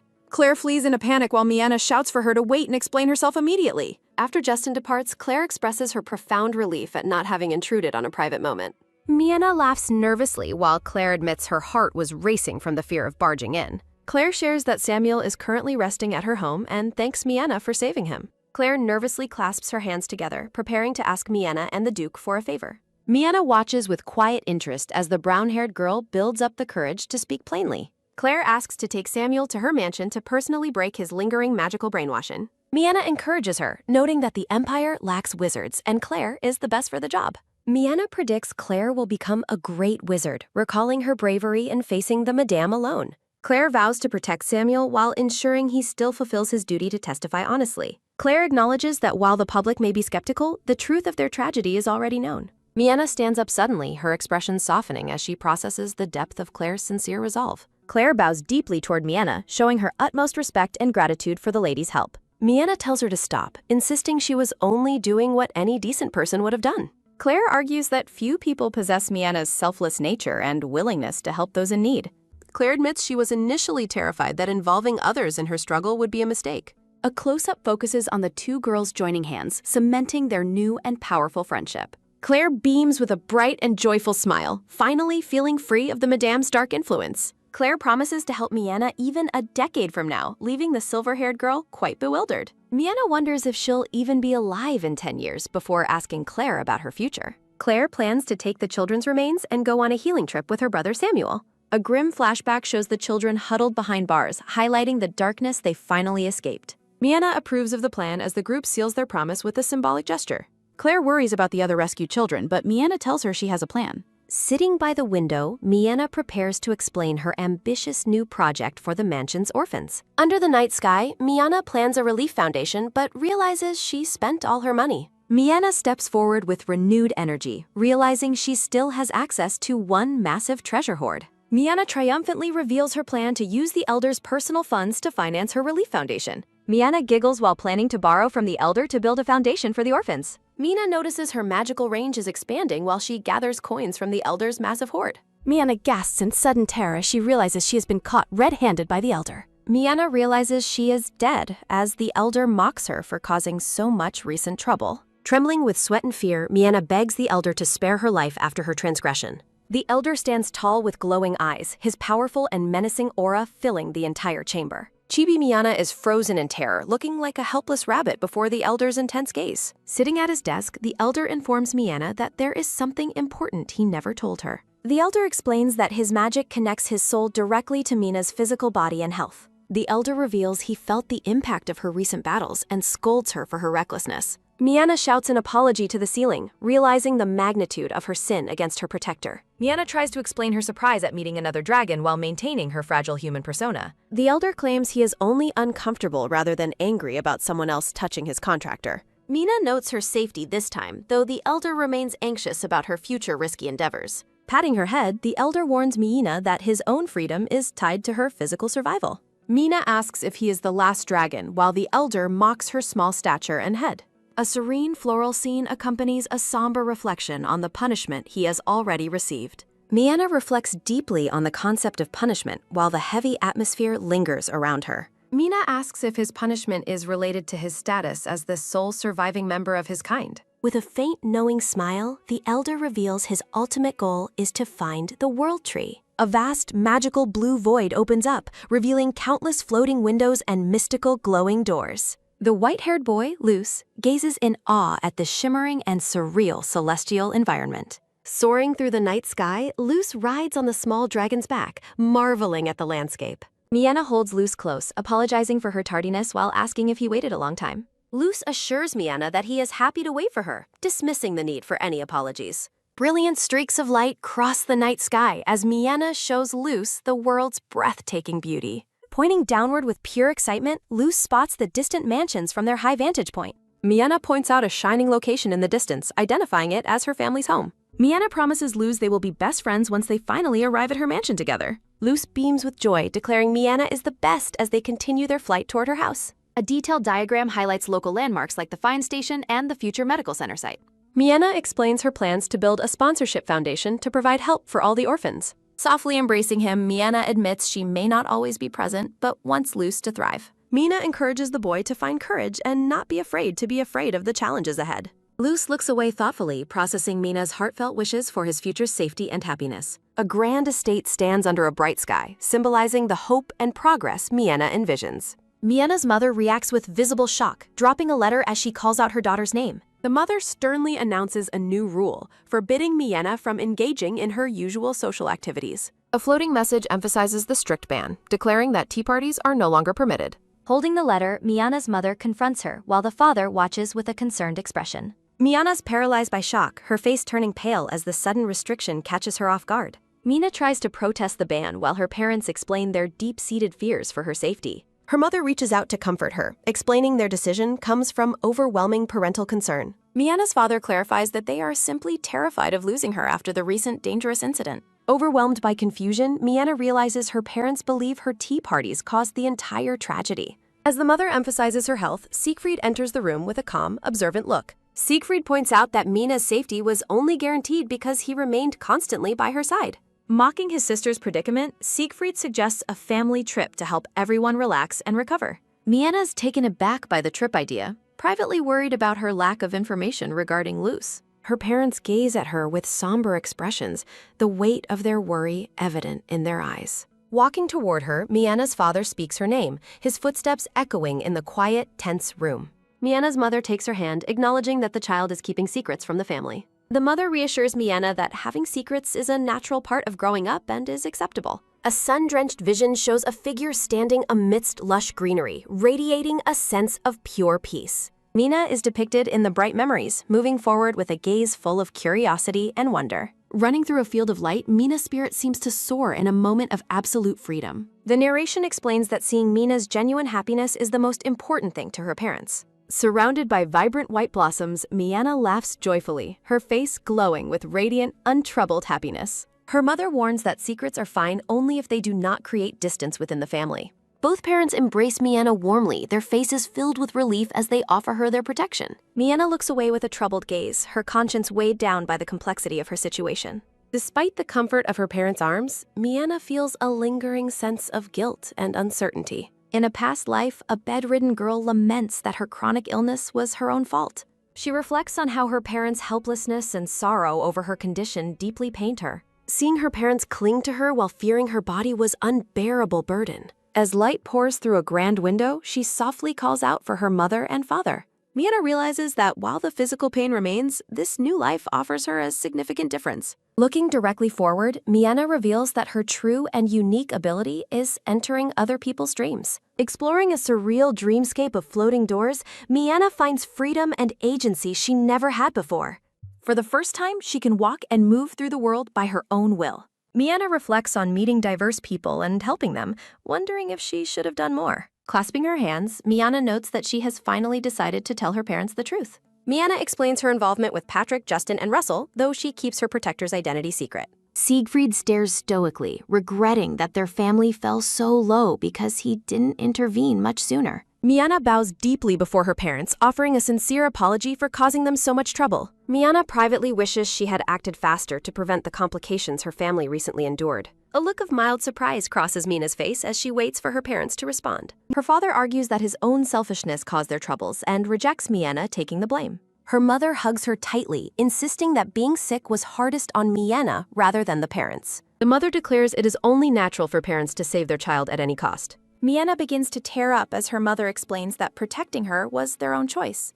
Both parents embrace Miana in the study, providing her with the warmth and acceptance she craved. Her mother apologizes for placing a heavy burden on Miana's shoulders while the girl cries. Her father asks for forgiveness as Miana softly reassures him that everything is okay now. A high-angle view shows the family united in a tender embrace amidst the sun-drenched library. Her father jokes that Miana should visit his dreams since he misses her when they're apart. He then asks with a knowing look if Miana had planned the entire situation all along. Miana gives a mischievous, knowing smirk as she remains nestled against her father's chest. The mother looms with a dark, terrifying aura as she decides that Mina's recklessness requires punishment. Her father panics as the mother drags Miana away, declaring they cannot let her actions slide. Mina lets out a bewildered sound as someone firmly pinches and stretches her chubby cheek. Surrounded by morning glories, her mother shouts, demanding to know why Miana took such dangerous risks. Chaos erupts as screams for help fill the air. The mother summons Siegfried while the narrator confirms that tea parties are now strictly forbidden, as Miana remains under house arrest.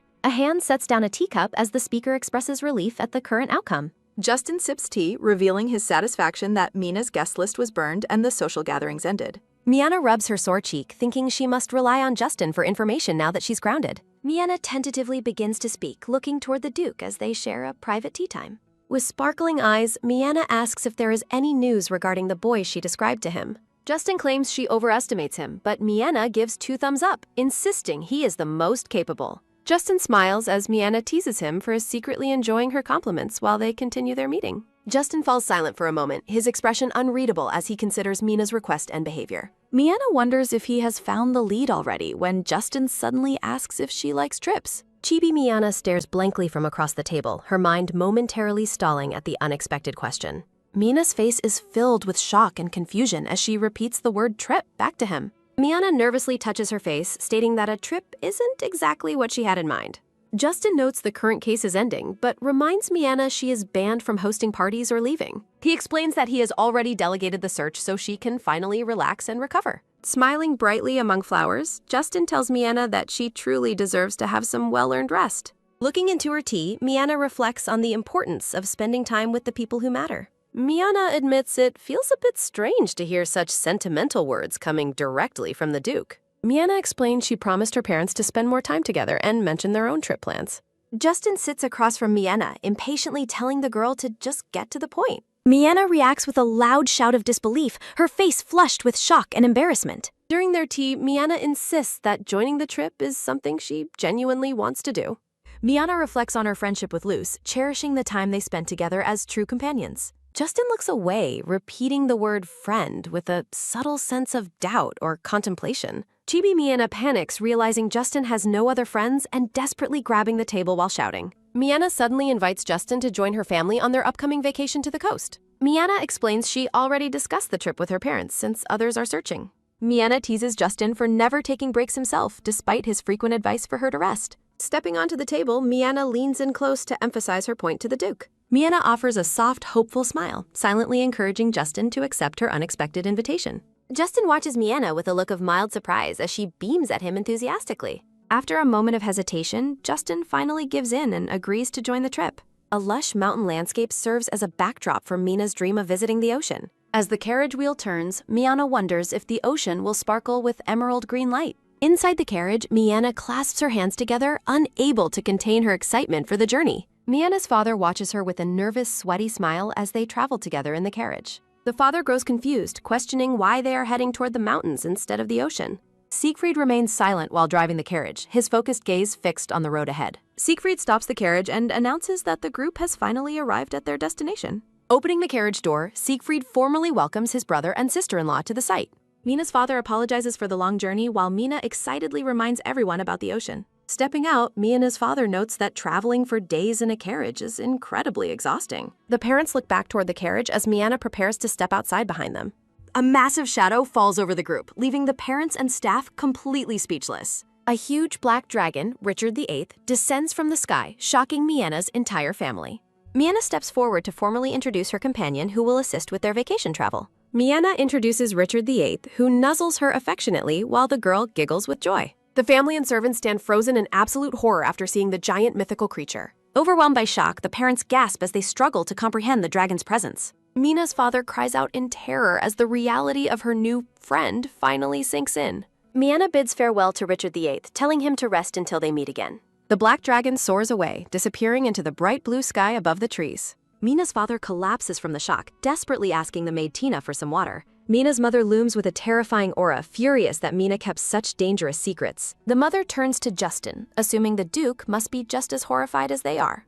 Justin calmly admits he expected the dragon and wanted to evaluate its flight stability anyway. Justin praises the dragon's impressive speed and stability, noting it is an efficient way to travel. Miana asks Tina for her opinion while her father remains incapacitated by his extreme fear. Tina hesitates before asking if she can be completely honest about her feelings for the dragon. A close-up shows Tina's eyes sparkling with hidden excitement as she prepares to speak. Tina reveals she found the dragon adorable, while Miana celebrates finding another fan of her friend. Mina's family and Justin watch with judgmental expressions, questioning Mina's claim that everyone likes it. Siegfried lifts Miana up, deciding they should return to the humble carriage to continue. Carrying Miana, Siegfried leads the group back toward the carriage with a satisfied, knowing smile. The family gathers around the carriage, confirming that their relaxing vacation trip has finally begun. Miana smiles contentedly as she looks out the window, ready to enjoy her well-deserved rest. Looking at the sky, Miana reflects on how much she wants to show Lys the world. A decorative title card introduces the Catarata Empire and a small village in the north.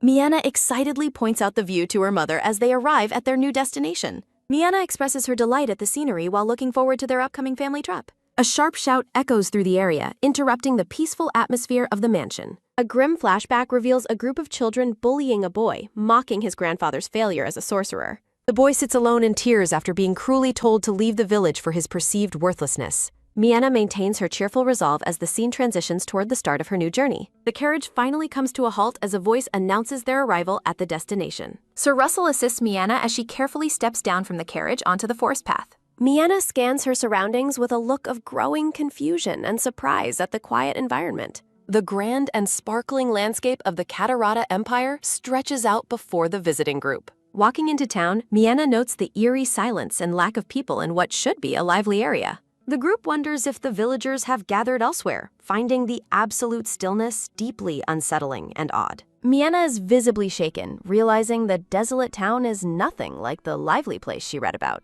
A memory shows Miana lying on the floor, intently studying a book about their travel destination. The narration reflects on the book's description of a humble yet bustling and vibrant village. In her memory, Miana was mesmerized by the book's promise of a beautiful harbor and hidden gem. Russell prioritizes their safety, suggesting they find lodging immediately instead of worrying about sightseeing. Russell decides they should retreat to the forest as Mianna watches him with an uncertain gaze. Justin reveals he has already mapped out the local inns and narrowed down the best beachside options. Surrounded by flowers, Justin triumphantly presents a detailed list of accommodations for Mianna to choose from. The entire group stands in stunned silence at the Duke's excessive preparation for their supposed vacation. Mianna questions if Justin expected failure, while the boy from her memory watches them from the shadows. Justin privately justifies his thoroughness, knowing that trouble follows Mianna wherever she decides to travel. Sensing a hidden presence, Russell turns with a fierce and menacing glare toward a nearby corner. Russell draws his sword with lightning speed, startling Mianna as he targets the figure in the alley.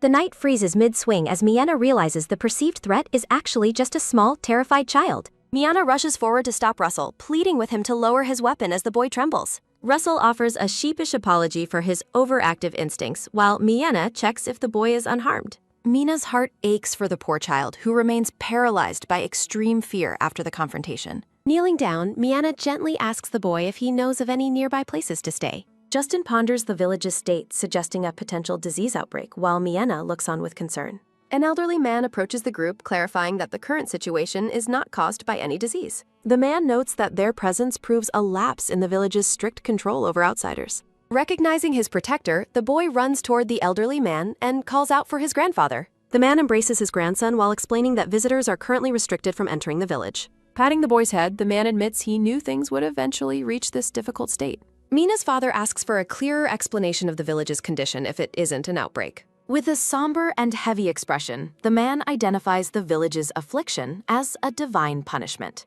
He recounts the history of the Barnes family, whose previous patriarch was hated for his cruelty and greed.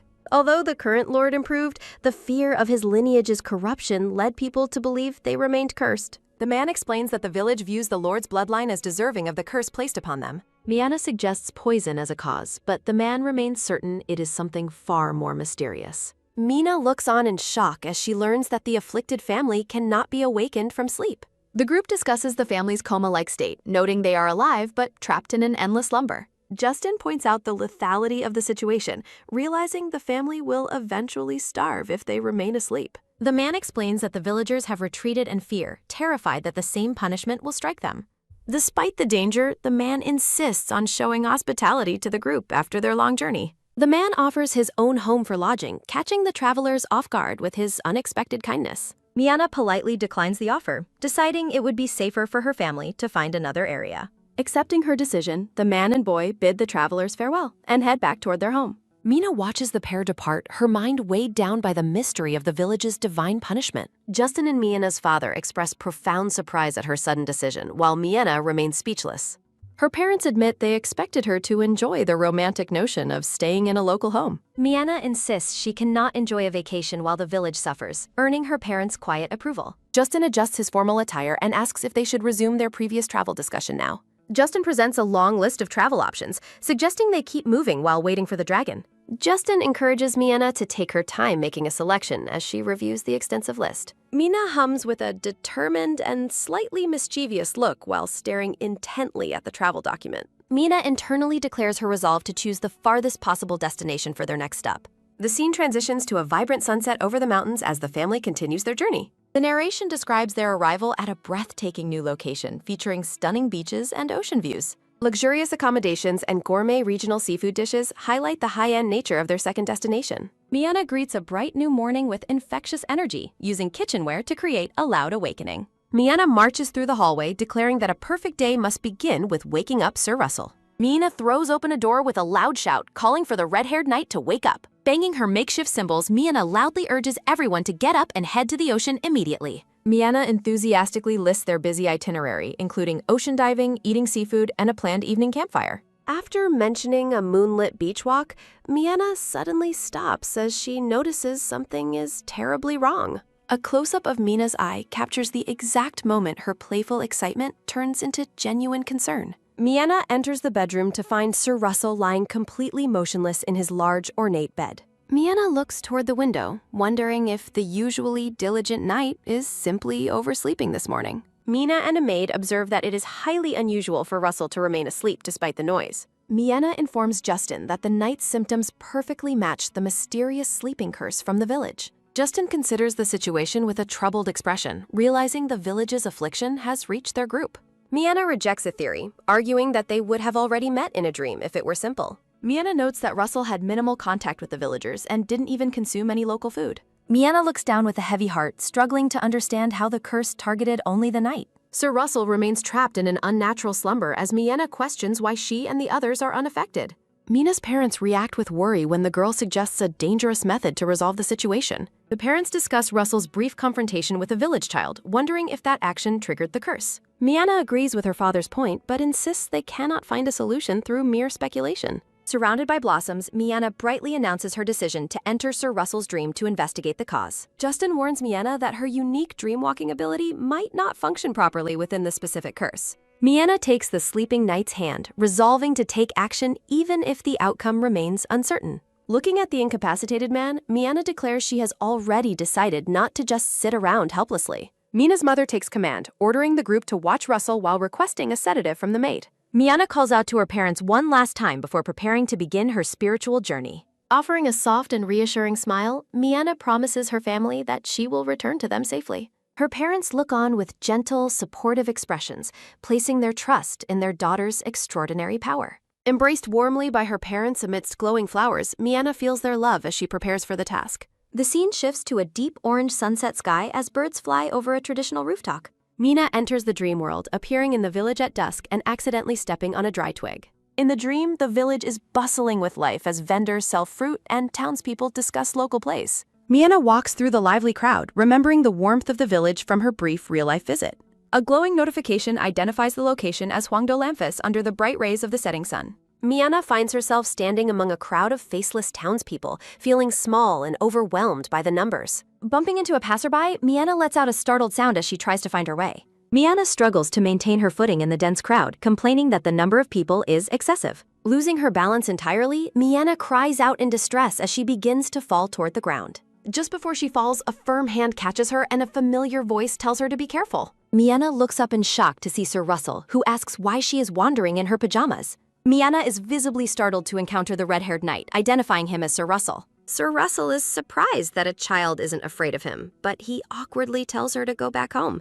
Miana reacts with utter confusion to his dismissive and unfamiliar attitude. Miana asks if the knight recognizes her, but he looks down at her with a stern and distant expression. Russell claims he has a perfect memory and insists that Miana is not in it. Miana is frustrated by his response, realizing he has no idea who she is in this dream world. Russell turns away, explaining he is too busy to chat and urges Miana to be careful as she heads back. Miana calls out for him to wait, but the knight quickly disappears into the dense, bustling crowd of faceless townspeople. Reaching out into the street, Mina desperately shouts for Sir Russell as she struggles to follow his path through the village. Miana catches up just in time to see the knight getting into a heated argument near an alleyway entrance. Miana is shocked by the sudden turn of events as the knight is physically confronted by an unseen person. A blonde woman stands over the knight who has been struck. The knight is knocked back while Miana watches the chaos from a distance. The knight is stunned to see the woman, identifying her as Victoria with a look of pure shock. Victoria frantically explains she was only trying to retrieve a dropped handkerchief. Russell touches his bruised cheek, visibly shaken by the encounter. Watching the interaction, Miana realizes she is witnessing the very moment the two first met. She considers it a very aggressive start to their relationship. Miana ponders the feelings of the knight's wife as she watches the younger version of him interact with the bold Victoria. Fascinated by the memory, Miana expresses intense curiosity about how the two eventually grew closer after such a violent introduction. Russell is shown in a blissful daze, blushing and smiling as he reflects on the meeting. The dream world ripples as Miana realizes the curse is playing back Russell's most cherished memories of falling in love. The scenery shifts to a beautiful garden with a massive fountain. Miana calls out to the knight, addressing him as Siegfried. Victoria greets Russell warmly, asking where he has been.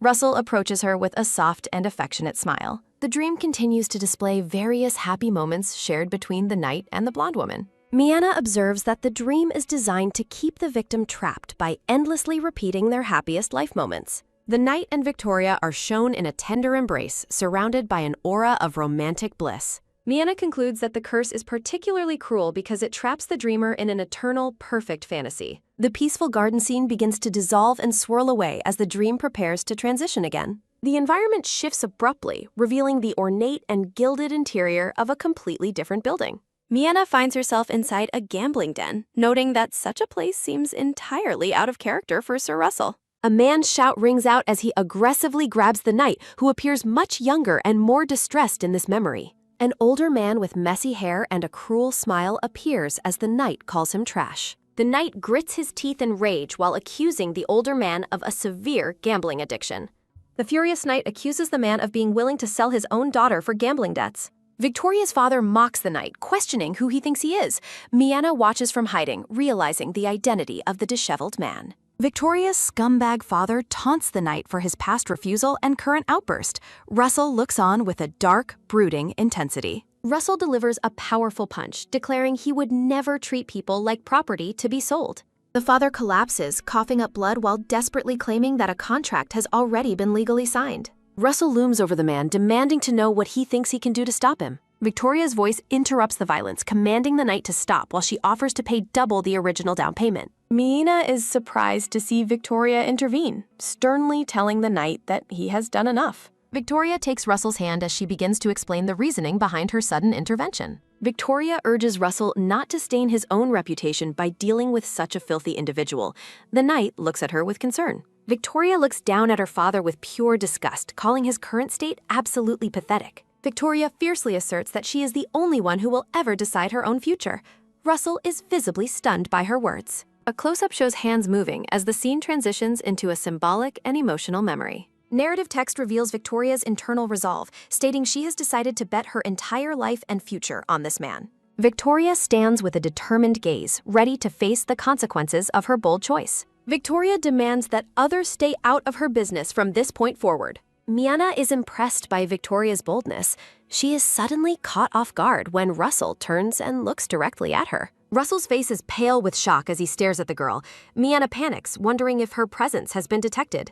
Russell covers his eyes in a moment of intense mental conflict. Miena wonders if her appearance is breaking the dream's logic. The dream world begins to warp and pull Miena away once more as she wonders if her presence changed anything. White roses and a green dress signify another shift in the knight's cherished dream memories. Miena's slippered foot tentatively steps onto a ledge within the shifting and vibrant dream landscape. Miena wanders through the grand hall, marveling at the luxury and beauty of the dream world.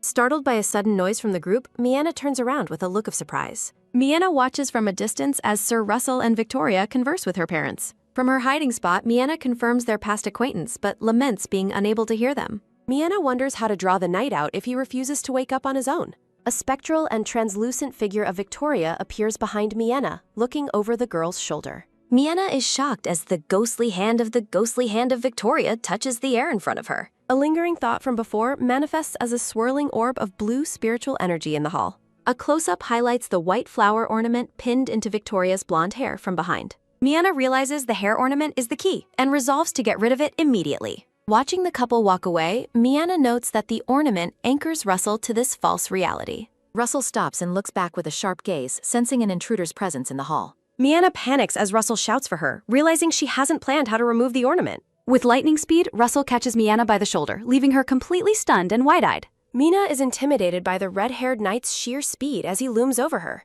Miena attempts to explain her presence, but Russell interrupts, correctly identifying her as Miena. Miena is surprised that the knight recognized her immediately from when he saw her earlier. Russell rubs his head in confusion, asking why the girl has entered his private dream world. Miena declares her mission to wake the knight from the mysterious curse currently trapping him. A vision of Russell lying motionless in bed illustrates his dangerous state in the waking world. Miena points out that the curse is cruelly replaying only his most cherished and happy moments. Russell remains silent, his expression unreadable as he considers the girl's explanation. Miena explains that destroying the hair ornament will break the spell, but Russell refuses to leave. Miena points out that everyone is worried about him, urging him to reconsider his decision. Victoria sits alone among a field of flowers, appearing as a serene but hollow dream illusion. Russell asks for a moment to say goodbye, unsure when he will have this dream again. In a field of flowers, Russell approaches Victoria to deliver a serious final message. Victoria smiles warmly at him, teasing that his serious claims often turn out to be nonsense. Russell looks at her with deep affection, insisting that this isn't the time for his jokes. Russell takes her hand and addresses her by the name Nike with profound and quiet tenderness. Russell reflects on his desire to be with her and decides to offer a proper farewell. Victoria recalls their promise to run away together, asking if they should have returned home instead. Russell gently kisses Victoria's hand, marking the beginning of their final and painful goodbye. Holding her hands tightly, the knight admits that he has also felt regret over the past. Russell finds comfort in her goodness, believing that they will share the same ultimate fate.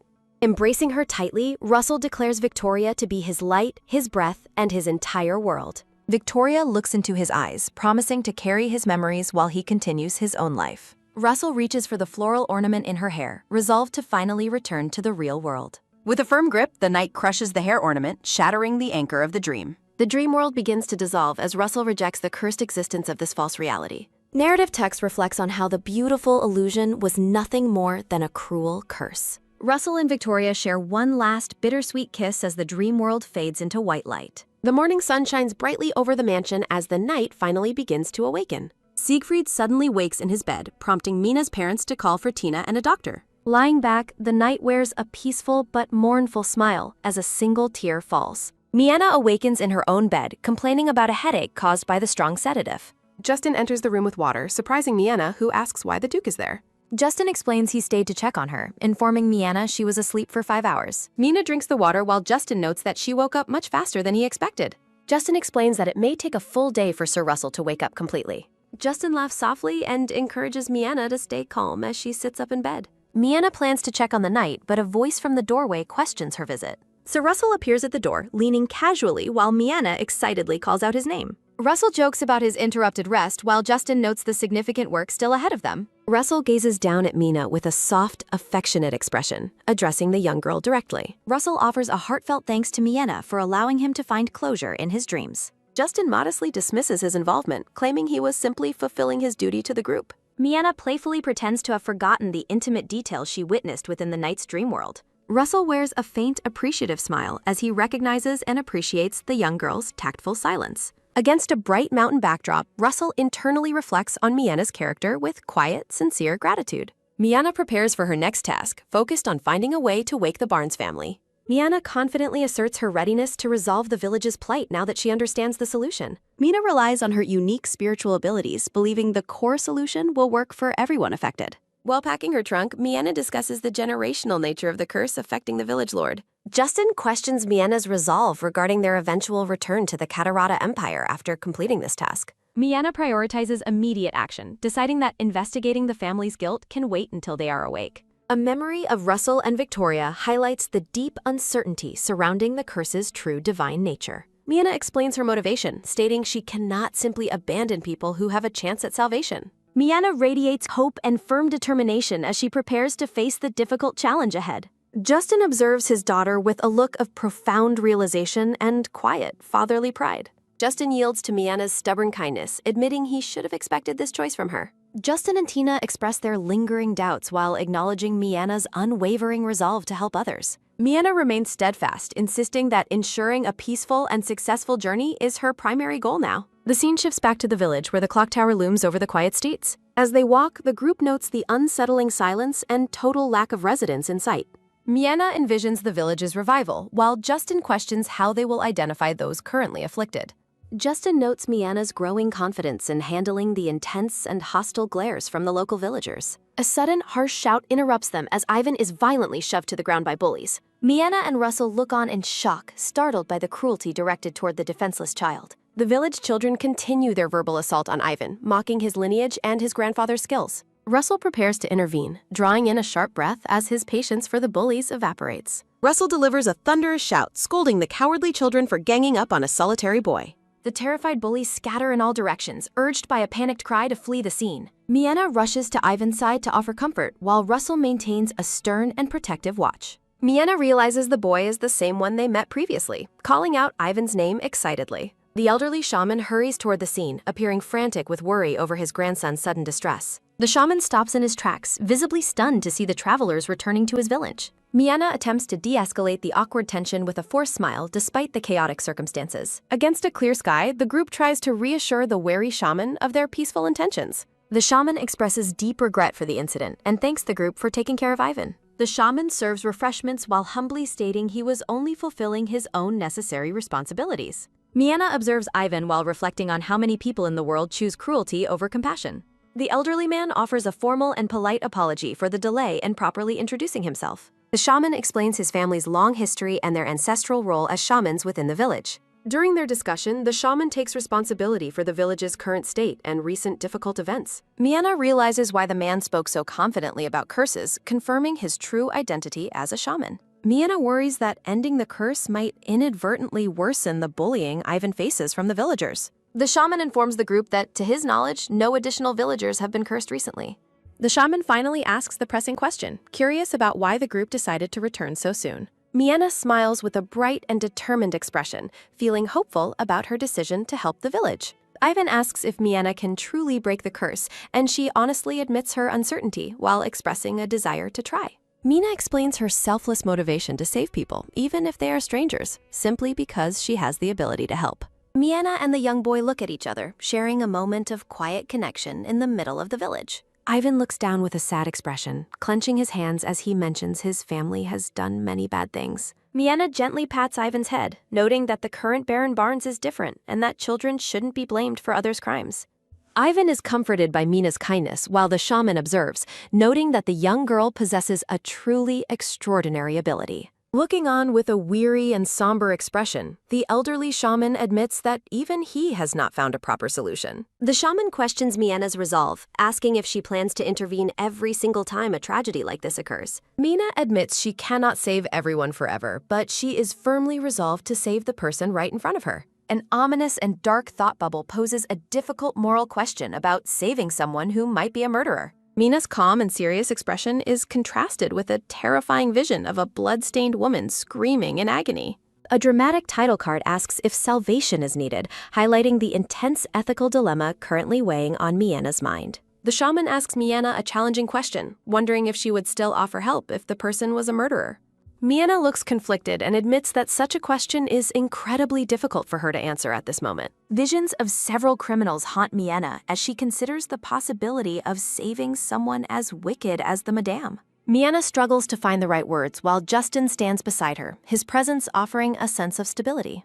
Justin towers over Miana in the dimly lit room, providing a calm and supportive presence during their heavy conversation. Justin firmly asserts that the child should never be blamed for things that are entirely beyond his own control. Justin announces they will be taking their leave now that they have ensured the child was brought home safely. Miana looks at her father with deep admiration as he suggests they should return before the sun sets. Against a bright and scenic landscape, the group walks away from the cottage while wishing Ivan well. Miana gives Ivan some parting advice, urging him to fight back against the cowards who pick on him in groups. Sir Russell adds his own bold encouragement, suggesting that being aggressive like a mad dog will keep others from bothering Ivan. The shaman and Ivan stand together outside their home, watching as the group of travelers disappears into the misty woods. The scene transitions to a grand and luxurious mansion under a clear sky as an unseen voice invites the group inside. Inside the manor, a butler expresses relief that news reached them quickly and that they came under the Emperor's orders. The butler apologizes for the Lord's current state, while Justin explains that investigation is the primary reason for their visit.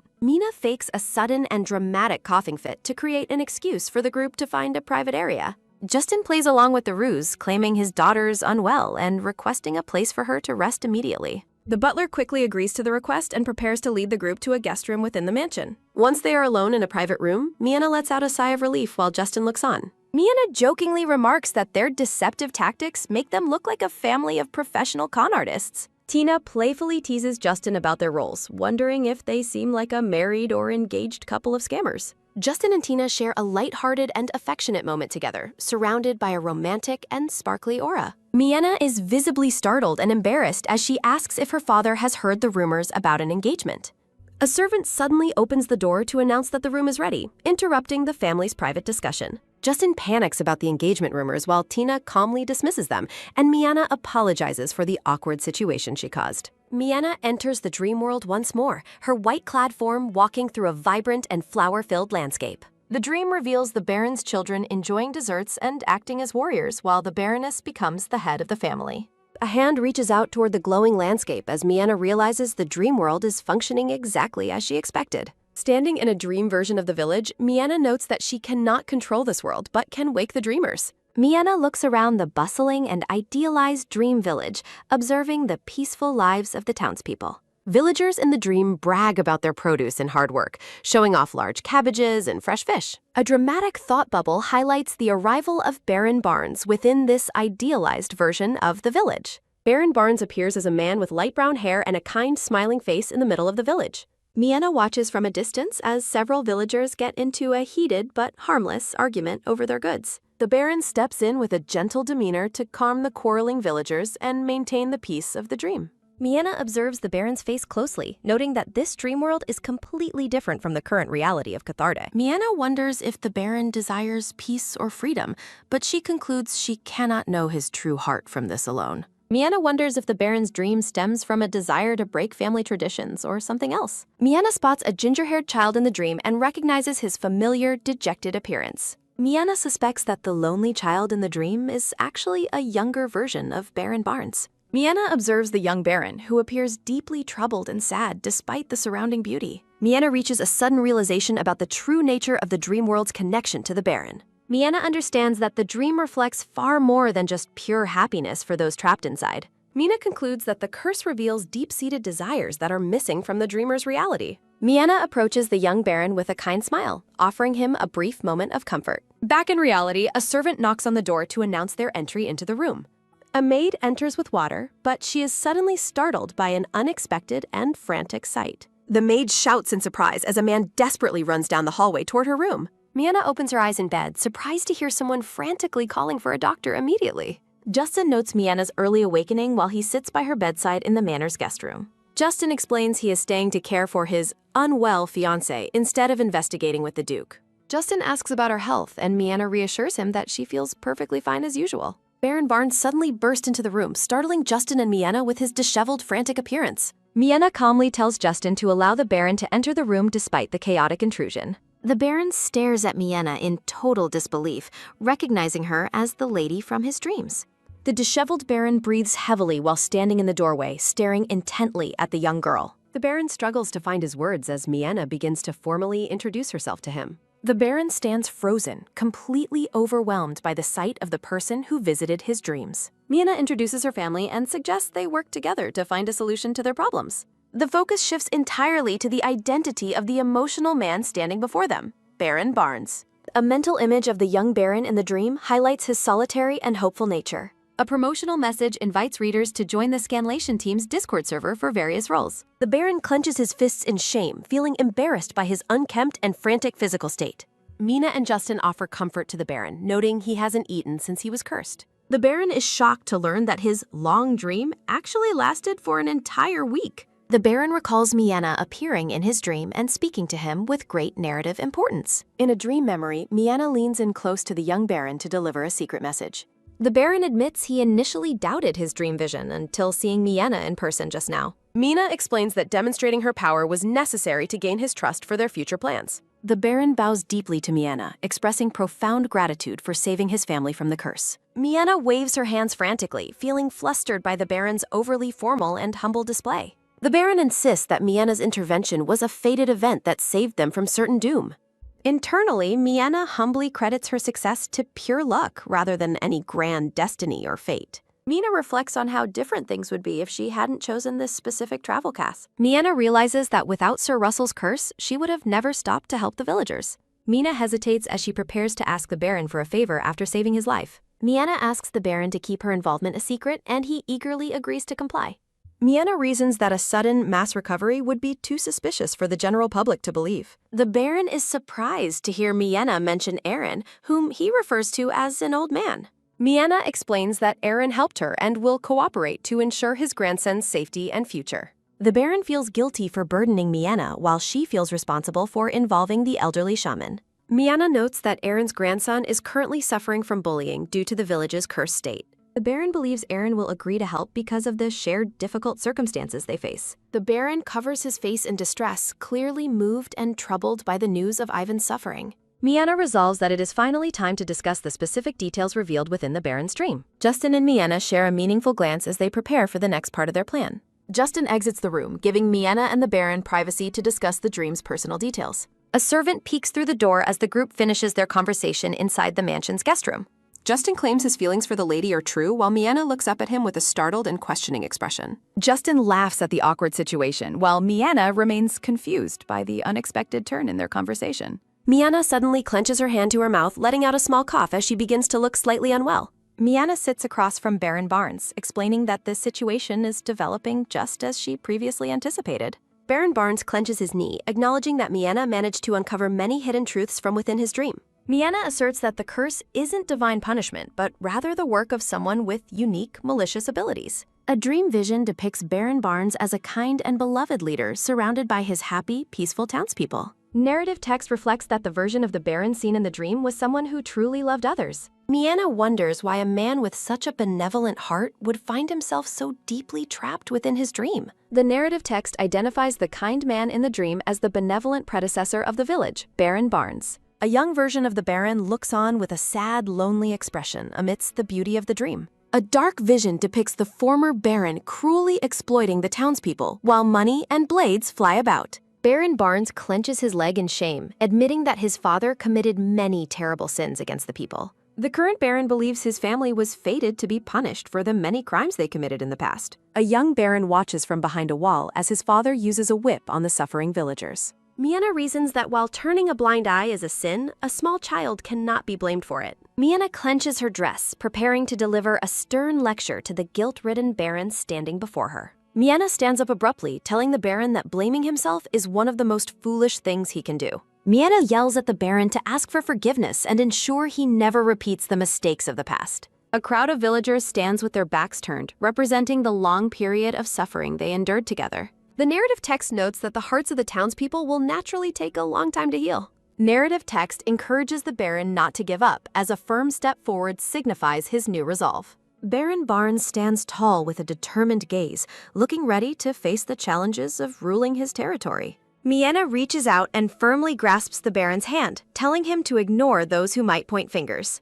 The Baron looks down at Mianna with gratitude as they share a hopeful moment in the sunlit room. Narrative text reflects on how the Baron's future efforts will not be in vain for the people he serves. Baron Barnes smiles softly as the narrative promises that his dream of a peaceful village will one day become reality. Sunlight streams through a window beside a vase of flowers, signifying a fresh start for the mansion. The scene shifts to the exterior of the grand mansion as Mianna prepares to continue her journey. Mianna reflects on how she successfully delegated all the difficult and administrative and reform tasks to the Baron. Mina wears a wide, mischievous grin as she celebrates her clever plan to avoid doing any more work. Mianna cheers happily against a background of flowers, excited that she is finally free to rest and travel. Walking with her group, Mianna expresses her sincere hope that the rest of their journey remains peaceful. Russell and Justin look at Mina with skepticism, doubting that things will stay quiet for much longer. Mianna shrugs playfully, noting that it isn't her fault if incidents seem to constantly chase after her. Mianna suddenly begins to cough violently, her eyes widening as she brings a cloth to her mouth.